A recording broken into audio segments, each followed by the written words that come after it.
A very good morning and a warm welcome along to St. Gallen. We're in the beautiful east of Switzerland for what is, well, let me see if I can work this out. I think it's game day number 8, isn't it? It is game day 8 indeed. We are all set for what will be another good day of action on the return of the European Cricket Series to Switzerland. We will see the morning game this morning, Zurich Nomads taking on Geneva.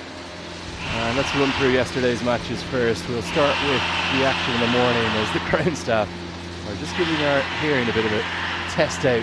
Final preparations going under the wicket. It was a very wet day yesterday. In fact, miraculous that they got the majority of the games in. And in the morning game, we had a thriller, an absolute cracker. I was watching this one from my hotel room actually on Swiss Sport TV, which is amazing. A 2-run victory for Vatican by the barest of margins.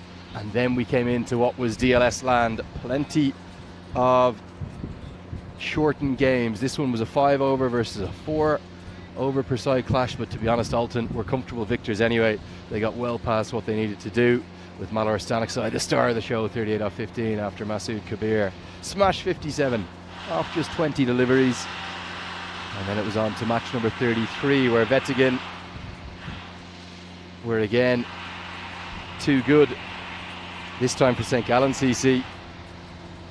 A strange day for St. Gallen. They were probably coming into the last day thinking one win might be enough to get into the mix to the top of the table, but they had a defeat and then a washout. But Vetigen posted 116 for 3 off 8 overs. Mohamed Akhtar, who's been one of the stars of the show with the bat, one of the Fab Four as we've christened them. In fact, he's the leading run scorer in total with 302 runs. The only man to go past 300. He was the player of the match again. And then match 34, which is the final completed game. Geneva beating Winterthur in a Duckworth-Lewis shortened game. Ali Shah made 46 off just 16 deliveries. Always difficult when the Duckworth-Lewis is around, but 116 for 4 off 10. Probably not going to be enough for Winterthur anyway, whatever happened. But Duckworth-Lewis adjudged Geneva the winners by 8 wickets. The final game, match 35, it was freezing cold. And there was rather a lot of rain abound, and the guys, even though they got out there and Grant Coupeau hit a couple of big ones, it wasn't too long until they had to go off, and that was that for the day. So 1 point apiece in that final match, and this has meant that the standings, well, we thought it might get congested, and the 2 games that we haven't completed now are only going to add to that. Suppose for St. Gallen, I think it's going to be enough for the top 5 for sure, but it may not be enough for top spot. The winners of this tournament advance directly to the grand final, and then second place 5th and third place 4th. So the top 5 are the spots you need to get into for the Zurich Lions and for Winterthur, even for Cossonay. Well, they've got to get winning, don't they, to get themselves into the mix.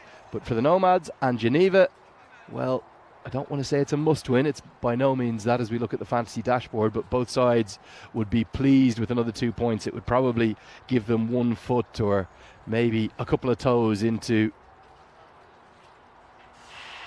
the top 5. There's your fantasy dashboard. The players to keep your eyes on, well, it's the 2 left-handers at the top, isn't it, for the Nomads?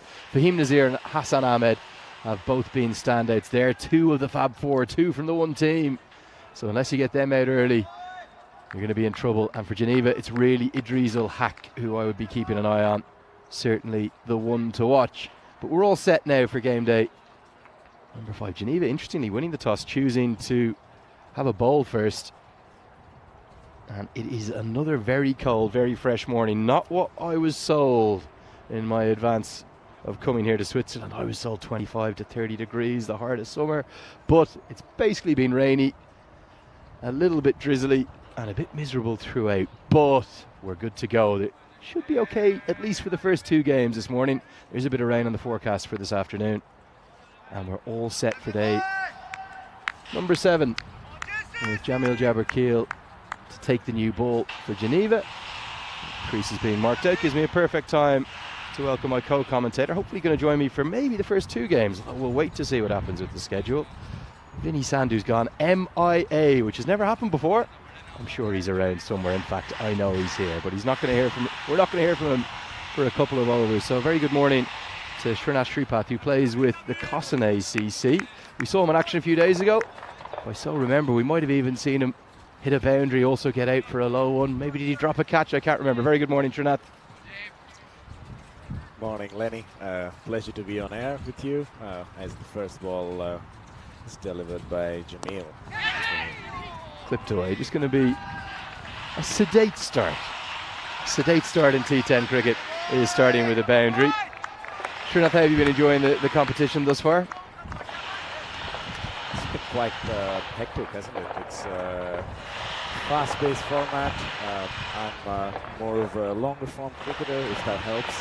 But quite electric, big hitting, absolutely exciting to see over the past few days and actually be part of a couple of games so far.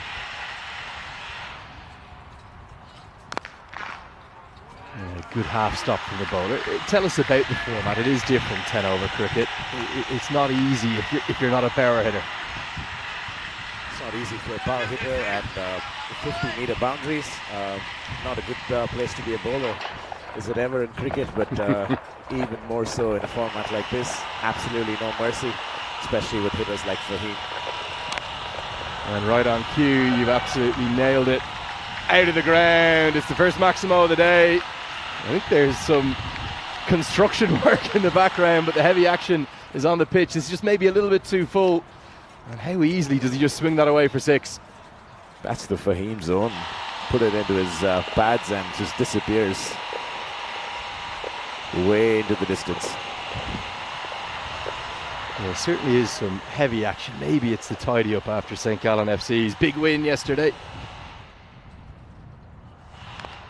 Pumped into his opening partner. I think he's worn this around the midriff. Good fielding. You can see all the grass clippings. The construction team, excuse me, the curation team had a nice trim of the grass this morning. It's a great facility, Trinath. It's a wonderful facility, especially with the stands overlooking the ground. And of course, most cricket grounds in Switzerland are absolutely pretty. A sight for sore eyes. Hassan Ahmed there, copping one straight into the midriff, ambling across for a single. Yeah, very good morning to everyone in the YouTube chat as well. Always lovely to hear from you. Tell us where you're watching from. There's a little change of pace from Jabber Keel, nicely bowled. Will be a dot ball, the rarest of things in this 10 over game. How have you found the 10 over format and the kind of the adjustment to something that Kosane maybe don't specialise in? Yeah, you called it the other day, didn't you, Lenny? We're not a big hitting side as much, but we've got some powerful, great timers with the ball up front in the order, and we're hoping for them to come good as we head into the final 7 games, really, of our tournament.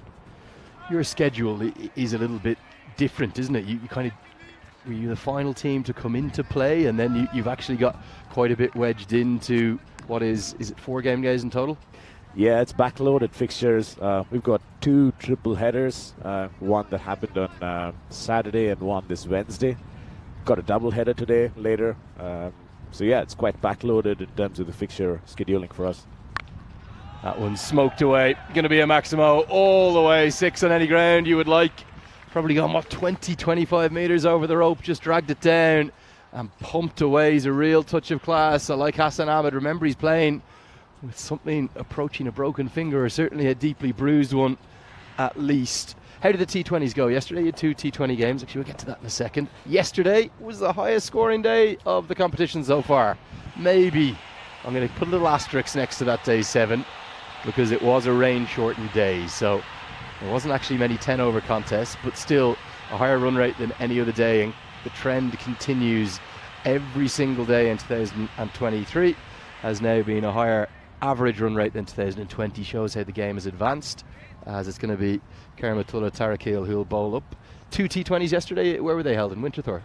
Yeah, another doubleheader in Winterthur, one against the Swiss Afghans, and a high-scoring one against Power Winterthur. Arjun Vinod, our captain, with a big 100, back to form. Hope to see him go big again today. Clipped around the corner. That's going to be 4. Nicely played. Just too much angle.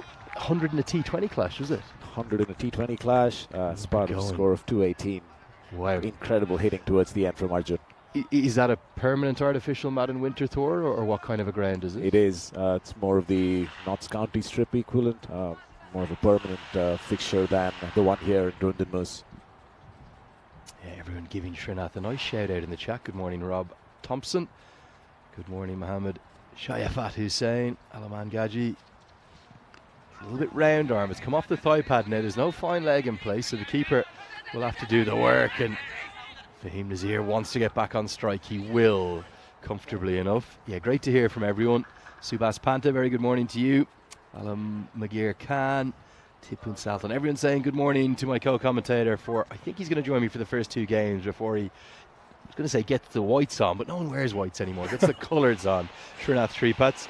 Srinath, the Kosane approach for the remainder of the tournament. You're 1 and 2. You're going to need to get winning. Yeah, 1 and 3 actually. Oh, 1 and 3. Sorry. It's time to get the skates on, as you will, up the order, and pretty confident actually after yesterday's power hitting from the boys. Speaking of big hit, yeah, that's going to go all the way. 6 more, and these 2 left-handers, well, they're as dangerous as they come in the competition. The Nomads who had that slow start, well, they're trying to make up for it. You're selling yourself short, mate. Kosane played 3, 1 and 2.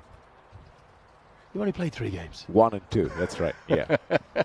I didn't think you'd played a 4th one just yet. No, I was saying 1 out of 3. Yeah, 1 and 2 would be the kind of the American style, 1 win, 2 loss thus far. But realistically, have you discussed what you're going to need to target to maybe get into the top 5? Absolute key games today, facing the Nomads actually later in the afternoon and later in the evening against the Lions. So 1 day at a time. Karamatullah, interestingly, wearing a new jersey a day. He was turning out for the Swiss Afghans in the T20 yesterday. Look at him. Can't get enough of his cricket. Do enjoy the name of the Swiss Afghans team, and also that, I don't want to call it a beanie because it's not, but it's a very, very, very, very thick headband that he's wearing. A head warmer, if you will. That is monstrous. Well, just turn and look away. There's no need to watch it for Fahim Nazir because it's gone 20, 30 metres over the rope. There was a beautiful crisp ping off the bat, and it's a massive 6. The Nomads off to a flyer. Too many on the pad so far, Lenny. These 2 are absolute smashers of the ball, anything into their body. Fahim, of course, is one of the stars of the T20 international circuit, on track to be among the fastest to 1,000 T20I runs.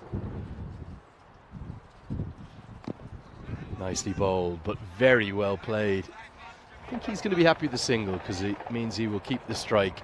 End of the 2nd over, the score 36 for none. Let's take a look at the points table. We'll try and work out how Kosane could maybe weave a path towards the top 5. Your bowling's been really impressive. I think you've restricted your sides to 126, 128 and 130, something like that. But the batting's just struggled a bit. You're actually bottom of the pile right now. Yeah, not for want of games to play as well. Yeah, not easy, is it? Winterthur probably going to struggle too. I suspect they'll need to win out. 3 more wins would get them in the mix. Probably about 10 points you're going to need, or at least 9. The top 5 to go through to the final playoff stage. Correct, don't yep. they? Yeah. And is that something that you've kind of lined up? Obviously the Nomads going to be a tough challenge. Who's your other game against today? Zurich Lions later in the evening. So a couple of Zurich games today. It's going to be a must-win, the Lions game in particular, you'd think. I just wonder, the Nomads thinking, can we win out? Can we actually get into the mix for the top spot? I know they've lost 3 games, but just the way these 2 left-handers strike the ball,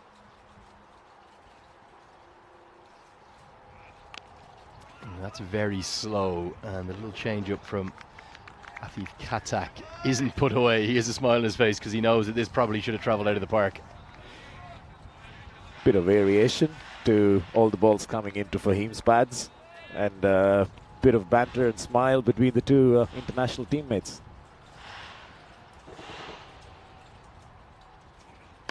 Nicely bowled, but dug out will just be a single. Yeah, you spoke about the fact that I think all 3 of these have represented Switzerland. That's right. Hassan and Fahim. Hassan actually kept wickets in the recent tournament in Malta, and Afif, I believe, played his first game of the tournament in the final for Switzerland. So all Swiss action this over with these 2 facing Afif. I think I was saying to Vinny Sandhu the other day, and it's probably no different in many associate nations. This one's smoked away. Going to be 6 from the moment it left the bat. It's a banker on the full. Wow. Now that is a big hit. That has to be what? 85, 90 metres out to that bank at least, and it's got there comfortably on the full. It's deposited into the edge of the car park, really. Hassan Ahmed, another one on his pads, and that's absolutely belted beyond. Yeah, that's a big hit, isn't it? That might be the biggest we've seen to that corner of the ground. Certainly haven't had any higher up the bank. Katak, well, it's pretty friendly, little gentle medium pace, and right now Ahmed showing what he can do to it. Just holds his shape at the last second, pulls it back. Thought he was going to go inside out over extra there. You talk about the associate sides and how do you pick a team, because I know there's a Swiss Premier Division, but the facilities are so different, players from so many different parts of the country, and then they all come together for something like this in European Cricket Series Switzerland. Can't be easy to get your best 14 or 15 together and understand who are the best cricketers in the country. That's absolutely right, and there's also the question of availability from time to time. One thing I think they've done well in recent times is assemble a bigger squad of 30, and that gives more players a chance to shine in even conditions, training together, and then narrowing down from there. Monstrous again. That's the word of the morning. Where's this one gone? Oh my lord, that's nearly gone to the very furthest part of the cut ground. Well, we're going to measure that one out later, Srinath. I reckon that has to be 90, 95 metres, something in that vicinity. It's about 1 million metres, Lenny, by this ground standards. And it's very interesting. The first 3 overs, they've backed the offside field, and most of the balls have gone into his body and into his pads. Completely disappeared into the distance.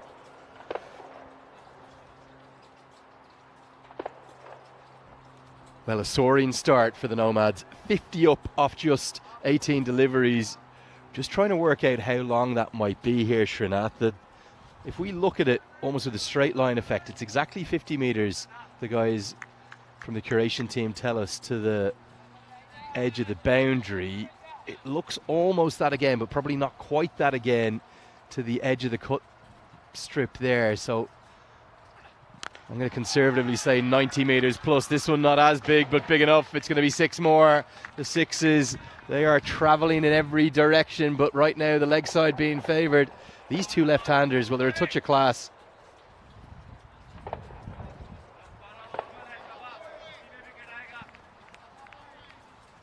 And the new batter just welcomed, new bowler even, Zahidullah Abdul Rahimzi, welcomed by being deposited over the long on. Good change up the slower ball.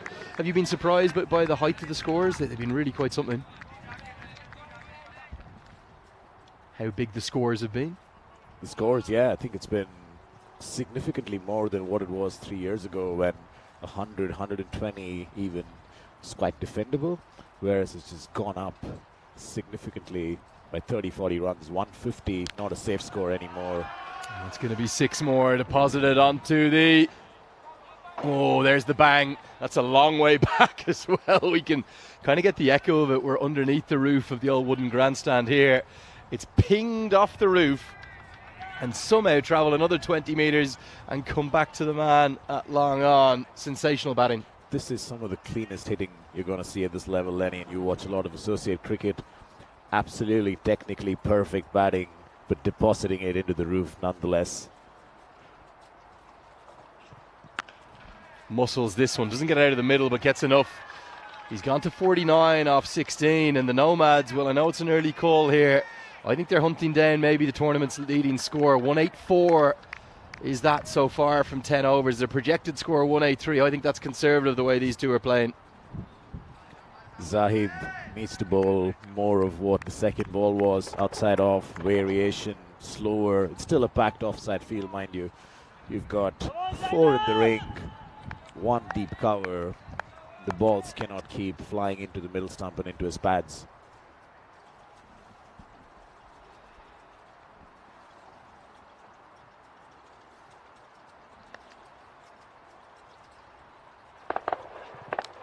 Edged and edged away with fortune for 4, but it's going to get him to 50. It's come from just 19 deliveries. Probably the only one that hasn't come out of the middle. A sensational innings to start the morning to warm us up on a cold Monday morning. How good has this knock been from Fahim Nazir? It's the best of Fahim, really, with all those straight hits.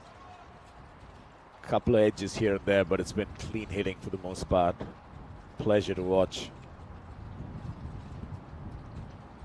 In fact, 17 deliveries is all he's faced, and he's going to be put down. Big moment. Well, was that the moment as the field went out with the power play restrictions having eased in this over? It probably should have been taken, to be honest. Alvinder Chandok.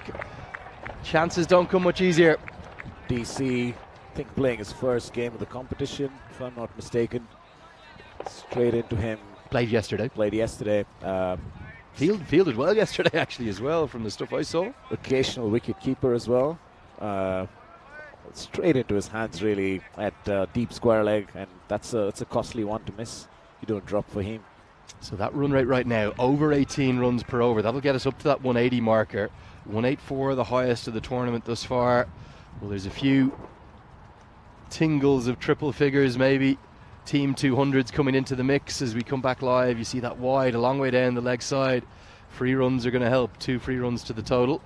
Ahmed just happy to almost walk through for the single. Which of the two batters impresses you more? They complement each other nicely, despite the fact they're left-handers. They have different styles.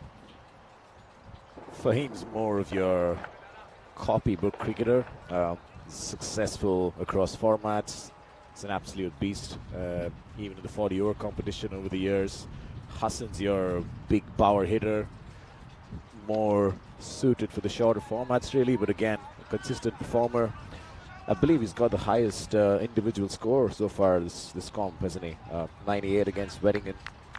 Yeah, 98. We've had 2 men into the 90s, and Arif Sanger with that 85 not out that really threatened the unmentionable C word. Not allowed to say it on air till we get there. You can guess what it is, of course. That's going to be a Maximo, a big one. Fitting word. Went very, very high indeed. And right now, Geneva, who had such a good start to the tournament, they're being blown away. Always wanted to say this, listening to Winnie over the years. It's a Maximo. Yeah, one of a kind, our own Vinny Sandhu, isn't he? He's been on at me to get a catchphrase going. I don't really have one, but I was saying Carnaggio the other day. It has been Carnaggio, almost from start to finish down the leg side. That'll be given as a wide. When you're bowling at bowlers like these two, batters like these two, the margin for error must seem very, very small. Absolutely, and the captain has backed the field in the offside, as I've said probably for the 5th time in 4 overs now. The line and length of the bowling simply hasn't been in sync. There you go again. Going to be 6 more. Yeah, there's only 3 men on the leg side. Now they're all on the rope. The problem is these two, they don't mind if the men are on the rope. They'll just hit it over their heads. That's gone almost all the way to the bank again. And Ahmed, who actually hasn't got anything like as much strike, he's actually hitting them even more cleanly. 30 off 8, including 5 6s, a strike rate 375. It's blistering hitting, isn't it? Fahim going at 300, and he's the slower of the two. Yeah, it's remarkable. 30 off 8. And it's coming so quickly. The projected score gets to that double century mark. There are we. I've said the C word. Didn't use it in an individual sense, but one thing is certain: if either of these two are there in the 10th over, we'll very much be on century watch. Bilal finally pulling it back with that one. Slower one. Almost swinging into him.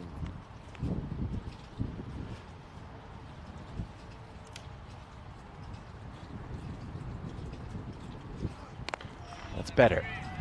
See, I think at least if you're aiming for the block hole, I know you might feel early to go to death bowling. Even if you miss the block hole, a low full toss is a lot harder to hit than one halfway down the wicket that's just going into the hitting arc, into the legs of the left-handers. It's a different sport, isn't it, Lenny? After the power play, you're pretty much into death overs territory. 7 overs of bowling at the death, really.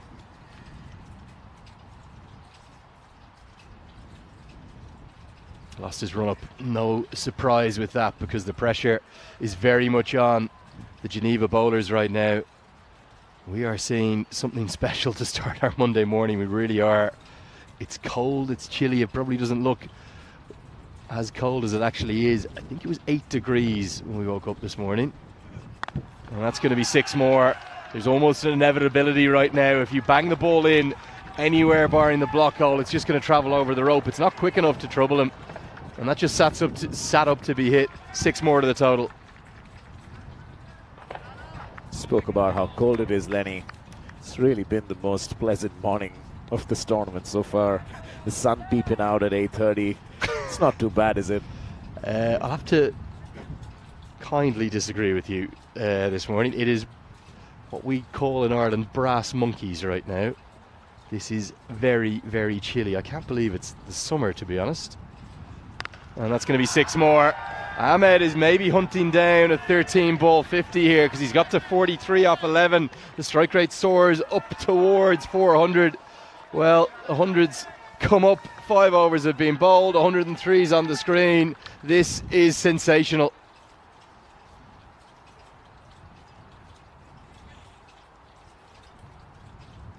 Answer Mahmood and the Geneva CC folks need to do something different, really. It's been pedestrian, to be fair, throughout the first half of this innings. Full tosses, balls into their pads, not even an over of worthy balls outside the off stump, where you predominantly hide your balls post the power play, especially against these two. Yeah, look, it's been very dominant, isn't it? These two left-handers, so impressive though, the quality of the hitting. 49 days to go to the Euros of Cricket, something I know everyone across the continent is really looking forward to. A carnival of cricket down in the south of Spain at the Cardama Oval. It's going to be Masood Kabir, maybe a little harsh to say the next lamb to the slaughter, but something in that vicinity. That's just a flick of the wrists and brilliant fielding. Well, credit to Jamil Jabbarkil. We'll have a boundary check. But I think this is clean. I think he's done enough. Just a flick of the wrists. Look at the timing. Just wonder if he stepped onto the rope as he was pulling that in.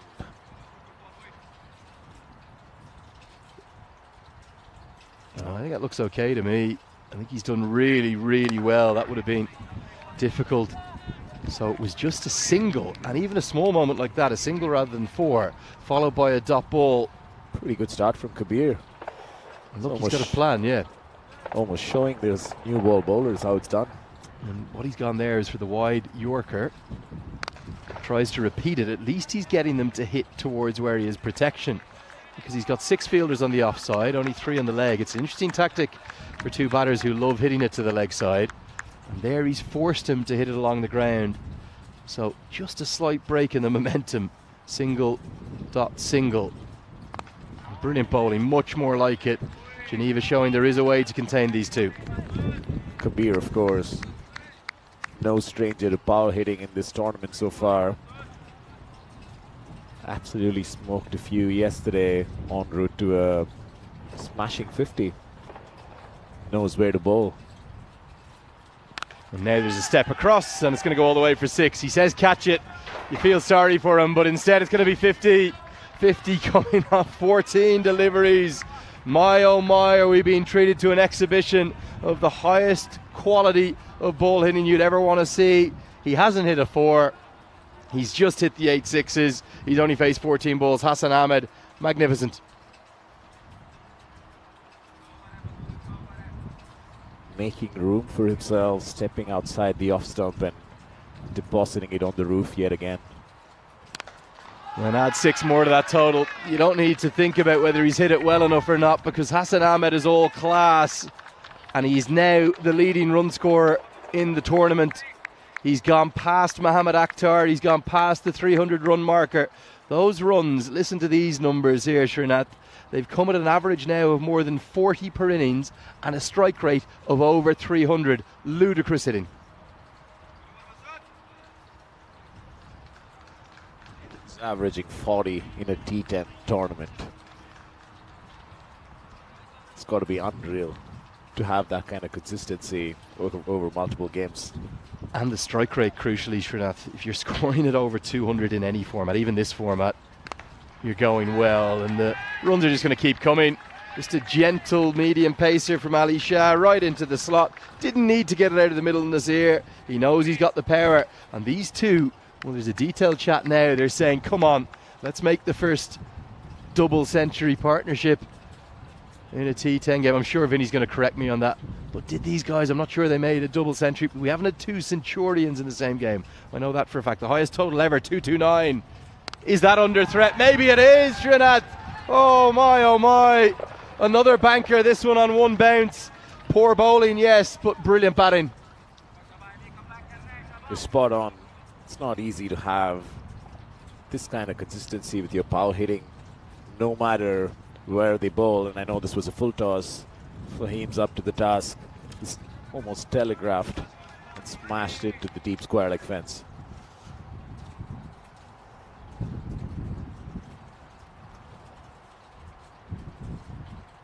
Right now you can see how shaken the bowler is. He grimaces as he walks back to his mark.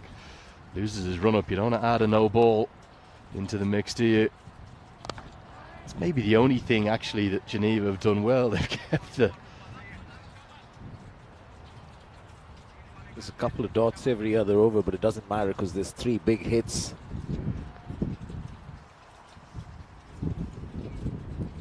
Big swing and a miss, more like it, from Shah, just getting it to duck away. There has been a double century partnership in the European Cricket Network. That was the ECL final in 2019. Max O'Dowd and Scott Edwards, who were part of that Dutch team that qualified for the Cricket World Cup recently down in Zimbabwe, I was at.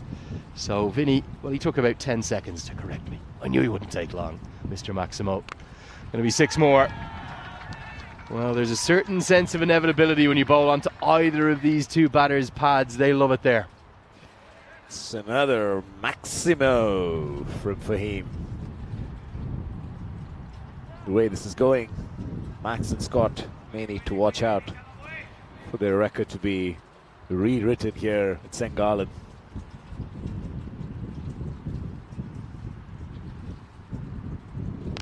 Six more. There's a real chance, not just to the double century partnership. We may see the highest total in history. It's another banker on the full. Gigantic hitting of the highest quality. 229, the highest of all time. Could that go here, Srinath? Yet again, another full toss, and Fahim's having it easy here. It's almost like he's smashing a bowling machine to all parts where he pleases, when he pleases. That's what we've got to look forward to in about 7 weeks' time from now. 49 days left, 7 weeks' time exactly, actually, as 30 teams will come together alongside the reigning champions, the Netherlands, who advance automatically to the championship week. And the winners of each of those 6 groups goes straight through to join the Dutch side in what will be a real festival, a carnival of cricket at Cardamom. Tara Cale, the next man in. This one is sliced away, not going to be 6, but will be 4. Is this a situation where you don't even want the ball, you're avoiding the captain's stare in the outfield? Small mercies, Lenny. It's the first 4 that Hassan Ahmed has hit the whole innings. Yeah, good shout. Yeah, 9 6s and 1 4. How do you get to 60 without hitting a 4? This is quite ludicrous, the quality of hitting. It is almost, well, you'd think a certainty we're going to go past that 184 mark the way they're going, which is the highest total of the week, but very much 200 plus on the cards, and all the chat comments are coming in a rare dot ball. They are saying, rain, come please. He wants something to give a little bit of help towards Geneva. But great to hear from you all. Do give us a shout out if you're watching on YouTube Live, or if you're enjoying the action on Swiss Sport TV Live or in Fan Code. Jump into YouTube, give us a comment. Me, Andrew Leonard, alongside Trinith Tripats, who is my co-commentator for the first 2 games. The rarest of things, consecutive dot balls. Karamatullah pulling his length back at long last, I must say.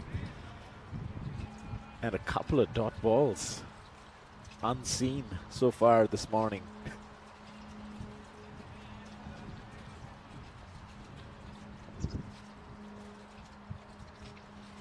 That's going to be a no ball and a free hit incoming. Will it have the pace to get to the rope?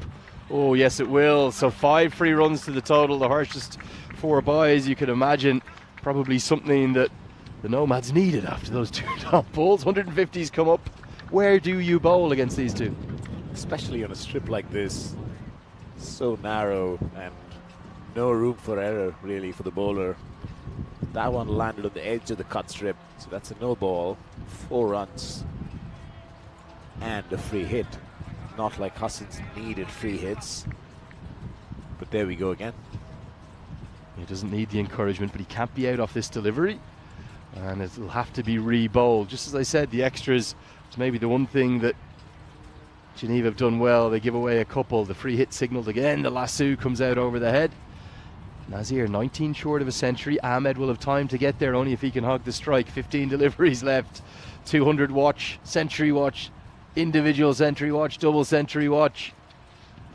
And this one goes a long way up. Remember, it won't be out if it's caught. Don't get excited at home. They could run him out, but they'll get home comfortably for what will be a single.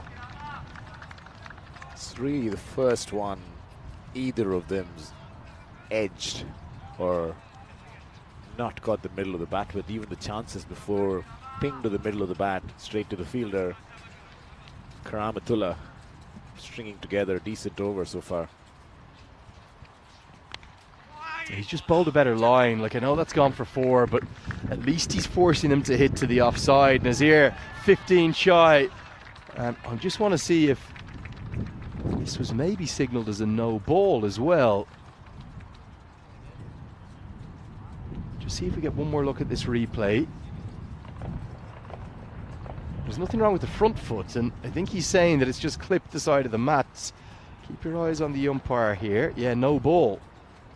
So a free hit's going to come in now. Yes, last thing they needed.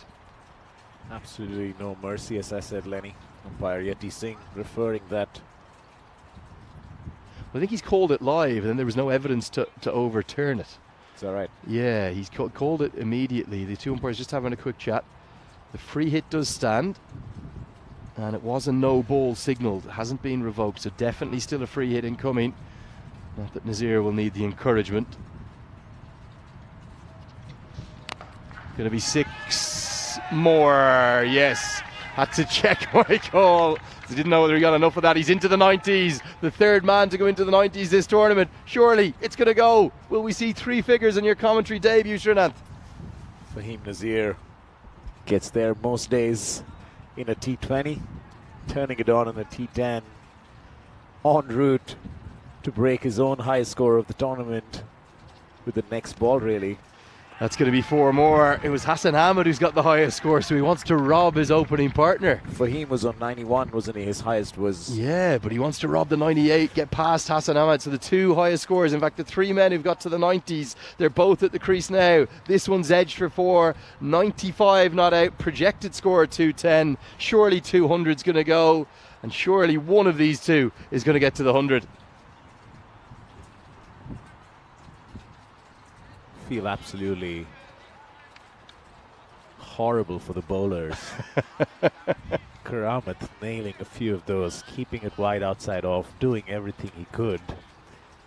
Gets the no ball call, which may have been inches away. Then a couple of 4s, which themselves are small mercies, given the 6 hitting on offer so far. There's been something like 3,000, maybe a few more games than that across the network. We've only seen 200 gone by a few times. Ahmed doesn't get this out of the middle, but it means Nazir will come on to strike with 11 balls left on 95, and just a rattle of the dugout from his teammates. They know he's on 95. 5 to get. 1-6 will get them here. And can he do it? Fahim Nazir, we've had a couple of false dawns. Boom! Boom! And there goes the century.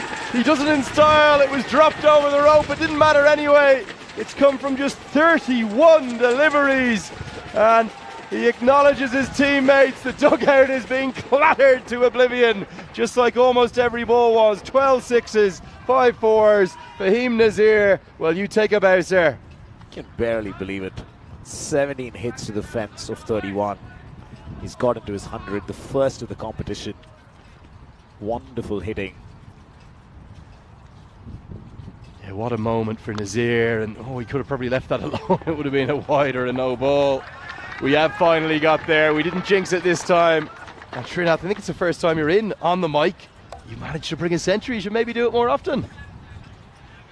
Wish I could be with Costin play as well.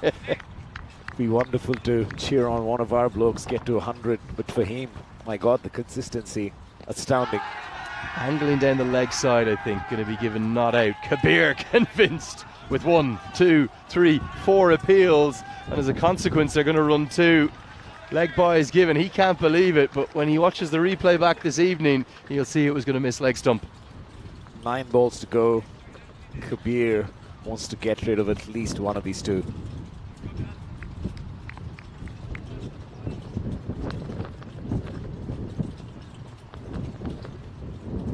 It's hitting him outside leg, isn't it? Yeah, it's funny how he can be deceived, isn't it, as a bowler. He was convinced. That's going to be 6 more. So insult to injury, and I just wonder, is Hassan Ahmed thinking, plotting, maybe I'll take a single here, maybe we'll make it dual centuries, I'll go monstrous in the final over. Extraordinary hitting of the highest quality, and right now Zurich already have the equal highest score of the week, and they're going to go soaring by that. We're going to see 200 broken almost certainly. 7 balls left, they need 16, but Ahmed, is he thinking of how can I get 32? There's going to be 6 more. He moves into the 70s. This is quite awesome. The power hitting. Kabir, one of the best bowlers. He's still gone for 35 from 2 overs.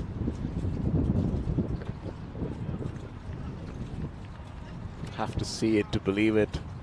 Hassan Ahmed clattering a couple into the stands. It's a wonder that the ball's not been replayed so far, Lenny. It's hitting the chairs, pinging off the stands into the cement turf just outside the boundary. It's gone to all parts really today. Some of them almost disturbing the early morning walkers in Sengalan outside the boundary rope. Well, ludicrous hitting, quite ludicrous, it has to be said. The 190s come up, it may be cold out there, but they're going to go into, I think, the top 5 of those team totals. They may have to settle for 5th. They'd need something freakish to get to the 229 that the Badalona Shaheens made. 190 with 6 deliveries left, and this is tactical, make no mistakes. Nazir has intentionally run the single with a big smile on his face to say, I know you still need 26, my friend, but you've got 5 balls to do it. 4 sixes and a couple would get him there. Big grin on Afif's face as that single crossed over. He's got the job now to stop Hassan from smashing 26 of the last 5, is it? Yep. 26 he needs, 5 deliveries left. And he's going to start with 4 runs, just 1 bounce, inches away. They may want to check the boundary rope here, but we're pretty certain on first viewing it just bounced inside. And rightly signalled as 4. Right. The only battle left in this innings, 22 of 4. Hassan Ahmed en route, is it, to beat his highest score of the tournament, which has since been beaten by Fahim. Unbelievable, really. 195 run partnership coming unbroken, of course, off 59 deliveries. Just the 1 chance in the deep, that was the only one they gave. Hasn't got it out of the screws. Can he get back on? In fact, he's going to turn down the single. The problem is, with only 3 deliveries left, he can't get there barring a no ball or a wide. Probably should have run that one. The mathematics don't work out unless Afif oversteps. How's it going against Scotty Edwards and Max O'Dowd's record? That's off the table as well, isn't it? Might not have carried, and just when he needed to find 5th gear, he's kind of drifted back down into 2nd or 3rd. That one comes off the outside edge. Clever piece of bowling from Katak. Remember, he's got that Swiss national team pedigree too, so just a little bit too clever. We're not going to see 2 centuries, but we should see the double century partnership, surely. They need 4 off 2. Can they get there? Not quite ready to see this delivery yet. Has there been a 10-over stint so far, Lenny, where we've finished no loss this tournament? Not in this tournament, not the full 10 overs. Little off cutter, clubbed away, very nicely picked up. That is the 200 up. It gets there. It's not going to go past Max O'Dowd and Scott Edwards. They can sit tight back there in the Netherlands with the 2-2-2 partnership they made. versus the German side back in the ECL final in 2019, but it's been simply sensational here in St. Gallen. It's a 200 partnership in a 10-over game. It's a good one in a 40-over competition in Switzerland. 200 partnership. Yeah, fully agree with you. And big numbers watching on as well. Very good morning to you wherever you're enjoying the action from. You have seen something quite special here. Just going to check the ball. I think Nazir is going to finish in style. He's going to finish with 6 more. 208 for none is on the cards, and surely it's going to be far too many for Geneva. The Nomads, what a start. It's not going to be a maximum. The low full toss again is a better delivery than one bowled into the wicket. And the man who dropped the catch, Dalvinder Chandok in the deep, well, he might want the ground, the earth to open him up. The Nomads guys on the sidelines, a couple of them got pad rash, but lovely to see this. Warm congratulations. There's a great fraternity, a great camaraderie amongst the Swiss cricket community. And they're as happy for him as he's delighted himself. A humble man, but a cricketer of the highest quality. Absolutely. And as we referred to early on in the coverage, Fahim, 700 odd T20 runs. He's on track to be among the fastest T20I 1000 international runs. Absolutely wonderful cricketer. And they're lining up to cheer him on. Let's take a look at the highlights. It might have started a touch sedately, if anything, just with a few worked around the ground, but it didn't take long for Fahim Nazir and Hassan Ahmed to get into full stride. Between the two of them, they hit 24 sixes. They're the highlights you're going to see here. Big blows all around the ground. We haven't seen many up on to that far bank on the leg side. Even the mishits were going for 4, and the ones that were coming out of the middle when they were speeding along as fast as the cars on that main highway, probably just as well we're not a little further down. We'd have seen a few hit onto the highway. Look at how big that hit is all the way up onto the far bank.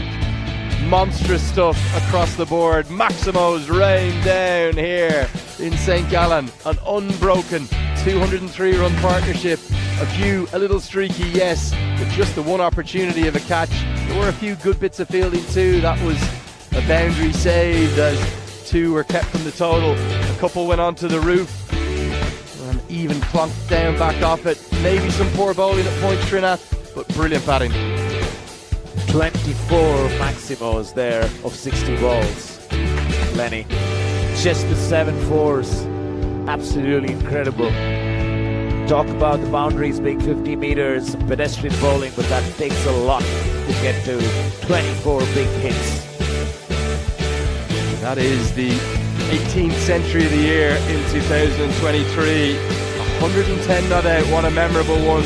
Coming from 35 deliveries. Hassan Ahmed had his chances too. He didn't quite get as much of the strike, and even though his partner gave him a go at hitting, I think it was 24 he needed off the last 5 deliveries, he couldn't quite get it done despite some good shots down the ground. That one just 1 bounce 4, and warm congratulations. A lovely spirit of cricket on show from Geneva. They were happy to congratulate their opposition as the Nomads, well, they have cruised to the highest total of the tournament, unbroken. Katil Zabiullah, Azim Nazir, Jawad Danesh, Kazim Chowdhury. There was no need to put your pads on because it was all about those 2 men at the top.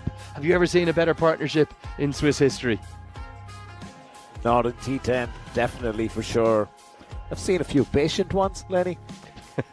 Our viewers may think I'm an old-timer who plays 40-over cricket in the longer formats, but absolutely blistering stuff to do this in a 10-over game. Yeah, quite something. There's the bowling wreckage, really. Maybe Jabberkeel was the surprise that he only bowled the 1 over for 18. And then there was a few economy rates, particularly Bilal Muhammad's and Ali Shah's, 24 and 30 respectively. One thing is for certain, the Nomads are going to be big favourites to take another win and maybe soar into contention with a big net run rate boost too for the top of the table. That's going to wrap up our coverage from the first innings. The Nomads, they've scored 203 for none. Geneva, well, they'll need a very speculative, a very fanciful, it would be a record-breaking chase in the history of the ECN if they're going to do it. They'll need more than 20 and over from ball 1. Do come and join us for the second innings. You've seen something special here. Fahim Nazir and Hassan Ahmed. Remember their names.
Well, here we are back in beautiful St. Gallen.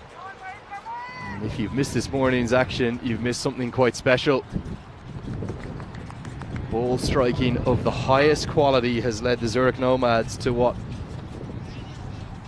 is the highest total of the European Cricket Series Switzerland thus far, and also one of the highest in the history of the European Cricket Network. And on what is a very, very chilly morning, can't be much more than 11 or 12 degrees centigrade. We have been warmed up by Fahim Nazir and Hassan Ahmed, the two Swiss opening batters who play for the national team. And well, I think the future is looking pretty bright for Swiss cricket if those two can hang around and stay together for the next 5 or 10 years, because they are quality cricketers.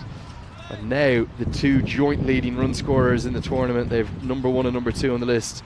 Nazir, fresh from his century, well, he's going to open the batting, and maybe he can be spared that full toss that he's delivered. I think we could have a no ball. We'll have a check anyway. Certainly maybe a little tired from his bowling action. Let's have a look at this. Oh, I just wonder, is this maybe got away with it? Got to dip in beneath the waist high position. He does get away with it. I suppose he's just made a century. Deserves that little bit of luck. As this is clubbed down the ground, going to be 6. Well, Zurich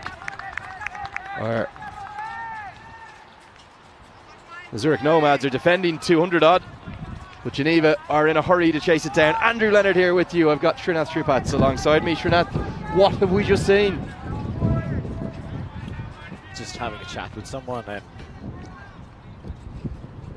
we'd have to run the entire innings as a highlight package for Fahim and Hassan. Yeah, I think that's a good shout, mate. It was really quite something. It's my first taste, really, of 10-ball cricket. 10-over cricket, not 10-ball cricket, 10-over cricket. Seen a little bit, but never commentated on it before. I didn't know quite what I was in for. It's nicely bowled, the angle chopping Hack in half. It's different, isn't it? It's almost a different skill set entirely. To do that consistently takes quite a lot. Say what you will about the quality and the consistency of the bowling, but just to deposit every second ball on the roof, it's just incredible stuff. As Fahim steams in for the next one. Yeah, Hack has shown us in phases that he could make that fantastic, or Fab 4 that we're calling a fantastic 5. The ones that stand out for me, Mohammad Akhtar, Arif Sanger, Hassan Ahmed and Fahim Nazir. There's been just a few signs from Idris ul Haq that he could join in. The other one to mention, of course, Sher Mohammed has got pretty good numbers too, close to 300 runs. And that's why Hack has got potential. If he keeps going, if he can face the majority of these 60 balls, maybe, just maybe, we could be in for something quite ridiculous.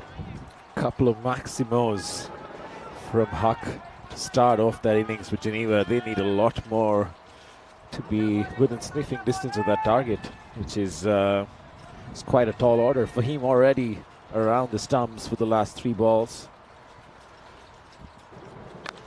Into the hitting arc and out of the park.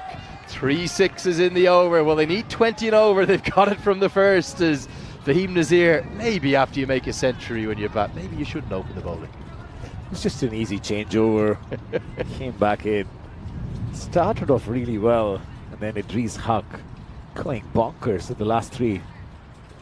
Yeah, 99 matches since the Golden Ball. I think it's highly unlikely we have that broken here today, but apparently I'm not getting paid for this gig unless I stay true to my message to Vinny Sandhu that we will have the Golden Ball broken on this European Cricket Series Switzerland. Here are the highest totals in the history of the European Cricket Network. 203 we've seen from the Zurich Nomads. Still a long way behind the Badalona Shaheen. I can't quite get my head around that game. 229 played 174 at the ECS Spain in Barcelona. That might have been at the baseball stadium that they play at. Now, what can Nouman Ahmedzai do? In fairness to Geneva, they've batted well when they have batted. 204 surely too many though. We'll see, Lenny. We'll see. Not willing to bet on anything, seeing the hitting this morning. There we go. Just a chip for 4. I've been really impressed with young Amjad Ahmed. He's 17 years of age. How much young talent do you see going around the leagues in Switzerland here? There's a lot more younger cricketers coming through as Swiss cricket matures and makes its way back into the associate world. Remember, we were out for a few years, and a few clubs, or more than a few clubs, have a junior program. You see more folks like Amjad come through the ranks. And that's going to be 6. Yeah, not out of the middle, but it seems like everything's going today. I don't know what it is about this morning. The boundaries are just flying around this ground. I really like the way he's bowled, Amjad Ahmed. He's changed things up, but the first 2 deliveries he's bowled, they've both gone for boundaries, 4 and 6. Not the worst result, Lenny. It's not 2 sixes at least.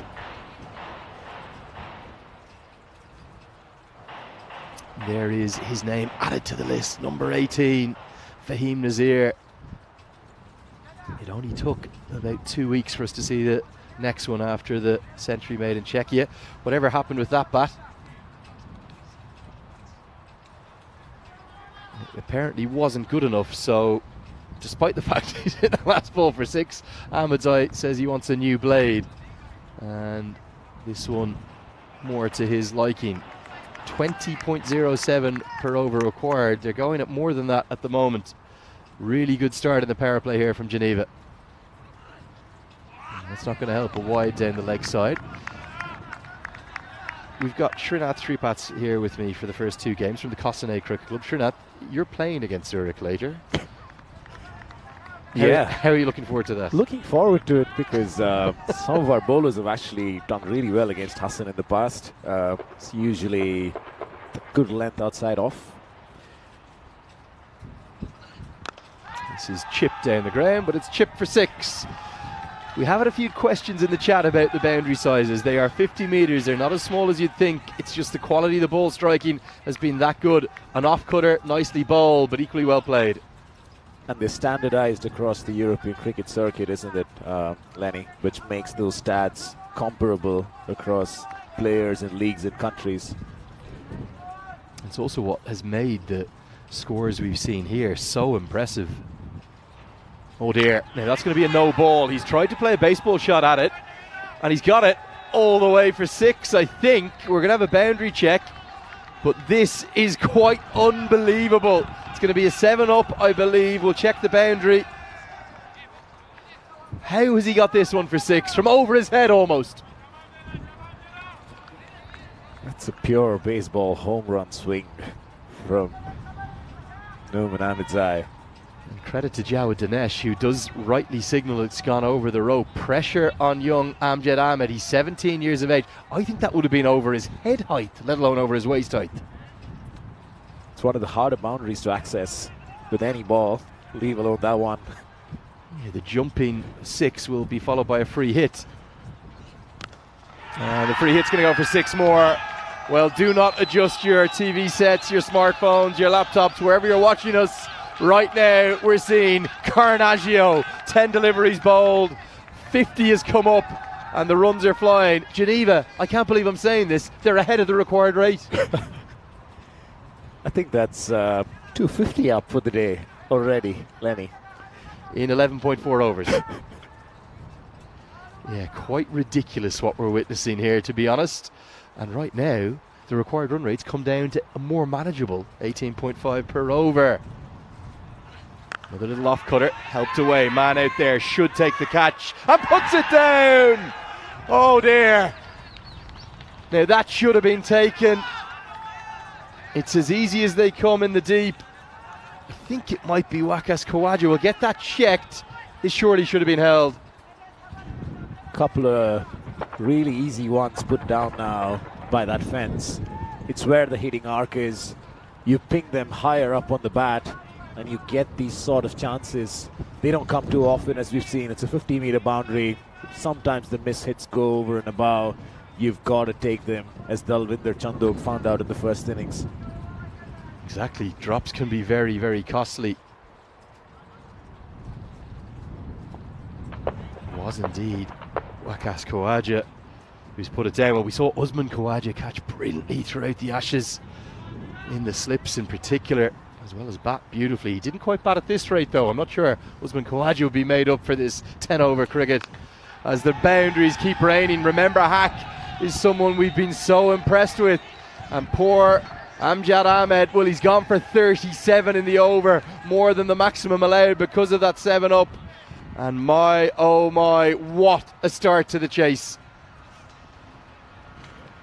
Straight into the lawnmower, that one from Idris Haq. By the cow corner, long on fence. Yeah, this just shows you here, Srinath, as to how tightly fought these top 5 places are going to be. Were Geneva to pull off a miracle and chase this down, it would massively throw the cat amongst the pigeons. Problem for the Paris EC, look at that net run rate, minus 0.3. So they're probably going to need to win.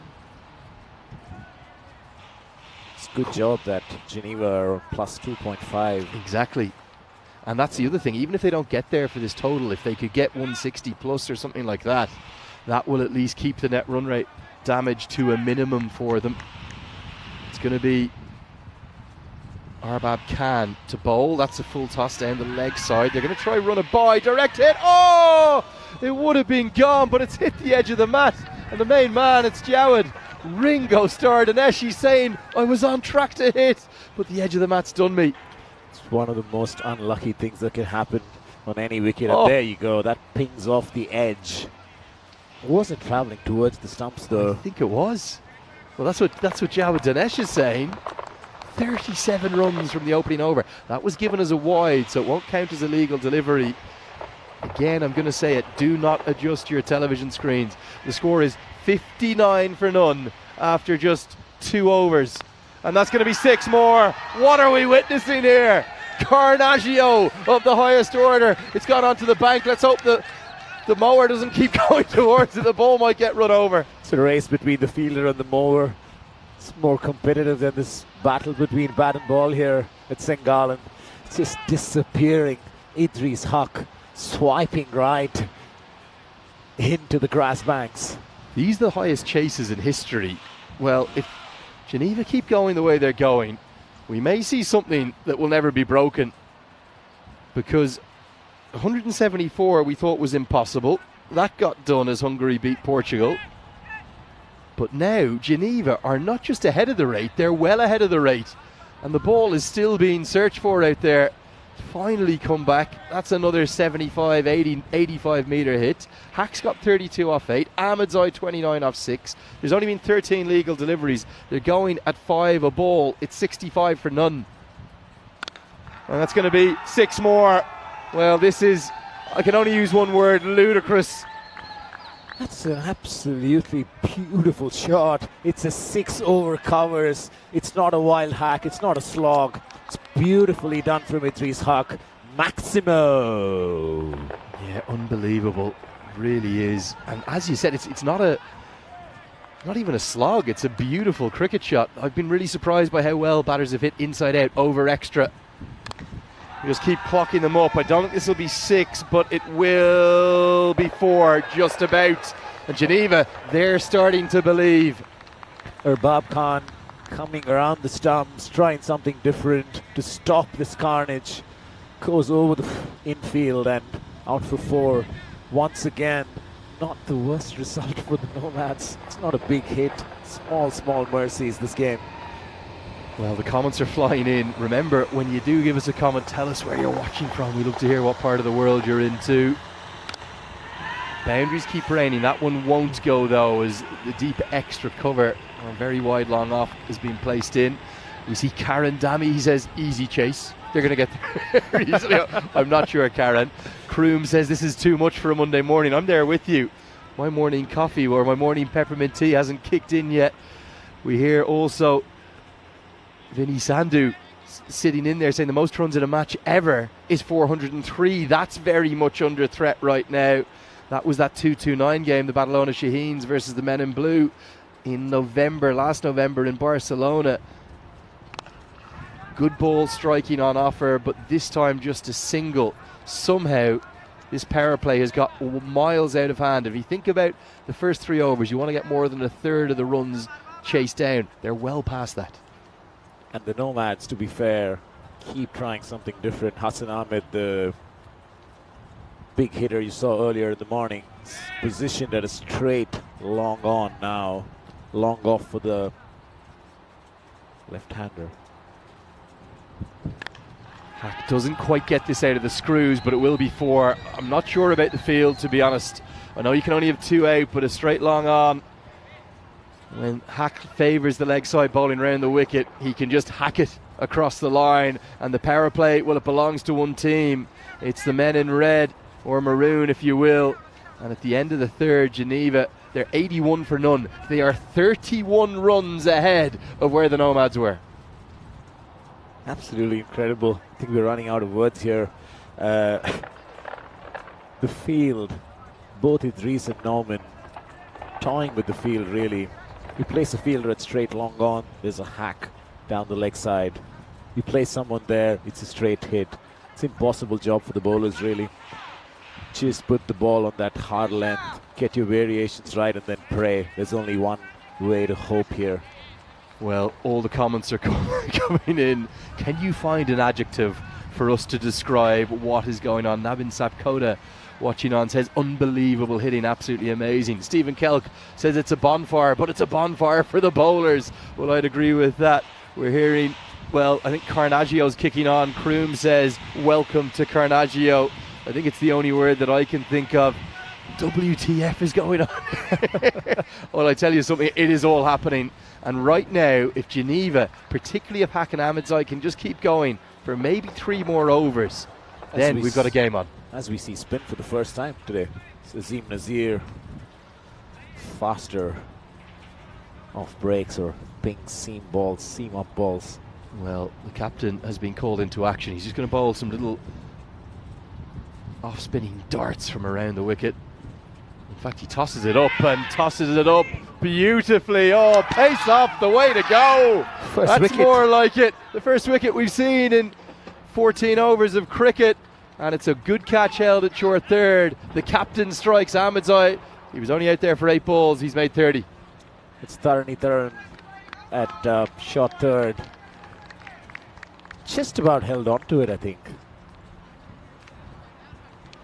First wicket of the morning in the 14th over. And badly needed. It was Tharana Tharan, Thanabalasingam, who takes the catch. Azim Nazir strikes with his first delivery. He was out there for 8 balls. He hit 1 4 and 4 6s, 375 his strike rate. But now Ahmedzai is gone as Ali Shah will come in at number 3. Interesting change to the batting lineup as well. We initially thought Ahmedzai would come in at 4 with Ali Shah opening the batting alongside Idris ul Haq.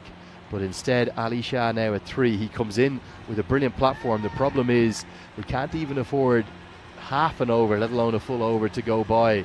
They need to keep hitting. They have to get all their big guns up top and as high as possible at the order.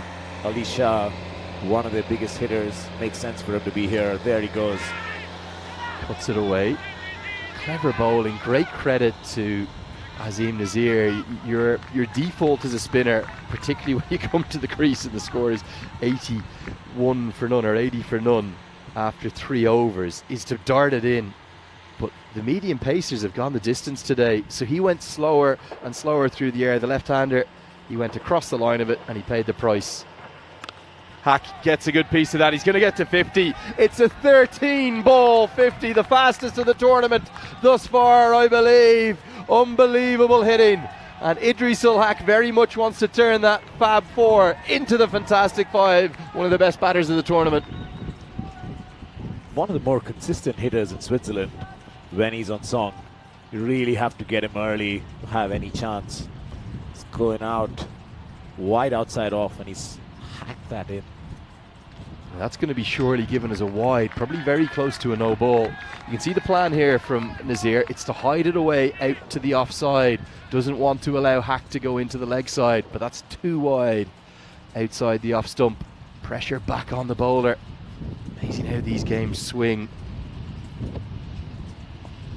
Well, that's going to be too easy. Surely 6 more. Yeah, straight down the ground. Maybe not out of the middle. Didn't need to be with Hack's power. He is flying. Hassan Ahmed down there, not amused after having dished it out for 10 overs. It's his second 50 of the tournament, Hack. And all of his runs have come at a strike rate of over 300, would you believe? Quite remarkable hitting here we're witnessing in Switzerland. That's a little leg break. It's very, very friendly. And Hack says, don't bowl there to me. I'll send it up onto the bank. Lawnmower still in danger, Lenny. Well, Vinny Sandu used the driving range analogy where some of the golfers try to hit him. I don't think he needs to try and hit him. He just needs to keep sticking it over the rope. The 100's up. They're nearly halfway there. They're yet to face 4 overs. They're well ahead of the rate. The required rate was nearly 20.5 per over at the start. It's 16.7 now. Oh, this one, surely it was there to go for 6. Instead, it's going to be 4. He goes to 69 off 16. 4 overs bowled. What a welcome to you, Srinath, for the commentary. It's 105 for 1. It's only 4 of that last ball. And Azim, who started off so well, pace off, revs on the ball, got him top edging, got the first wicket of the day, finishes with a couple of half trackers and a slot ball. He's just disappearing up here at St. Gallen. Well, remarkable, and that's the perfect graphic to show it. I do think that member of the St. Gallen FC curation team who's in the ride on Gang Mower, it's not like the ones you see at the driving range. They've got the cage around them. If he keeps going out there, he could be in trouble. This is a critical over. Tharnatharan, Thanabalasingham, the left arm spinner. He bowls very flat. If he gets it right, he can prove difficult to hit.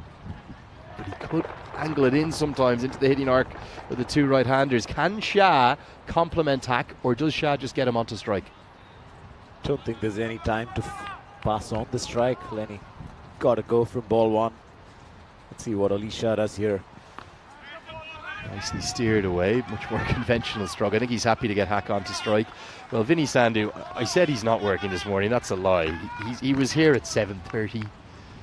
He was dabbling away, making graphics, and now he's telling us that is the second fastest 100 of all time. Just 1 ball outside of the record set at the ECS Romania back in 2021. He's into the hitting arc, but he doesn't get it. He moves to 70 off 17. What's the approach from here? Almost impossible to answer. It's a great result for Tharani to start off those 2 balls. I think pace off is the approach for the Nomads, clearly. If you can get 2 more overs of spin, keep them under, I don't know, 15 and over. It's a winning result, almost. You see, the interesting thing is, if you take this game away, as there's a bit of a collision, just keep it inside the boundary. Might just check it just in case. I think they're both okay. Who ran into each other down there? Wakas Khawaja, who dropped the catch into the Centurion. Fahim Nazir, here we go, just getting a second look. Yeah, no real contact. They're okay. They're okay, and definitely inside the rope. Back live with you now. That's going to be monstrous. 6 more. Fahim Nazir can just watch it onto the roof. Well, what have we lost? 30, 35 balls up there now, maybe more. I feel like every 4th ball has gone up to the roof this morning. Some elite hitting as Idris gets to 76 of 18. The strike rate under 300 seems below average here, Lenny. You see, right now, you almost would make Geneva favourites. I said at the halfway stage, surely the Nomads are not just in for a win, but in for a big net run rate boost. That doesn't look like it's going to be the case now. And we are seeing pure and utter simple Carnaggio here.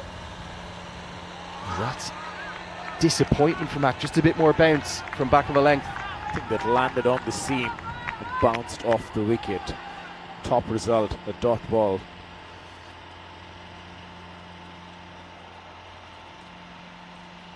That one's going to be a wide down the leg side. I do think even though the previous over of spin, it did pick up the wicket, it still went for 24. It seems to me as though spin looks to be harder to hit, if anything. Absolutely. But Hack is somehow doing it. 6 more.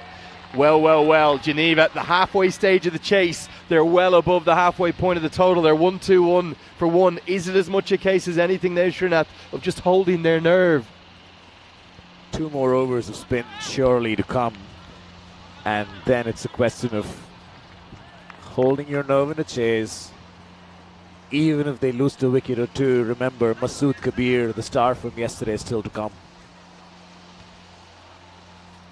As we take a look at the calendar coming up, we go from here, Germany, and all the way around Europe over the next couple of months. Lots lined up on the European Cricket Network. Well.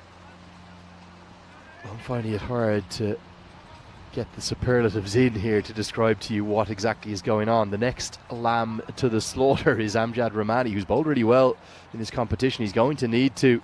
Shah, he tries to get in the act. It skews off an outside edge. It's going to be put down. Not easy. In fact, a good effort from Amjad Ahmed. The end result will be 2 runs. He's an athlete, the young 17-year-old, but he couldn't hold on. Saved a couple of runs, crucially. Wickets not going to do the job. So we take a look at Amjad's save by the boundary line. We are just trying to get a check as to what the fastest century of all time in the European Cricket Network is. I think it could be 25 balls, if I remember correctly from something Vinny Sandhu told me earlier in the week. Hack is 82 off 20. The strike rate's over 400. Almost don't want to say it, but 3 Maximos. You get there in 23 balls. There's a gang rider out deep cow corner. Could be in trouble. Down the ground. Has he got enough of it? Yes, he has. He's 2 away. He's 88 off 21 deliveries. I don't know how to describe this, Srinath. What are we witnessing? Who wants to be a bowler in St. Gallen? Hide it outside, bowl it short, keep it tight, doesn't matter. Maximo after Maximo. Short, wide, carved away for 6 more. He's 1 away. 94 of 22 deliveries. Are we about to witness history? I think it's going to be the fastest century in the history of the European Cricket Network. Idris Haq having a whale of a time here. 94 of 22. Well, he zoned it. It was indeed 25 deliveries, the fastest in history. Idris Haq gets it away. It's going to be 4. He's got 1 more ball. He's got 2 runs to get. He's inspired. He's Idris Haq.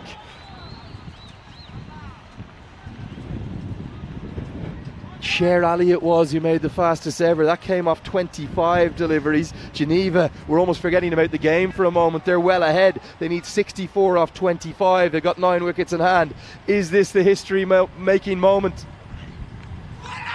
Gone! Edged out! 98!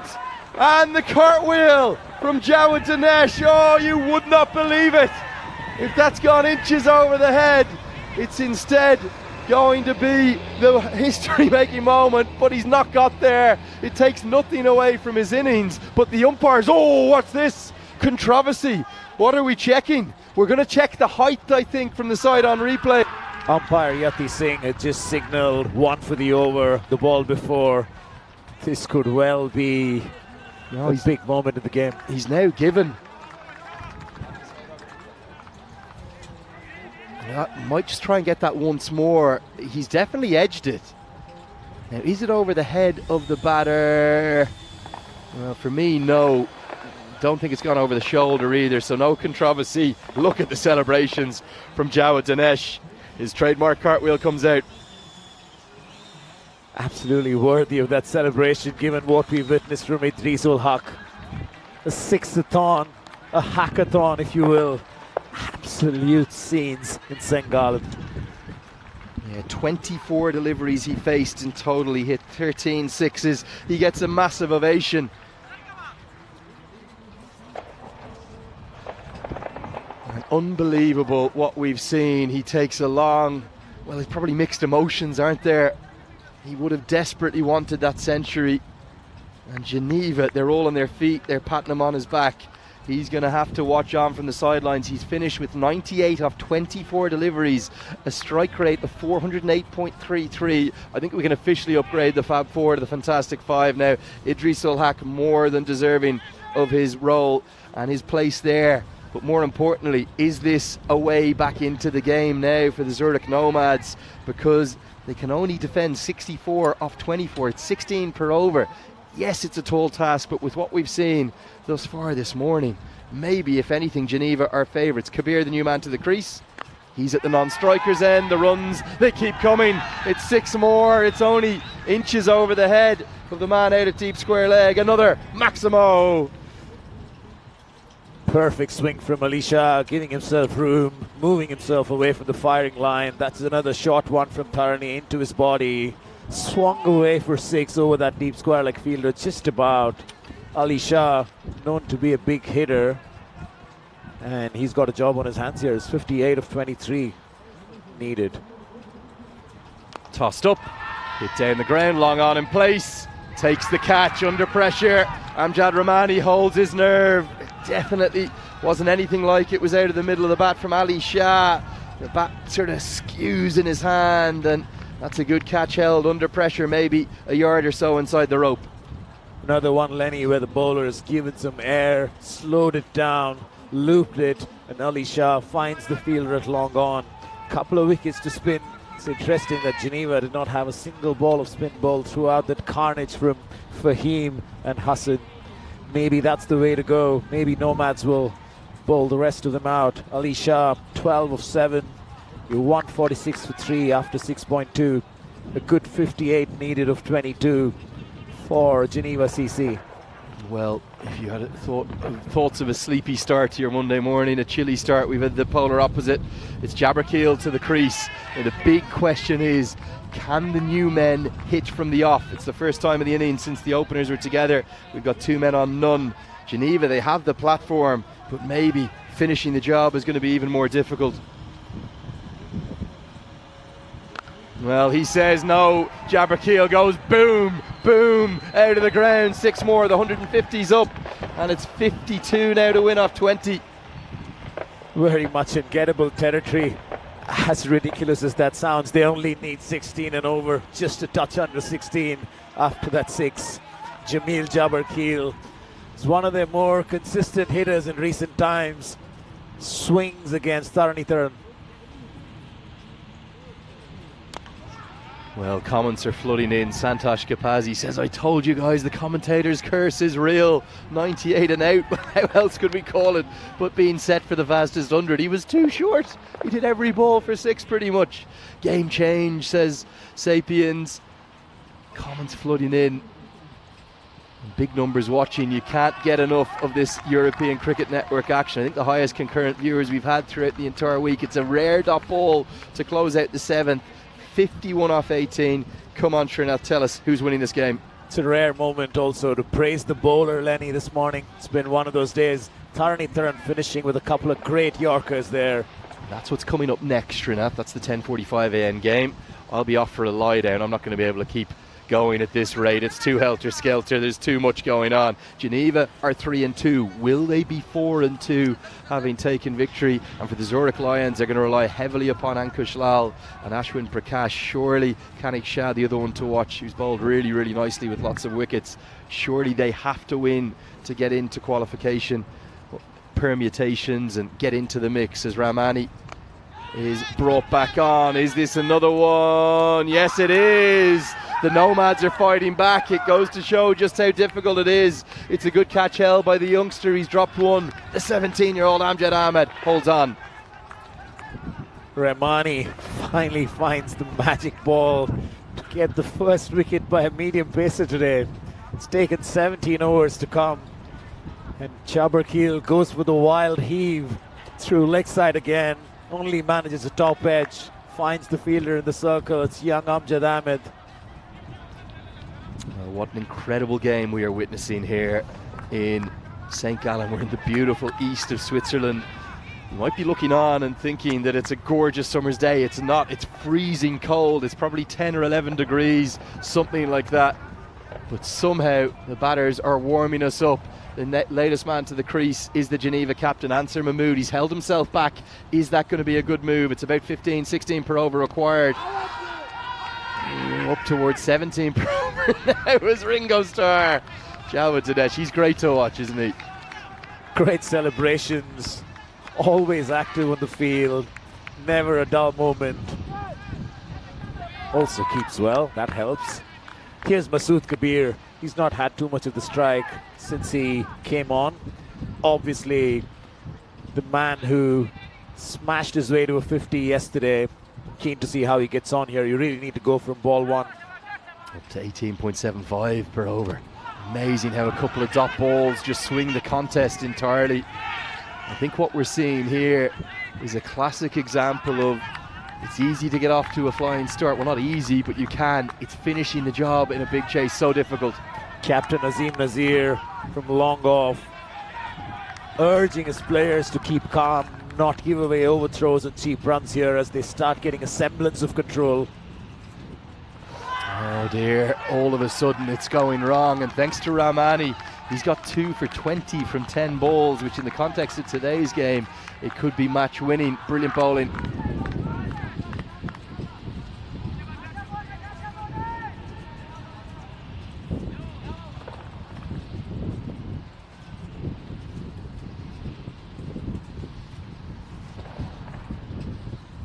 Another one, well, it's almost an action replay. Kabir in a game where everyone else is striking at 300 or 400 is none off 4. Is this game swinging inexorably towards a Zurich Nomad, Srinath? Some astonishing Yorkers and consistency there from Rahmani.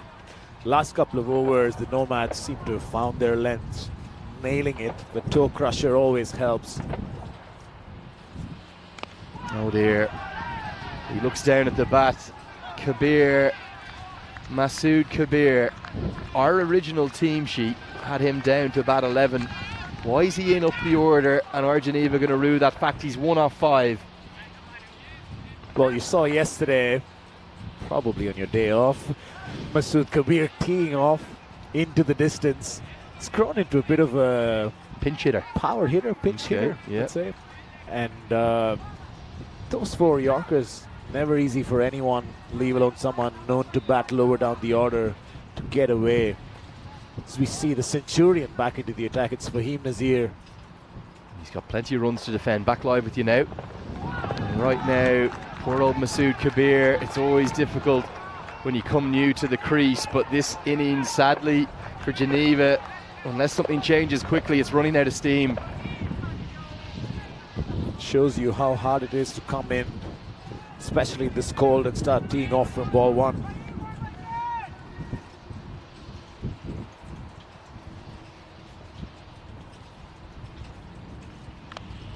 Finally gets something on a deep third in place and taken. Oh dear, an innings that Kabir is going to want to forget after a sensational start to the chase. It's all gone horribly wrong in overs 8 and 9. It all happens in the 9th, but all that's happening is the Nomads are tightening their grip on this victory. Surely they're going to close out the win now. Some consistent bowling and some desperate heaving towards the end, as we see Bilal Muhammad walk in at number 6. And that's where he was originally scheduled, so that gamble, they gambled by throwing Kabir up the order, who batted so well yesterday. He just couldn't get it done today, and right now the Nomads are surely going to do enough to close it out. They've had more than a shock. They've had the fright of their lives with Idris Haq's 98 off 24 and Nouman Ahmedzai making 30 off 8. But all they need to do is just show that little bit of professionalism now, do the basics, and they'll get over the line, because the equation has swung violently against Geneva. It's 48 to win off 9. We thought we were in for history, but history's going to have to wait. The good bit for Geneva is they kind of save their net run rate, given how they've gone. That's the consolation, despite the slowdown.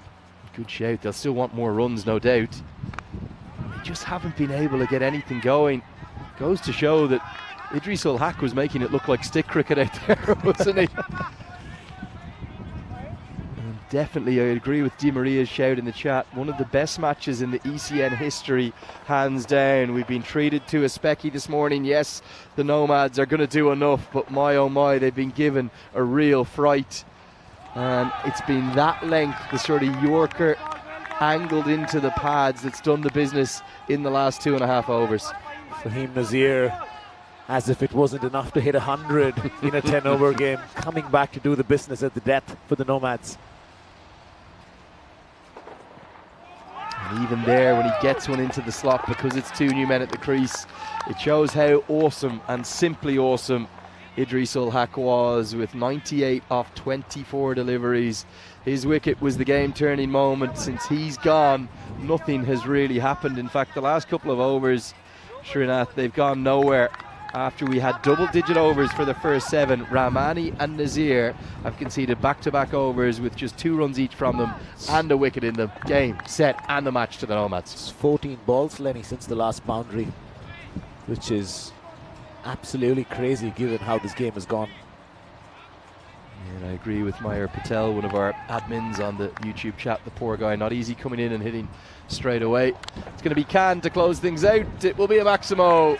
And for Geneva, maybe they're just thinking, how many can we get? Can we pick up 20 or 25 off this final over? Close that gap on the net run rate, keep it somewhat in shape. They should be so proud of their efforts. Remember, after 6 overs, they were 140 for 2. So the last 3.1 have only gone for 23. And this will go for more runs. Just the one. Oh no, it's going to be a save boundary, just inches in front of the rope. Azim Nazir. They're going to run an overthrow here. We'll get back for 2. Rather farcical circumstances.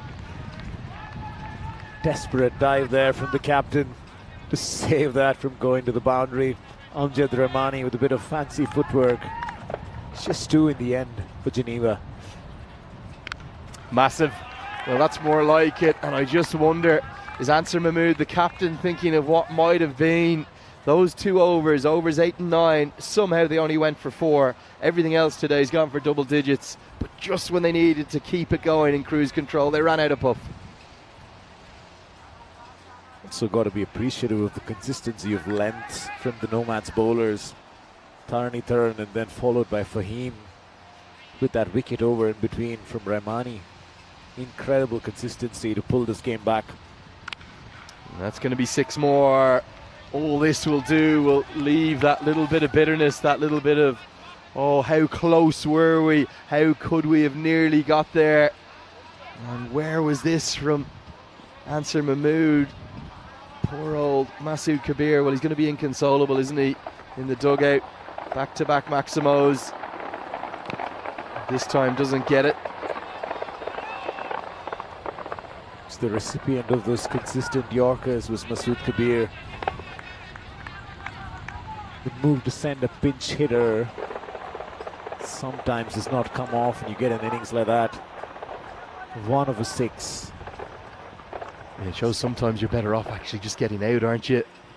Off your first delivery, and this is going to be out. Very, very well judged to close us out. Well, it's a game that will be remembered for its runs, but it finishes with a wicket, and Khan says thank you very much, goes down into a push-up or prone position. I'm not too sure about the celebration, but one thing is for certain, we have seen one of the all-time great 10-over clashes in the history of 10-over cricket, and there's big smiles not of joy, but smiles of relief from the Nomads, because they've been pushed to the brink by Geneva in a thriller. The end result, they've run out winners by 25 runs. As we see by the boundary line, Idris Ul Haq leading the way, looking up to the heavens, wondering what might have been. Just the 1 hit away from the fastest 100 ever. Well, here we go. This initial highlights package is all going to be about 2 men. And it's the 2 opening batters for Geneva, Idris Haq and Nouman Ahmedzai. It's actually Ahmedzai that got off to the faster start. He was 30 off just 7 deliveries before he was caught right on the rope, the left-hander. He showed us some big power, 4 Maximos in his innings, striking at 375. He was devastating down the ground, loves that area over long off. Even somehow managed to get that full toss all the way for 6.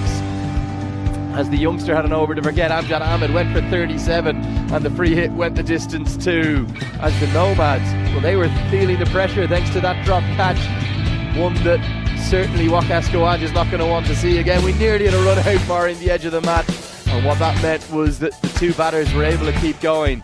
And after the dismissal of Numan Ahmedzai that'll come up in a moment here, it was all about this man, Idris Ulhak. Wherever they bowled, we had the answers. Slot balls disappearing into the distance. Attempted Yorkers, same thing. And the fours were rarer. Numan Ahmedzai getting out to Azim Nazir's first ball. Good catch from Tarani. Then after that, Hack just said, okay, time to take the handbrake off, time to go here because we've got nothing to lose. And he played one of the all-time great 10-over innings. It very nearly, in fact, usurped Azim Nazir. Fahim Nazir even had Hassan Ahmed, who put on that double-century partnership. And whilst he was there, the game very much looked like it was going Geneva's direction. He was one ball away from making the fastest century in the history of 10-over cricket. It would have been 100 off 23, but he was caught by Javed Dinesh, and then the wicket started to tumble.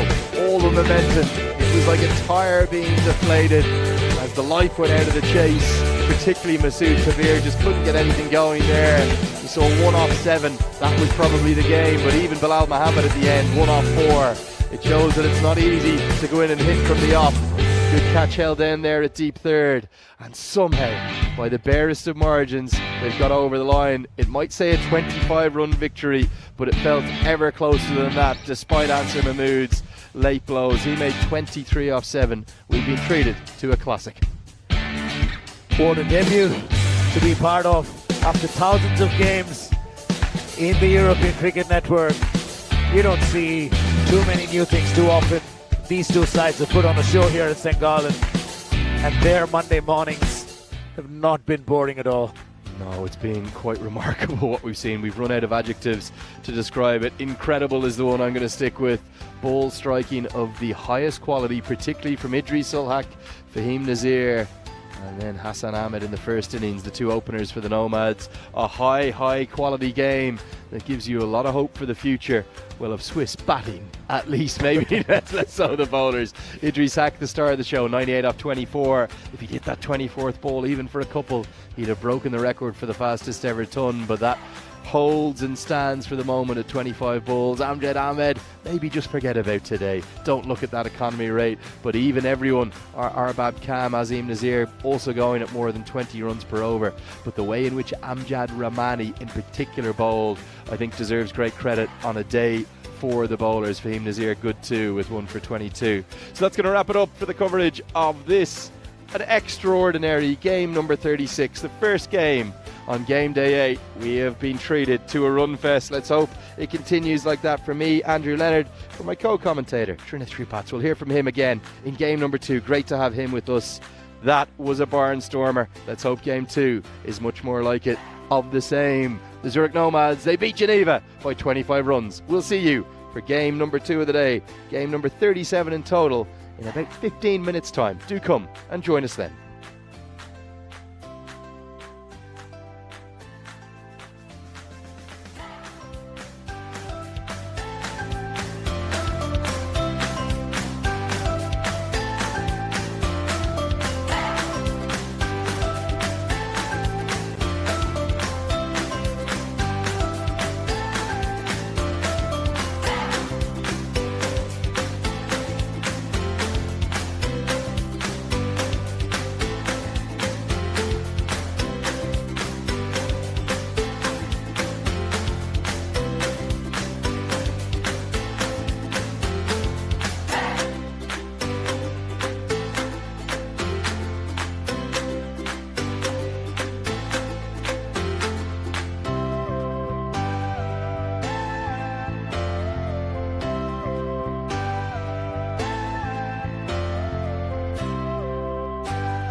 Here we are with St. Gallen Cricket Club at Mount Sentis, the highest mountain in East Switzerland with a height of 2,500 meters, looking over 4 different countries.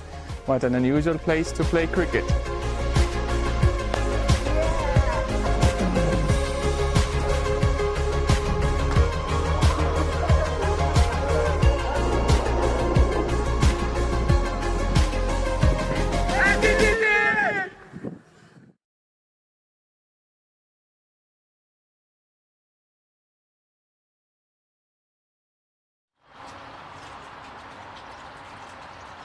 Well, guten Morgen, a very good morning and welcome along to the action here in Switzerland. We have just had a chance to catch our breath after one of the most extraordinary 10-over contests probably of all time, really. And we're all set now for game number 37. Geneva have to go straight back into action. They'll be in the outfield with a few little demons in their head as they were clubbed around the ground by Fahim Nazir and his opening partner Hassan Ahmed, who put on 203 for none, but for the vast majority of the chase it looked like Geneva were going to win. What does the bat versus ball wall, the supercomputer, think? Those scores finally starting to go up from the supercomputer. I think they're getting the message, the team at the European Cricket Network HQ, that the scores are higher than usual here in Switzerland, and we've seen what I believe is the second highest total in the history of the European Cricket Network in terms of aggregate between the two sides in this morning's contest. And the supercomputer reckons a really good tight fought game, about 8 runs between the expected totals. And Idris Hack for Geneva, who we'll see open the batting later on, well, he, for the vast majority of that chase, the first 6 overs, Geneva were in control of the chase. The wheels came off in overs 8 and 9, just 2 runs from each of those 2 overs. It was always going to take something special to get to that total of 204 that they were targeting. In the end, the Nomads held their nerves by 25 runs. Andrew Leonard here with you, delighted to have the company for a second consecutive game just before he gets into action in game 3 for his Cossonay Cricket Club of Srinath Tripats. He's going to guide you through all the action. Srinath, a very good morning. Have you caught your breath? What did we just witness? Good morning, Lenny. Mad morning, really. Just a super status from Winnie in the control room that it's the highest ever 6s in a T10 ECM game in history. And we're talking over 3,000 games, aren't we? Yeah, I think it might even be closer to 4,000 or something ludicrous. Yeah, 46 6s. You don't need to be a mathematician to tell you that that's more than one every 3 deliveries in a 120 delivery game, the 10-over cricket format we play. We've had fireworks this morning. Surely it's not going to be the same. Here we go for game 37. Safif delivers to Ankush Lal, driven down to Alisha, long off fence. Bit of an unfamiliar sight, Lenny, to see singles today. It's been a boundary marathon, if you will, throughout the morning. Absolutely no Monday morning blues for either side here. Afif, one of the few who escaped punishment, at least in relative terms this morning, against the big hitting of Fahim Nazir and Hassan Ahmed. Yeah, it really was very hard to describe, would be the way I would put it. We saw across the entire game 381 runs, second highest in history, the most 6s ever in any 10-over contest, and it's a record that may not go, but maybe the only moment of regret. Idris Hack, he'd faced 23 balls, he was on 98 not out. If he'd hit 2, he would have made the fastest century ever. Instead, he was dismissed. Afif aims at the stumps on his follow through to get the lines going. Swinging in, just a touch of swing for Afif, the first over, as the ball hits the edge of that matting there. It's Akash Wadhwa off the mark, and it's Ankush Lal again swinging away, and that's a wide. It's a wide called. Yeah, I think that's a good decision. Movement with the new ball. We tend to see maybe 2 or 3 overs of real movement through the air, no more than that. Particularly with those balls that are clattered onto the roof and get some damage.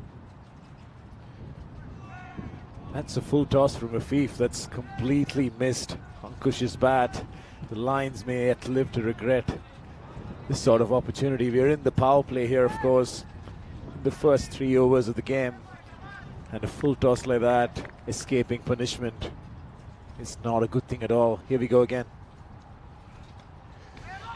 That swung at more than a touch from Afif. Ankush Lal misses out again. This is very different, Lenny, to what we saw in the morning. Yeah, very different start. And just a little bit of movement away from the right-hander. If anything, Ankush Lal, probably having watched this morning's game, he's trying to overhit here. Got to make contact with the ball first. Is that on the line? The umpire will refer it on first side. I think they're appealing because the bat may have been on the line. Let's see what the third umpire has to say. He'll go upstairs. Big swing and a miss. There's clearly no contact with the bat, but was he a little bit lazy coming back here, Ankush Lal? It was all very lackadaisical. So the umpire, I think at a minimum he's right to send this upstairs, but it could.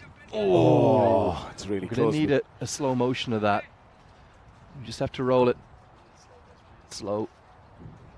Slowly. He's on the line there, and then it's almost just that little tilt over that gets him home. So not out will be the decision. Back live with you now. There goes Afif again. That swung away. The fielders come under it. Falls in no man's land. Alicia opts not to go for the catch. But it's been a great over from Afif. Must be a relief for him after the carnage in the first game. Maximo after Maximo. Not a single boundary this time in the first over. 4 for none the score at the end of 1. There are the updated highest team totals. Great to have a Swiss entry onto that, and it will stay in that top 10 for a good while, you'd think, with it up at number 5. 203 the Zurich Nomads have posted, and in fact, because Geneva did so well in the chase, it is the 2nd highest aggregate game of all time, and that record of 46 sixes, well, who knows, maybe it will never go, because the ball striking this morning was simply awesome. And awe is the only word I can use to describe it. Jabberkeel to get things going with the second over. The classic headband of Jabberkeel. Bit too much movement away. Started off outside leg. That's a wide to start off with Jabberkeel. A very good morning wherever you're watching from. If you want to ask us any questions or you want to get into the chat, I'll keep an eye on that with Trinath leading you through all of this game. Andrew Leonard here with Trinath Shripats, one of the players who will see him in action in the next game for Cosson ACC. Another full toss that goes unpunished. Jabberkeel going even wider this time. That would have been called a wide if Ankush had left it alone. No runs once again. It's quite a sedate start for the Lions, Lenny. Yeah, I think our judgment's probably going to be skewed having seen what we saw this morning, but even in the context of that game, 13 runs per over on average thus far, so you're expecting a bit more from these two, particularly Lal, 75 off 30 in his first game, but since then he's just gone a little bit shy of runs, a bit short of them, and with the top 5 run scorers, the way in which they've struck the ball, they've made it look so easy. But somebody like Ankush Lal, rather than being inspired by them, he's almost being intimidated by them, the way in which they've played. He needs to settle. He's got 3 off 7. The lengths have not been too much different so far. As Jabberkeel steams in, lands a Yorker and clashes him. That clatters into the stumps. An early wicket this time for Geneva. Accurate batsman swinging away to the leg side, and that's bullseye. Yeah, there the stumps castled, knocked over.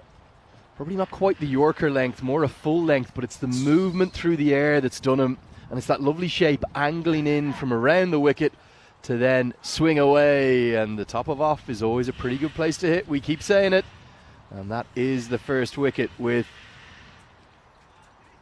Akash Wadwa, I think it is. Yeah, Wadwa gone for just 1, isn't it? And the score now is 6 for 1.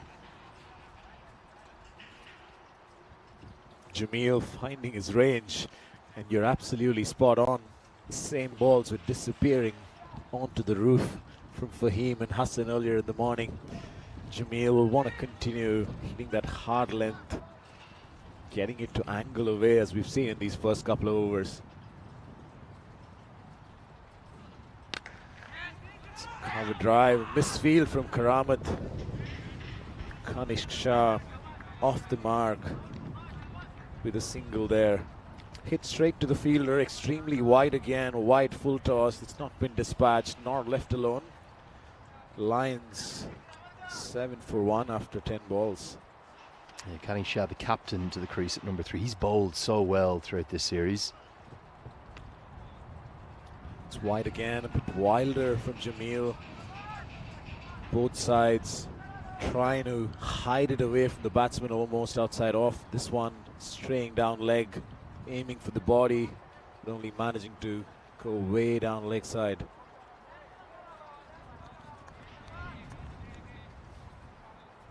Yeah, Ankush Lal just struggling to get going, isn't he? Looks out of rhythm.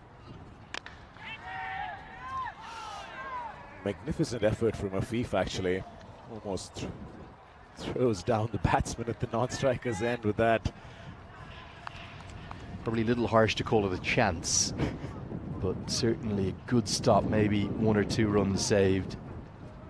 I think it could have even just carried, but got the body in the line, picked it up almost in the half volley, as Shah and Lal battling to start with. Beautiful cover drive, almost goes the distance for 4 this time, just 1 bounce. And over the cover boundary for 4. Again, it's Kanishk Shah, beg your pardon, with that drive. Or is that Ankush Lal? That was Kanishk Shah with the boundary. The score at the end of 2 is 13 for 1. Let's take a look at the standings. So they're updated with the fact that St. Gallen have completed their lot of 10. They're going to look vulnerable, I think, to win the competition, but I think 13 points will be more than enough to get into the top 5, maybe finish 4th or 5th or something like that. The big question is, can the Nomads win out, pick up 2 more victories, and could 14 points be enough to take that top spot, which is a big difference. Afif finishing up in the power play this time, as that one's hacked towards cow corner. Just a single again for the Lions. That's Ankush still trying to find his hitting range in the power play.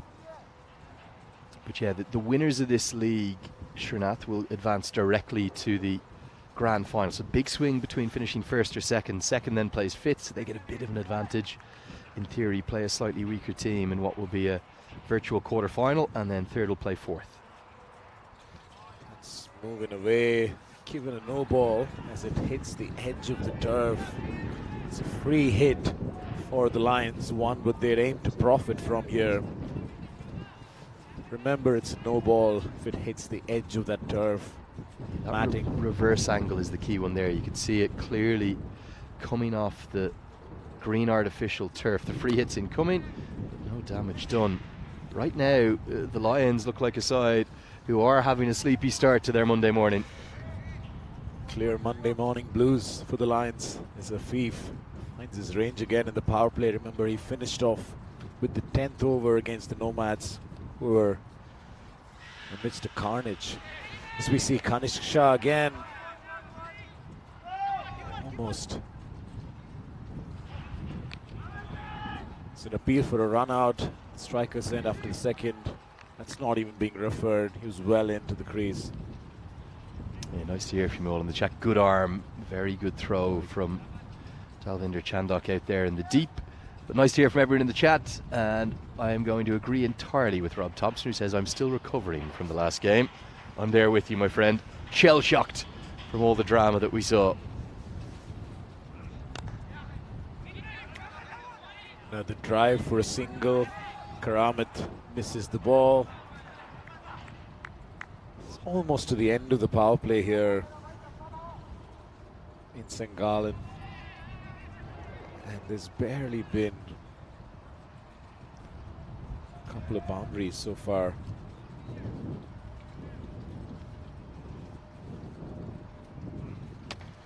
Now the hack, fielder coming under it. Alisha this time drops it at deep cover. That one spills. back into the circle, and it's just a single for the Lions. Yeah, should have been taken. Really should have. I think if anything, he's almost overran it. He didn't need to sprint in quite as hard as he did. And the moment of regret as it goes down, never quite looked settled. Did Ali Shah underneath it. And it's a life for Lal, who's really looked totally out of rhythm thus far. This one's flicked away to cow corner. Just another single. It's the end of the power play. The run rate's under 7 here. The Lions really need to get their skates on, Lenny. Yeah, we've seen very few scores under 100, particularly not anything under 100 win, I don't think. 130s probably, we suspect par, 125, something in that vicinity. But you'll see from the power play, well, it's a power play in name only. And the graphic might look a similar shape, but the difference is in that first game, the numbers on the left were 15, 25 and 30 as they soared into the sky here in St. Gallen. The projected score right now, a pretty ugly looking 67. They should surely get a few more than that. How can they find a way to battle up to something that could be defendable? They need at least 100. It's Karamatullah Tarakil, who's back playing for Geneva today, coming in just after the power play this time. Pretty consistent, his lines and lengths most days, as that hack goes to long off into Afif's hands, accepts it gleefully. Tarakil strikes first ball for Geneva. Yeah, it's going from bad to worse here for the Zurich Lions. It was short, it was wide, and rather than sort of carving it over somewhere more towards cover, he slapped it down the ground straight to that wide long off position that we've seen in use quite a bit. And the captain now goes, he's gone for 9 off 8. The Lions 20 for 2 in all sorts of bother. I think the highest score we've seen defended, excuse me, the lowest score we've seen as a winning score is Alton's 107 on the opening day as they beat the Power CC in a thriller. That's in a completed 10 overs per side clash. But if you don't get up to that 120 mark, really, you can't see it being a winning score here. As we know all too well as players from Costin ACC, it's 125, 130 and 130 against us in the triple header on Saturday. It's gone up significantly from 2020, Lenny, when 80s and 90s were still in business. Low scoring games in relation to what we're witnessing here. And that just sums up the change in mindset, the change in approach, also how much this 10 over format's evolving. Sunshine is out now. And it's definitely not warm, but they will take that sun. And often the distance, I think we're going to be fine for this morning's conclusion. Hopefully the third game too. Games 4 and 5 though. We'll see. A lot more sunshine than we've seen all weekend, to be fair. As Karamat fires it in wider. This one goes for 4, just about crosses the boundary at deep cover. It's an interesting slingy action, Lenny, that Karamatullah has. Yeah, and that's a better place to hit him, isn't it? Yeah. Over extra. But I have to say, Rafiqullah Mohammadi, there's a reason he wasn't togging out for the St. Gallen Football Club yesterday in their winning start to the Swiss Super League season. He got his feet in a horrible tangle as he tried to keep it in. 4 to the total. It's a wide, should be, it's a no ball as it hits the edge of that matting once again. Once again, Karamatullah, that slingy action hits that green strip at the edge. Free hit coming up for the Lions. Ankush Asani swings. He can only swing it to deep fine leg for a single. Good comeback from Karamatullah, pulling that one slightly back and into his body instead of wider outside off. Yeah, the shorter length has actually tended to go the distance because of his slingy action. I want to talk about that headband though. Really good call on a day like today. Oh dear! Oh, the bat's broken into 2. It's travelled as far as the ball itself. Well, that's the last delivery that bat's ever going to be used for. And the non-striker says, we've got some nice wood for the fire later in the year. Well, actually might be needed now. That one there, oh dear, the whole back has come off it. And there it is. The laughs all around, particularly from the Geneva players. But, well, they're not cheap cricket bats these days. How much does that one cost him? May explain, Lenny, how few boundaries we've seen so far. That one's flown off. This would be a good angle. Have a look at this one here. Oh, wow. It's the entire back strip of the bat. There's actually no problem. He might still be able to use that, you know. For throwdowns, you think? Well, I don't know. Maybe it's just going to be lighter. Maybe it will still ping off. I reckon he might have a go on the nets and see if that could be usable again. But he's had a colleague's run out to him for the moment. A very, very sedate start for the Zurich Lions. Swing again with the new bat. It's a misfield at mid-on from Jamil. It's quite a rare sight. It's quite a gun fielder, Jamil Jabarkhil. It's a good over from Karamat this time to start off. Just 7 of that one. All these Geneva bowlers must be counting their blessings after that madhouse of a first game this morning, Lenny. Well, it's funny how you just can't predict what's going to happen, can you? Because in this morning's game, they went at more than 20 and over. And even again, though, the graphic might look the same. The problem is the corresponding number on the left is 7 runs per over. They're not even at 7 runs per over. There's only been 2 4s hit and no 6s. So it really shows you just how much the Lions have struggled, maybe overawed by the feeling that they needed to get towards something in the 150 plus region. They're going to have to go a long way to do that now. Here's Zahid, full toss, straying down leg. That's a wide. Geneva bowlers, as they come back from that carnage, trying to adjust their lengths, taking a ball or two to settle in. Going pretty well so far. Remember, as you mentioned, the power play, Lenny, we had a 37 run over that chase. Yeah, that's more than the Lions have managed in 4 overs thus far. It's a low full toss just outside off. Again, drilled to long off. It's not going to help them too much. They're way behind what we just heard from Lenny as the par scores for this year in Switzerland. It's about the 125, 130 mark that you need to gun towards to have any kind of chance of defending it.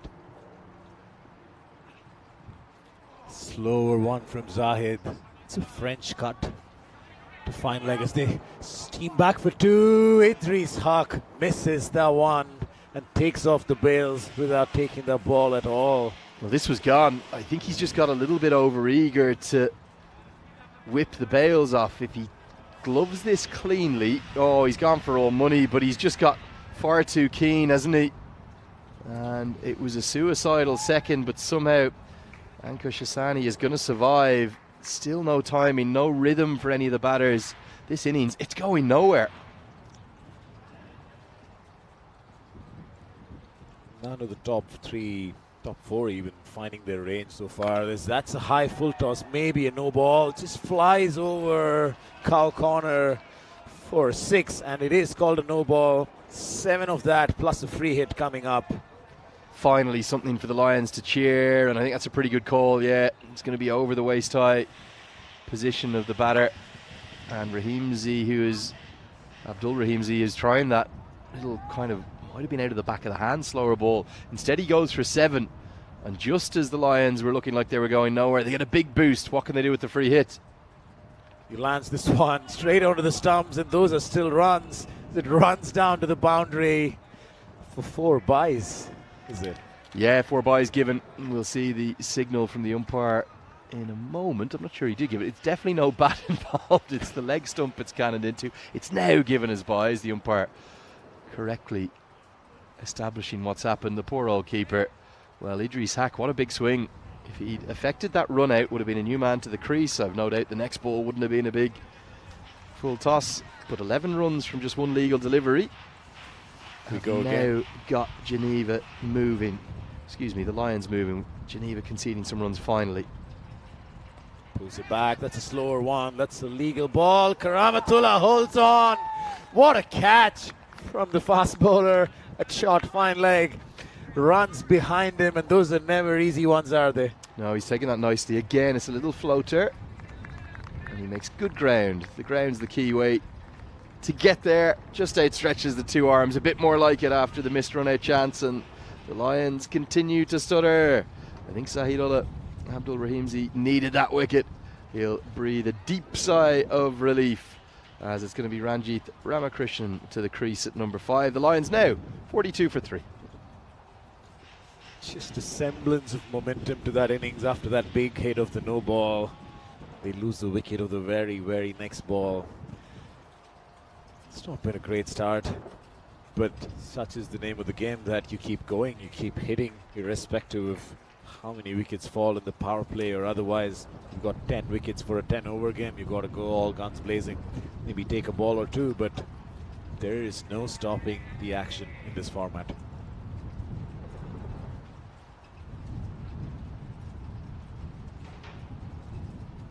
As we see Zahid landing another Yorker. That one, is there a run-out chance? No, he makes it easy. That one was hacked off a full length by Ranjit, the new batter. Bit of casual running towards the end, but that throw was never going to make it on time. Ankush Lal, 8 of 13. He'd want to correct that strike rate pretty soon for the Lions to get going. Zahid lands it slightly slower, pulled away towards the deep square leg fence before. Slower one, the one that's been aiming all over. He lands it this time. Ankush picks it up pretty early, swipes away for 4. Yeah, that's the graphic to indicate just how impressive the scoring has been throughout this competition. As it's 47 for 3 at the end of the 5th over. A bit more like it pushes up towards 10 runs per over now. Yesterday was the record-setting day.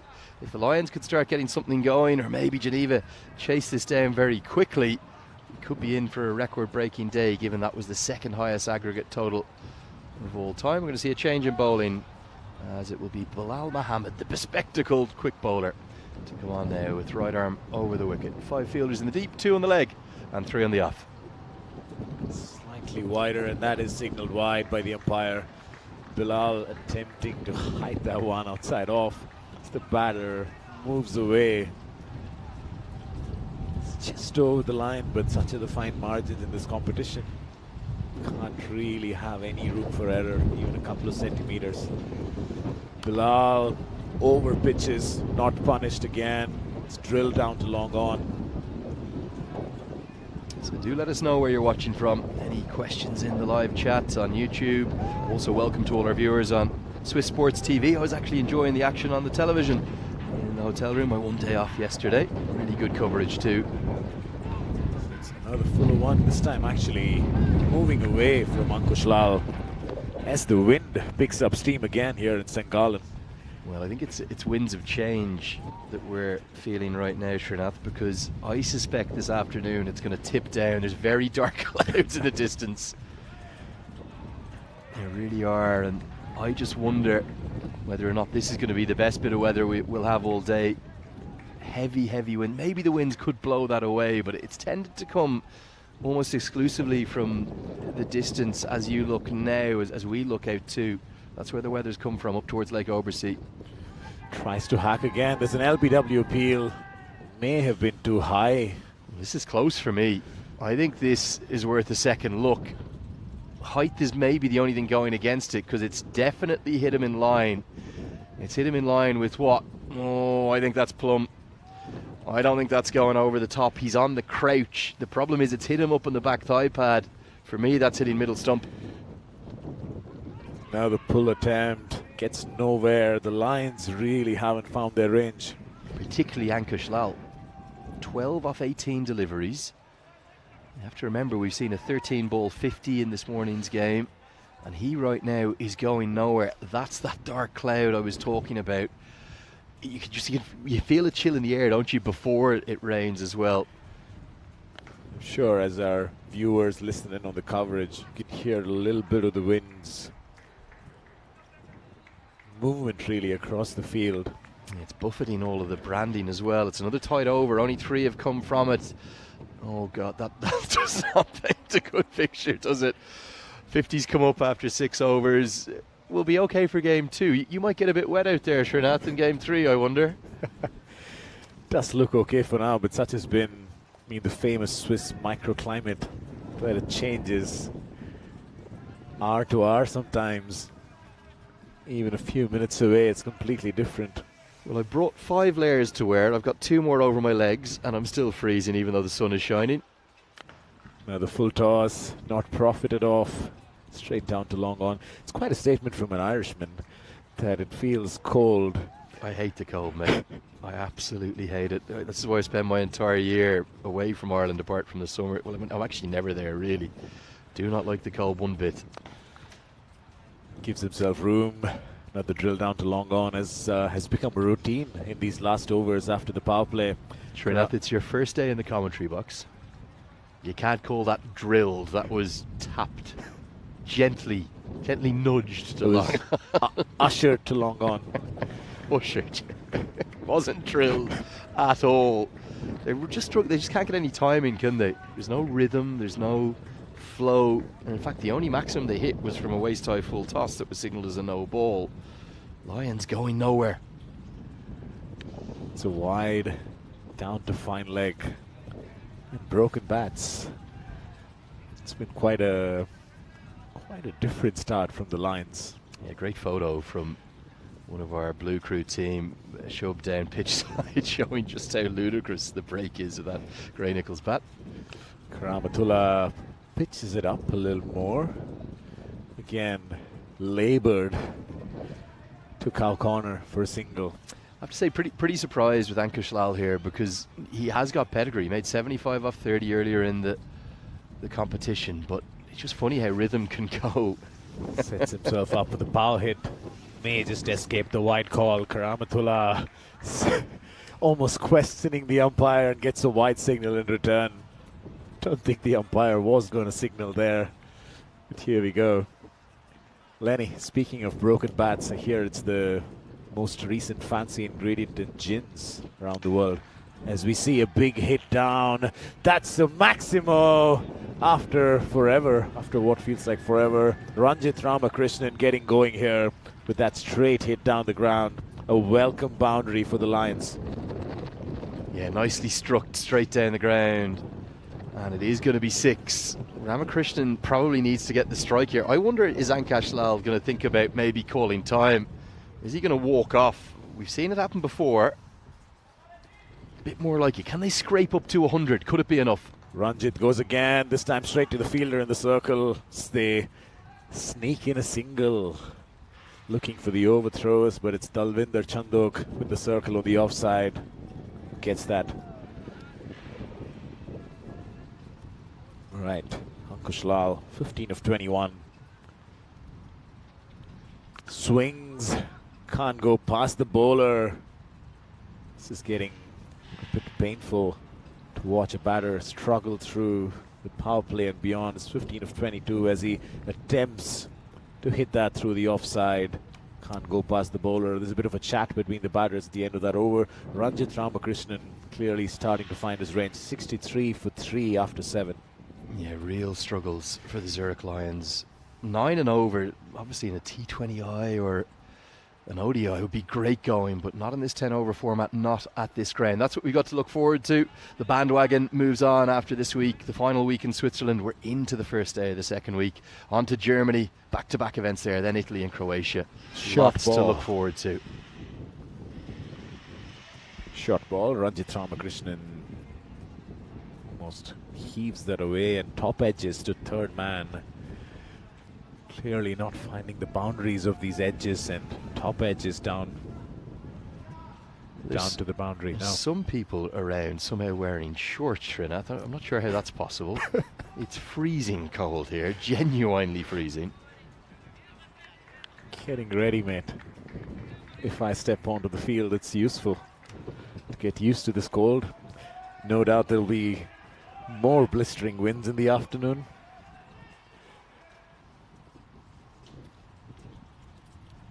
As we see another of those slings, full tosses, straight into Ramakrishnan's hitting arc. It's only flat battered to cow corner, just a single. Yeah, you see from the side on replay there, that's fine, because he's quite a bit down, really good umpire, and immediately the square leg umpire signalling to the standing umpire that is not over the waist high. Pulled away, finds the gap. Ankush Lal at long lost. That's a boundary.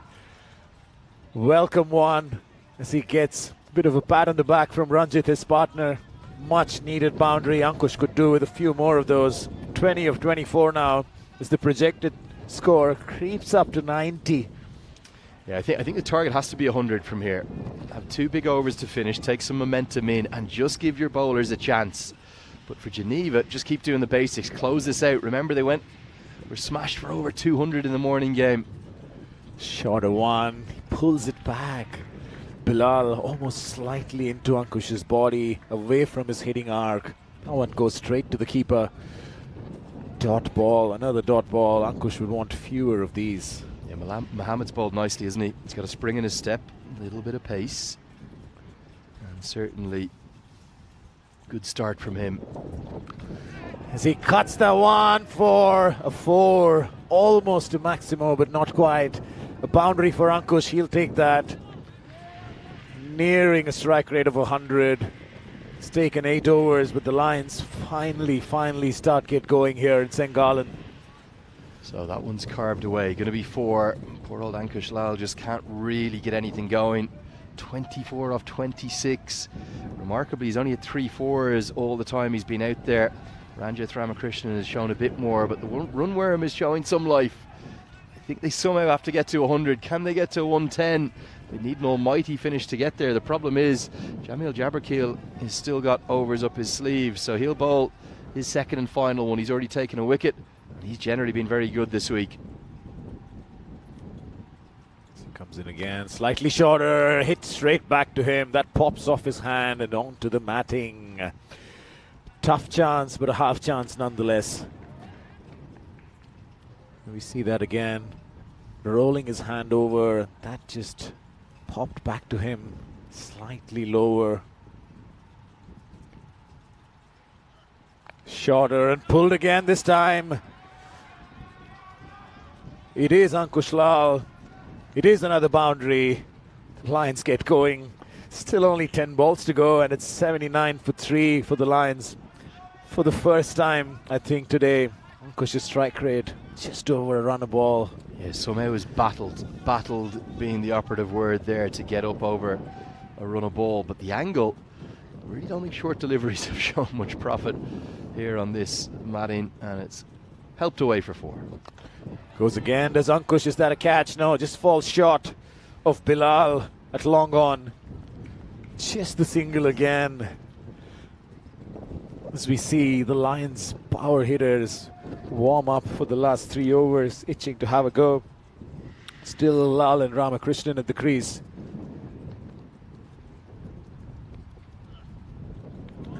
It's completely missed that. Just outside off. Swung in the other direction. Dot ball again for Jamil. It's a good length, not unhittable.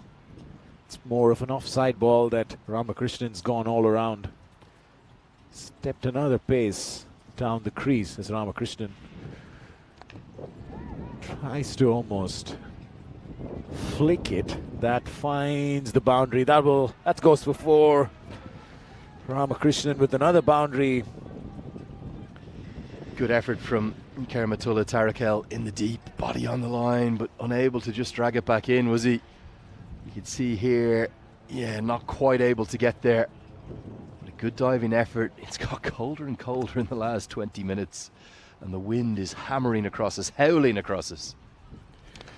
Over pitch, Ramakrishnan goes. Will this be saved? Yes, it is, by the cover fence. Rafiqullah Mohammadi almost going the wrong way before pulling it back. Certainly saved 3 runs there.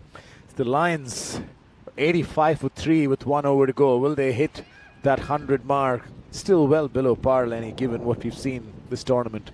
Yeah, should be Abdul Rahimzi, you'd think, to bowl the 10th and final over.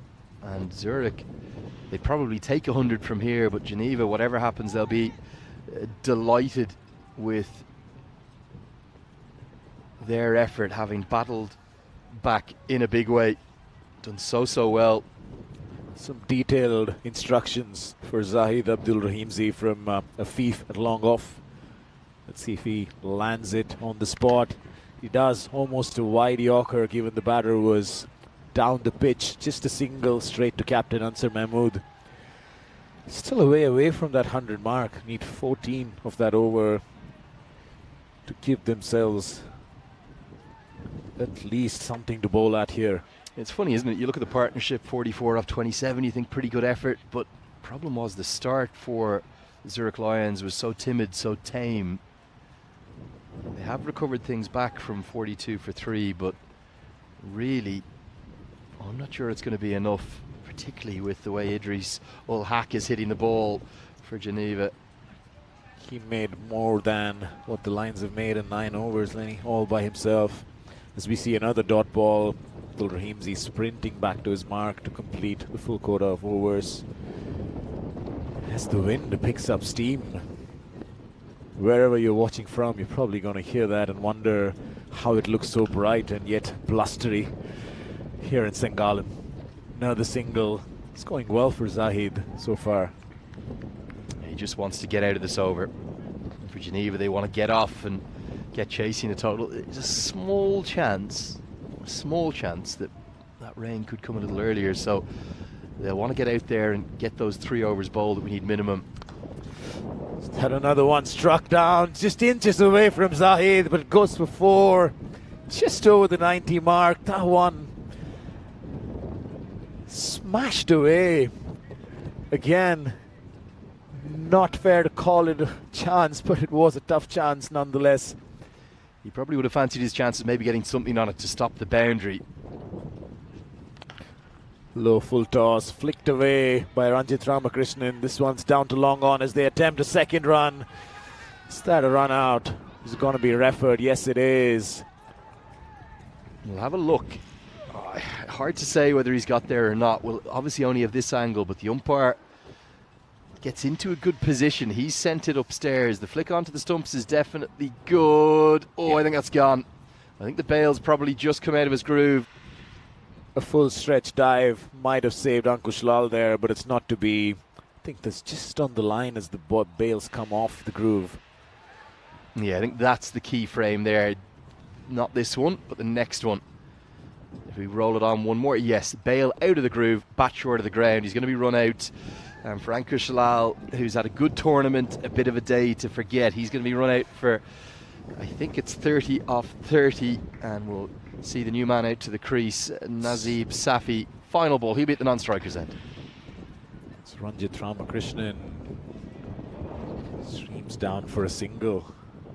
It's quite a good over from Zahid Abdul Rahimzi as the Lions finish 93 for 4 after their full quota of 10.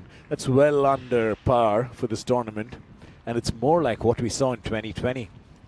The scores of under 100 being commonplace, but after what we saw in the morning, that's been said it all throughout the Zurich Lions innings. They attempted to get going at various points, but never fully found their hitting range. Still under 100, still under par, well below that 130 mark that we referred to earlier in the morning. Yeah, definitely. As we look at the highlights, I'm not sure this is going to be enough for the Zurich Lions. Right from the start, they just couldn't get anything going. That was the delivery of the morning, bowled by Jamil Jabarkeel, who's been ever so impressive. The little away swinger on the top of off pitch, a roar of delight. And as you're going to see, there aren't many boundaries to bring you. Just 2 sixes in the entire innings, and alongside that, 8 fours. Not many of them came. One of them did come though from the captain, Kenny Shah, but soon afterwards he was dismissed, caught at that wide long off fielding position. Very well judged indeed by Afif Katak. There isn't really too many more boundaries to cheer. Ankush Lal 30 off 30, a very innings unlike his, but bats were broken. That was maybe the biggest highlight of the first innings. Quite something, and Ranjit Ramakrishnan tried to swing his way around it, found his range a little bit of no ball free hit situation, never really got going, did the Lions. Boundary of a free hit bowled, in case you're wondering what that is. The few wild heaves towards the end. This was a good catch from Karamatullah Tarakel. And Ankush Lal, a couple of hits towards the end as the Lions got towards the 90 mark, really well below par in these conditions and in this competition. That was one of the only two maximums in the innings. Lal did get his strike rate up towards 100. Battled throughout that innings. Those two boundaries probably the standout two shots of his innings. Really not a huge amount more to cheer. They're going to have to be content with their total of just 93 from their 10 overs, which given the tournament that we've seen thus far, an average run rates well up over 13, 14 and over. They're smiling, but really on the inside they're looking a lot more concerned. We'll take a look at the two cards before we let you go and take about a 10, maybe 15 minute break in between the innings. 30 from Ankush Lal, 25 from Ranjit Ramakrishnan. Not a huge amount to cheer. Double figures too for Ankush Hassani. It was a bowler's mid-morning in the cold conditions here in St. Gallen. Happy for Geneva's bowlers after the carnage they went through at the hands of Fahim and Hassan. Afif Khattak with that new ball, keeping it quiet. Jamil was impressive both with balls new and old, and wickets for Karamatullah and Zahidullah to round it off, keeping them well under par, well under 100. So that will get us to the halfway stage of the coverage. Geneva should be simple, but we've had strange things happen all throughout this European Cricket Series in Switzerland. They might even be thinking of getting not just the 2 points, but a boost to their net run rate, particularly if Idris ul Haq gets going. They'll need 94 to win. They'll have 60 balls to do it. We'll see you in 10 minutes' time for the chase.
So a chilly welcome back to a very, very cold St. Gallen. It's very unseasonal August weather. It's maybe 11 degrees, something in that vicinity.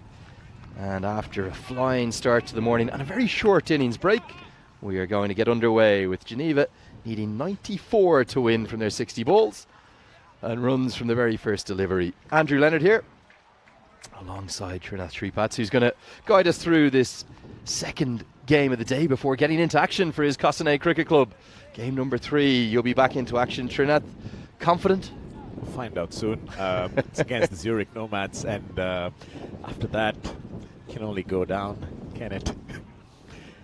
Yeah, they've been brilliant, haven't they, the Zurich Nomads? So impressive the way in which their two openers in particular, probably you can make an argument maybe the two standout batters of the tournament, although Idris Hack, after that 24 ball 98, is rocketing himself into contention. You're welcome along to the coverage. Geneva, less than 10 and over required. Can they do it?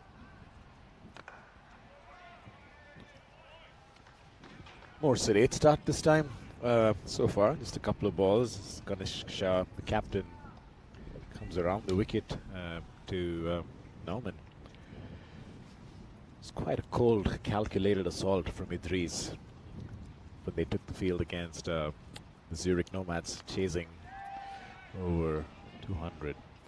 As that goes to the boundary for 4, it's driven down over mid-off by Norman Ahmedzai, who was impressive in his first game against Zurich Nomads.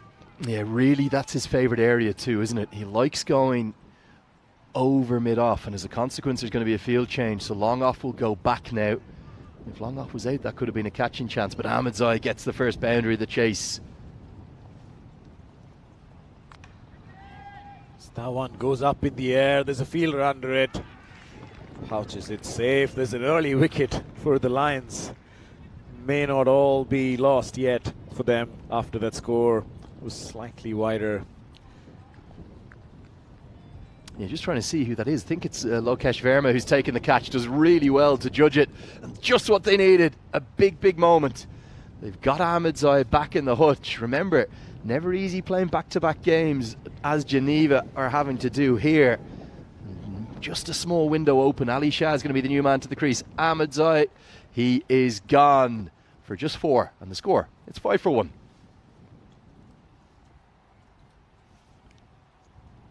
It's funny seeing fielders, the wicketkeeper, all in beanies, coming under skiers to pouch that catch.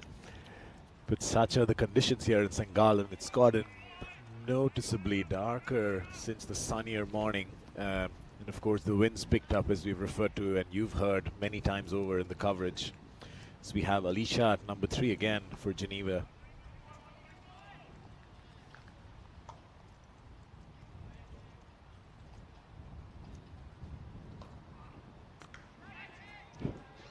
It's away from his body, but it goes the distance for 4.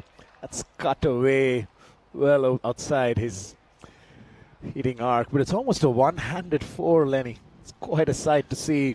As the ball is outside off and he almost leaves his bottom hand. Yeah, almost one-handed, wasn't it? But unorthodox, yet highly effective. His first delivery, and Ali Shah gets a boundary, just cut away behind square. 4 more to the total. This one again in the slot. Ali Shah helps it away for 4, just behind square. He's getting going here. Those are his favorite lengths. You bowl to him on his pads, on his legs. Allow him the swinging room to go towards the leg side. He absolutely feasts on those. 13 runs from the first over. It's 13 for 100 games now. The century comes up.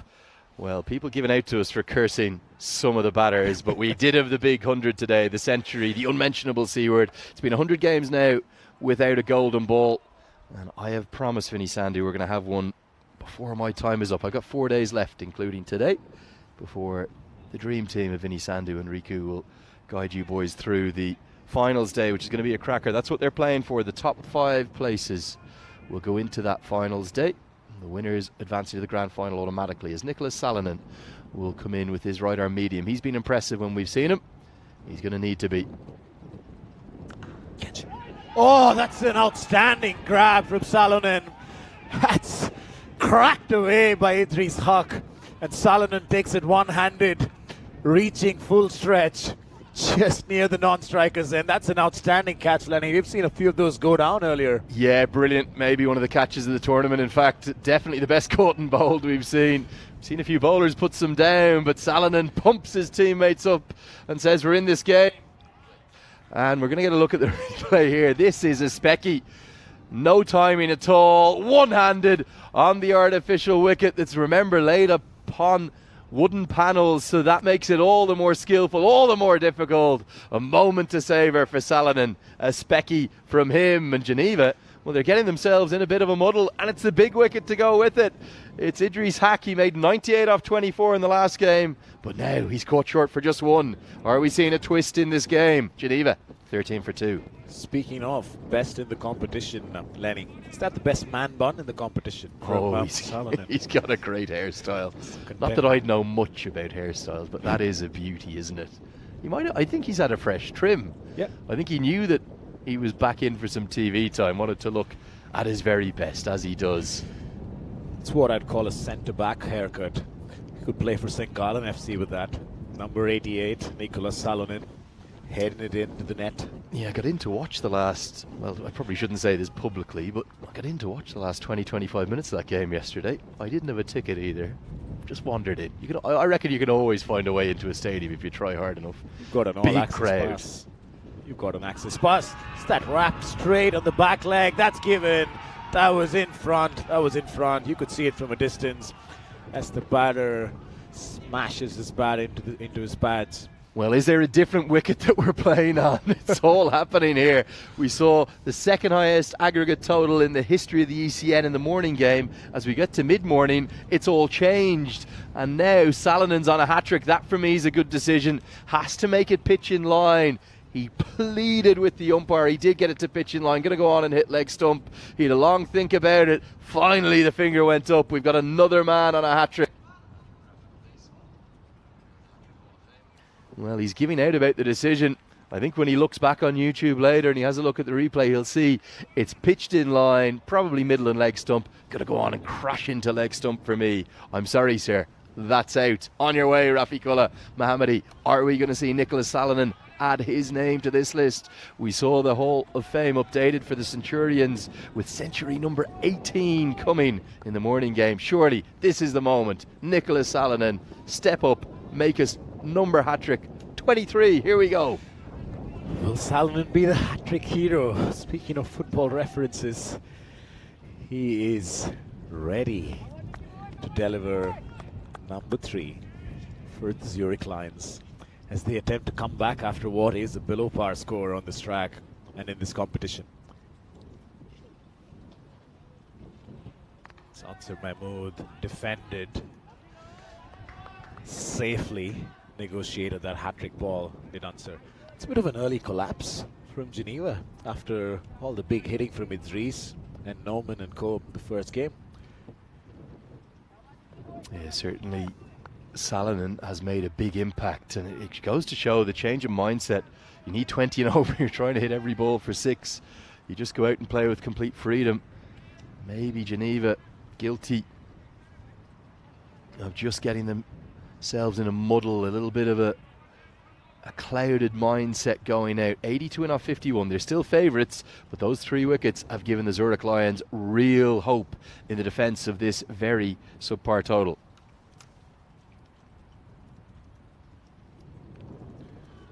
Shah into his body there. Salonen attempts another acrobatic effort as he aims to throw down the stumps from the middle of the offside field.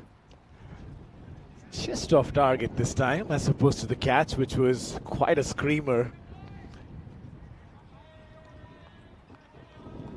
What are we seeing here? Geneva still under 8, slightly below the required run rate. Is Salonen the man who's going to pull this back for the Lions?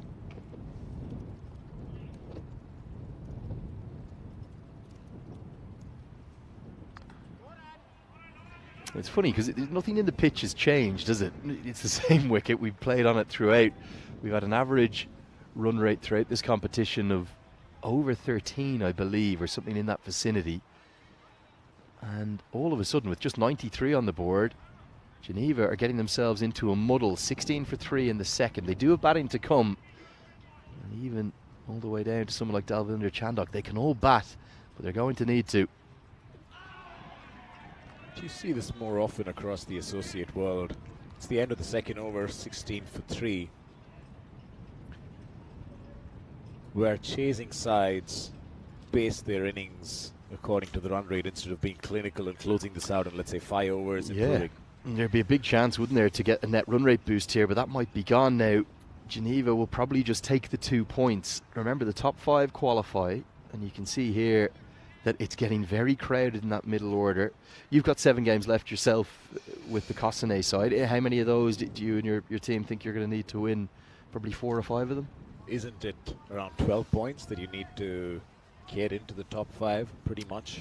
Yeah, but 10 could do it maybe, but again, net run rate is going to depend, and if we have a washout, although somehow that horribly dark cloud is now looking clearer. I thought we were dead set for rain this afternoon. That's what the forecast was given. Going to be the off-spin little darts of Ashwin Prakash. Tall off-spinner named Ashwin. Sounds quite familiar, Lenny. Loads up a little bit like his more famous namesake. Well, maybe the older Ravi Chandradash, and his modern action has changed so much with that kind of extravagant jump into the gather. A few rotations and a windmill. Yeah, to all sorts going on. Real student of the game, Ravi Chandradash. One of the best, maybe one of the best test bowlers in history, actually. It's that one shot and nailed into the cement strip beyond the boundary. That's a Maximo. Yeah, big hit. And to be honest, that's a buffet ball. It's time to help yourself. Pitched about halfway down, no pace, no spin, and Shah just pumps it for 6. Another short one. Escapes this time. Can't be slippery conditions. I think it's, you see him kind of almost wringing his shoulder. I think he's cold. He just hasn't warmed up properly. He's trying to again here now. Those 2 deliveries probably pitched closer to him than they did the batter. Absolutely. You've seen the spinners do really well today. Yeah, they've done better. Done better than the medium pacers. Can't go worse than blokes going for 37 and 25 and 30 over after over. Spinners have pulled it back time after time. Answer Mahmood goes for it this time. That might just run away. It's a good save from Lokesh Verma again by that deep square leg fence. Geneva starting to put together some kind of partnership. Target still quite a way away. Still warming up here, Ashwin Prakash. He just hasn't found any rhythm at all. Almost a chop on. Is there a run-out chance as well? No, he makes it safe. Answer Mahmood loading up. That's the end of the 3 over mark. The end of the power play. 26 for 3. I think it's just ticked on to 27 for 3 now with that single. So the equation is 67 more needed from 7 overs. Less than 10 an over needed. You'd think that they should be okay to get there, but all of a sudden Ali Shah and Ansar Mahmood not going very well. Very different graphs to the ones we had earlier. I think it was 68 runs or something like that we had from the first 3 overs. It was 71 actually, wasn't it? From the first 3 overs in the morning's chase from Geneva. A very, very different one now. They're not going to go with the second over as Salonen. I thought maybe that they'd have been better off sticking with their best bowler, the bowler we've been most impressed with. Instead, it's going to be Snehal Joshi. Who do you think hold the keys for the Lions, Lenny? 7 overs to go. Who are the bowlers you're looking to pull this back? Well, Salonen's the man. I'm not quite sure how that Ashwin Prakash over's only gone for 11. Snehal, that's hit outside leg, I think. It's going down. Snehal rolls his fingers over that one. It's way down leg. Yeah, given as a leg by, the reason this isn't given out leg before a wicket, look at the angle. So it's probably hit him in line with, well, outside the leg stump even. Don't think there's a lot going for that shout. Leg by given. And still the batter's just, well, maybe the wicket's changed somehow. I'm not quite sure how things have so dramatically changed from this morning. Pace off the ball seems to be the way to go to me, though. It's that edge now. It's beaten him again. Snehal Joshi slowing it down enough for Ali Shah to swing too early. This is interesting. It's a period of play where there have been some loose ones that have not gone punished. And then now it's all the slower ones that are beating the Geneva batters.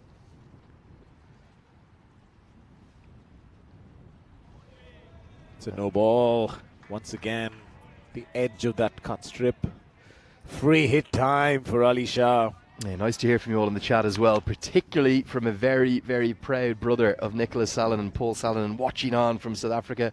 What an over from Nick. Well done, brother. He says hashtag game changer.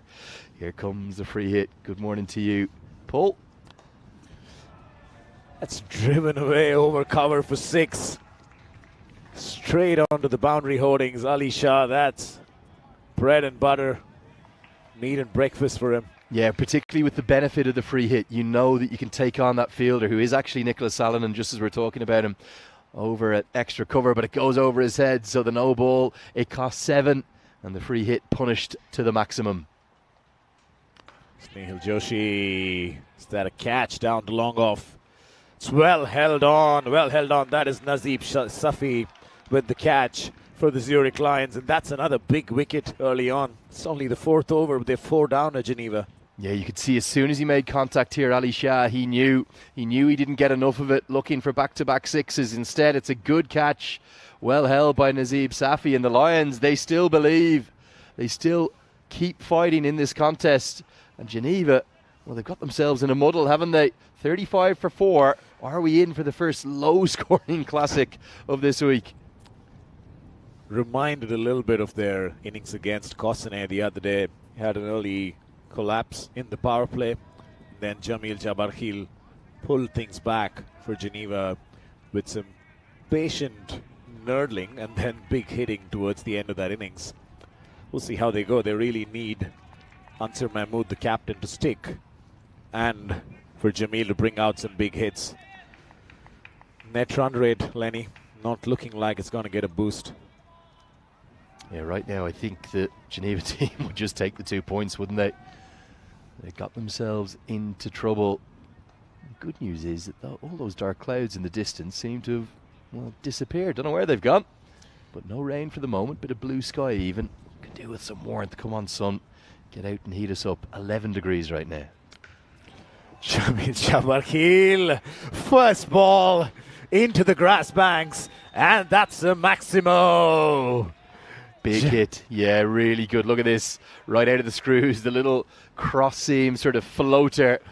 They don't wait in this 10 over format. That's been the thing that's probably surprised me the most. The number of first balls that have gone the distance, like that one from Jabarkhil, who's bowled so well, showing he can do it with the bat too. Snehal Joshi keeping it quiet off the good length. Suddenly that one in the slot. Shot. And that goes through fine like before. Jabarkhil helping himself to get Geneva up to 10s in that chase. Yeah, gets us to the end of the 4th over. In fact, is it the end of the? Yeah, it is the end of the 4th over. 45 for 4 now, so they're going at more than 10 and over. No concerns with the run rate. It's just the wickets that they've lost. They have lost 4. You can see here the silver worm, the grey worm, has soared well above the Zurich Lions' golden one. And Geneva looking well placed, not just for today. I think they could be a side to watch, particularly if Idris Ul Haq keeps doing what he has been doing. That for me, even though we've had higher scores, the 98 off 24, maybe the innings of the week thus far. As we see Salonen again, 6 big balls coming up for the Lions. He's been the most impressive bowler so far with that wicket and keeping him quiet. Starts off with a wide. Is that his brother in the chat telling us that he used to play league cricket in South Africa, Salonen? Yeah, he used to play 1A league cricket. I can't remember which city Nicholas Sallin is from. Maybe Paul will let us know in the chat. But certainly if you're playing a good standard of club cricket in South Africa, the school system there is wonderful, the quality of facilities too. It's carved away by Ansar Mahmood. Stands still and nails that through backward point for 4. Salonen starting off with a bit more inconsistency this over than the first one.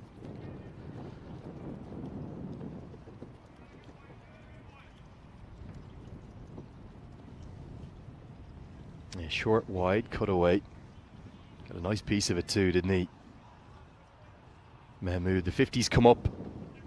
Maybe just some thoughts of that net run rate boost again. Salonen's going to change his field. He's going to go 6-3 offside, so he'll have to be very tight with his line now. So that means there's a man at deep backward point. There's also a man at deep extra cover, long off out in the offside, and then 3 in the circle on the offside too. And 3 on the leg, 2 in the deep, and 1 man right in the edge of the circle at square leg. It's quite rare, Lenny, to see lesser protection deep on the leg side after the power play. They've almost backed the offside field for Ansar here, given his hitting zones, which are over covers and behind square. He does have a good pull shot, but predominantly scores more on the offside. And it's interesting to see the lines adapting to that for Salonen as he gets on for his last 3 balls.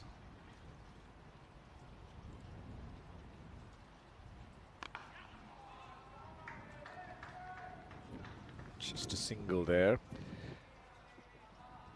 43 to get for Geneva of just about as many balls, so singles are a problem. Yeah, singles will be okay though. Just keep the wickets in hand for the moment. 42 off 33. They should get there. Runs always happen to come, particularly towards the 8th and 9th over usually. And also there might be an aspect of kind of playing Salonen out here, being happy to not give him any more wickets. He's clearly provided the most potent threat. There's a big smile between the batter and the bowler. Salonen would love to grab another before he finishes off his spell here. It's 2 for 11 is lovely figures to have, given all that we've seen in this tournament and especially this morning. That might have just gone away towards the backward point boundary. Just a couple of runs for Jamil Jabbar. Could throw in from the deep, from the off spinner Ashwin. Yeah, just a couple. The outfield, it's a funny kind of outfield, isn't it? It's really nicely kept, but obviously because it's a football surface, you don't quite have the same hardness to it. With all the rain we've had, yep, you actually get better reward hitting through the air, looking for those 6s. It's a better length and much faster from Salonen. Almost fired that in across Jamil Jabbar, and it's a dot ball to finish. It's 55 for 4 at Geneva after 5 overs. Yeah, 5 bowled, 55 for 4 now the score. 39 more to win off 30. And with Salonen bowled out, outstanding figures for him, 2 for 13. I think it's a big advantage to Geneva. Can they get it done quickly? That's what we got to look forward to. There is so much, not just the European Cricket Series events that will come up here, close out here in Switzerland, and then look forward to in Germany, but also plenty of women's cricket in action. Ireland and the Netherlands playing T20Is. They'll be broadcast on the European Cricket Network. Looking forward to seeing the likes of Laura Delaney, also Gabby Lewis, Amy Hunter, all of that Irish firepower against Babette Deleda, Stera Callis et al. From the Netherlands. And we have, at the end of 5th over, going to see Prakash turn back to. Well, let's hope he goes better than he did in his first over, Srinath, because he really struggled. The short one from him. Is that a no ball? Yes, it is called. It's a free hit. Ashwin Prakash is not going to like this. It's not the start he wanted for the second over. Strays away wide enough for that ball to hit that green patch at the edge. Free hit time for Jamil, who swings it away. That might just go the distance, or is it going to be caught? No, just falls short of the boundary at deep mid-wicket. Clever cricket as well. Usually you see the fielder in the deep try to catch the free hit. There's no need. Because actually, if you try to catch it, you could have fumbled it over the rope. So very clever game awareness there. Just one extra run. That one turning in. Was that a no ball again? That's it's almost a direct hit. Well, you think it's turned in. It's not. It's hit the edge of the wicket. Definite no ball here. Well, you probably see it from the front on angle too. Yeah, off the edge of the mats. And you can see, as soon as you clip the green turf, you're going to end up with a free hit given. Here it comes. That's a free hit again. It's gone. It's gone onto the roof. That's rattled the roof. As you hear the Geneva dugout cheering him on. Just missed it live, but back with you now at the replay. He got enough elevation to get it all the way for 6. So the free hits have been very costly. Strange call to go back to Ashwin Prakash. He's looked all over the place. He's barely landed 2 balls in the same spot. Geneva now hunting this target down in a hurry. Now the Maximo from Jamil, who's in a hurry to get this done. He's been batting well all week for Geneva, and that's just proof again that he's found the hitting range and is happy to tee off in a small chase, if that's even fair to say. Yeah, really good stroke, and that's gone all the way up onto the bank. And they can't actually find it right now. You can see them there. Well, they're lost in the long grass, aren't they? How have they lost? Oh, there it is. He was looking about 10 yards to his right. He was nowhere near where it had gone. The lawnmower would have stopped it, Lenny. You're missing him in action. He's done his job and gone off for the day. It's usually where he's positioned. I don't think that roll-on motor can get up onto the bank. I think could get himself into a bit of trouble. So it's a bit longer up there.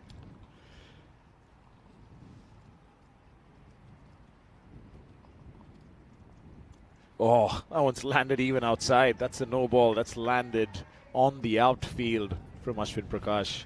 Well, this is a spell to forget for Ashwin Prakash. In fact, I'm not sure he's going to want it back. Free hitting coming. This one is missed for once by Jamil. Ashwin Prakash escapes.